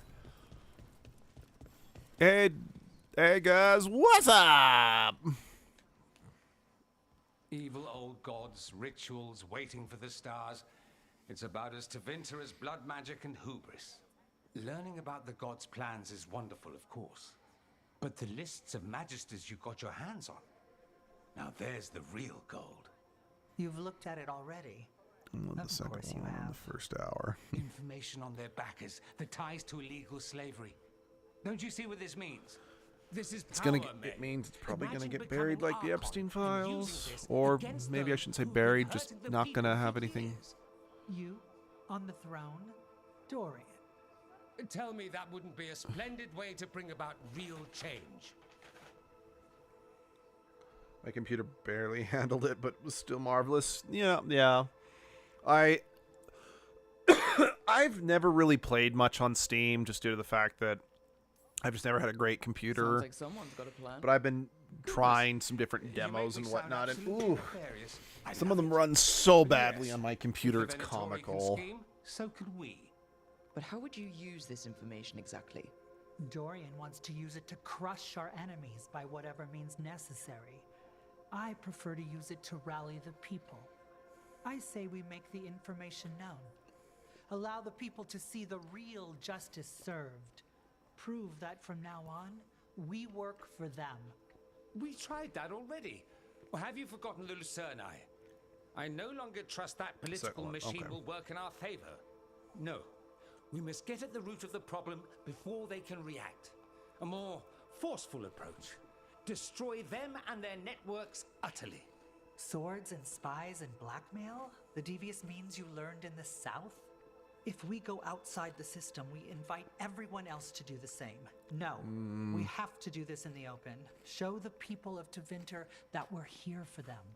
We're shadow dragons. It's right there in the name. You supported this because you knew the system didn't work for the people. The point was to work in the shadows until we could work in the light. And Rook has brought us what we need.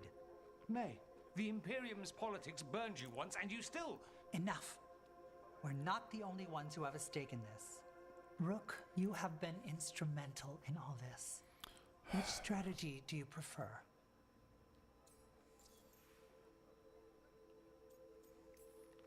Dorian, are you really suggesting violent revolution? Not necessarily. Sometimes a mere threat of violence is sufficient. He learned that from his friends in the South. I hear Ferelden settled a succession crisis with a duel. It worked. Astoundingly. We're not Ferelden. I'm merely saying first game reference. Bold and creative methods of achieving our ends. The game is rigged. Why play by rules crooked magisters already exploit? Clear the board and start over. If they're gone, we can fill the magisterium with those who respect the office. Then we'll actually see progress.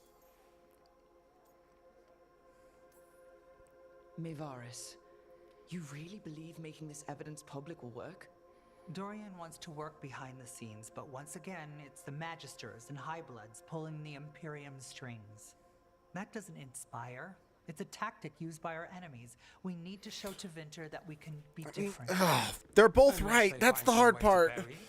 Or leverage their wealth, power, and status as they often have before. Politics is a long game.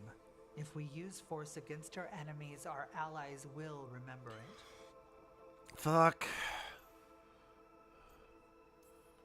What sort of change are you trying to achieve?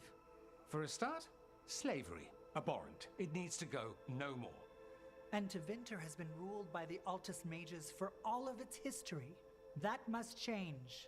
The Zoparati, non-mages, deserve a say in their own governance. And all that's just the beginning of what will undoubtedly be a long journey.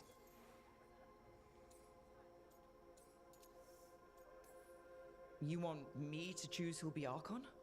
But I'm not even from here. I can't decide. Then talk to the ones who are. See what they say. Asher and Tarquin, Nev, Gallus, they're all a part of this. Just as That's you why are. I do want to play this game again as a Shadow Dragon, because as a Shadow Dragon, I would be from here. I'll go do that. So I would actually have, for lack of a better word, a say in this, you know? Or at the very least, I'd be more comfortable with it. One less crooked Templar in town. The city will be better off with him gone. We can hope. Lenos made my life miserable. Rana's too. I hear he started out You different. need to be right. Maybe he once so cared it's a about something choice. other than gold. But I didn't know that, Yeah. Lenos. And The- I'm not gonna yep. mourn the one I did. Still, Yep. I'll thank the bastard for Yeah, that's what I letting him like.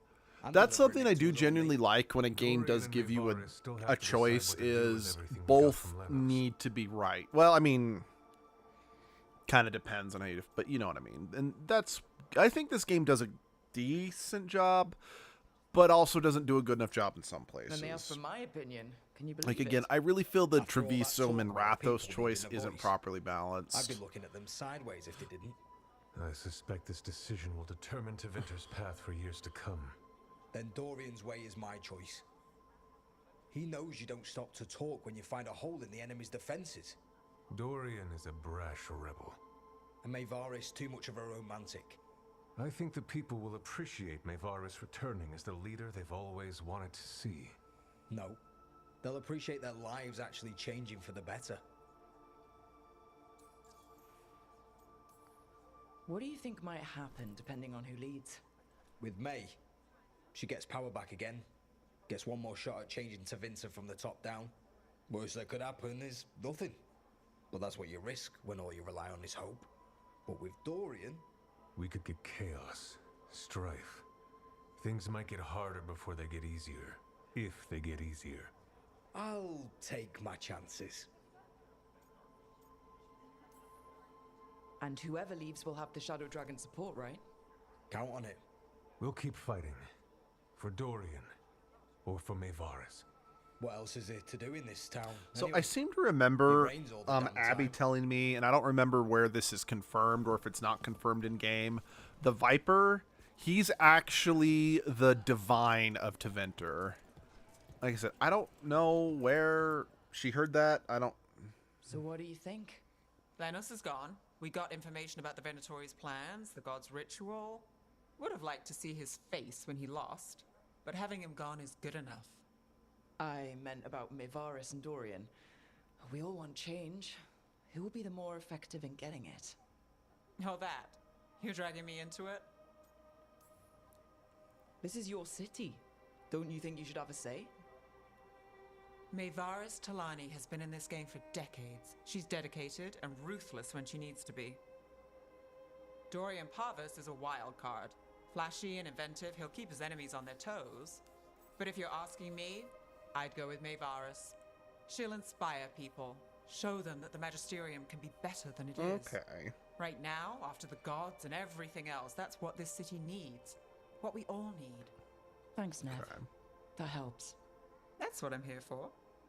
Okay, I forgot that based on how you helped Nev deal with her problems affects how she back. So yeah, I liked that. Maker. A full quarter of the Magisterium supporting a cult.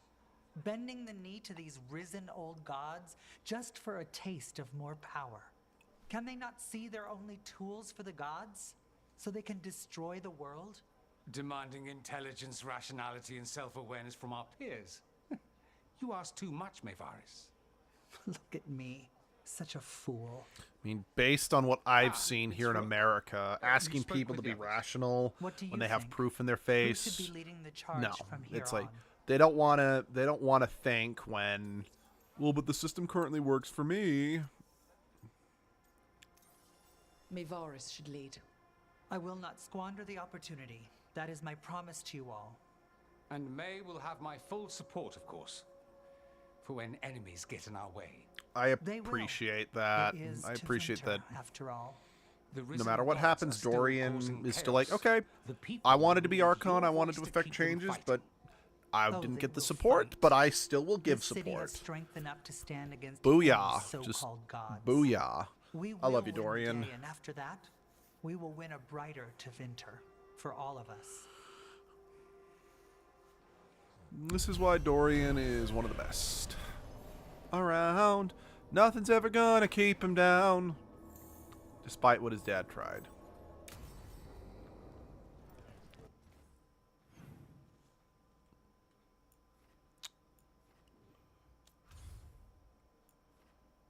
Okay. So yeah, I sadly think the crows might be the only ones I might struggle with. Just because they don't have a shop or anything anymore for me to... Heard about that damned Knight Commander. Good riddance.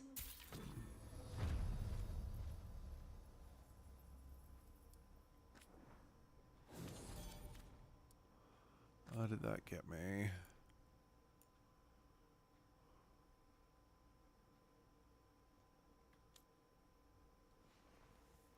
Oh, nice. I could benefit from that.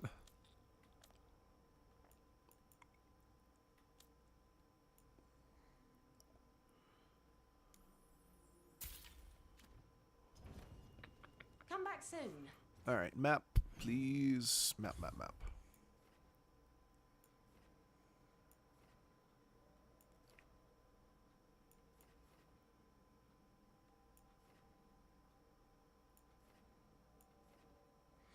All right, back to the lighthouse.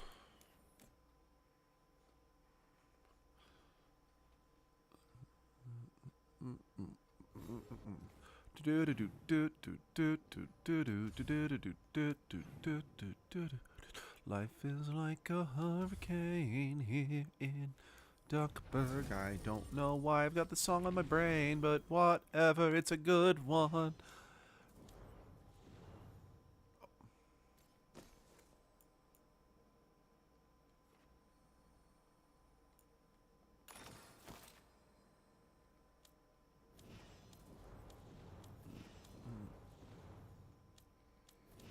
Really?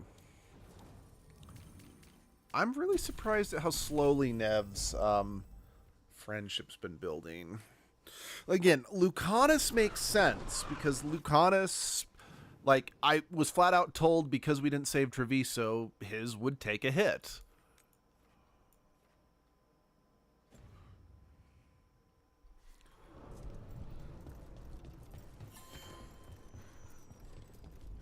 Rook stopped the Auton. Took down their comic mate. All right. That is all I got time for today. I've got... My day is packed. I've kind of went a little longer than I meant, but at the same time, I've cut my Dragon Age streams shorter than I normally would these past couple weeks, so I wanted to get a good amount in to make up for that. Again, Edgelord stream tomorrow. Hopefully the same time in the morning. Yeah, I think that's all the announcements I have with the channel. Yeah, not sure when, but I'll see you guys then. Bye-bye.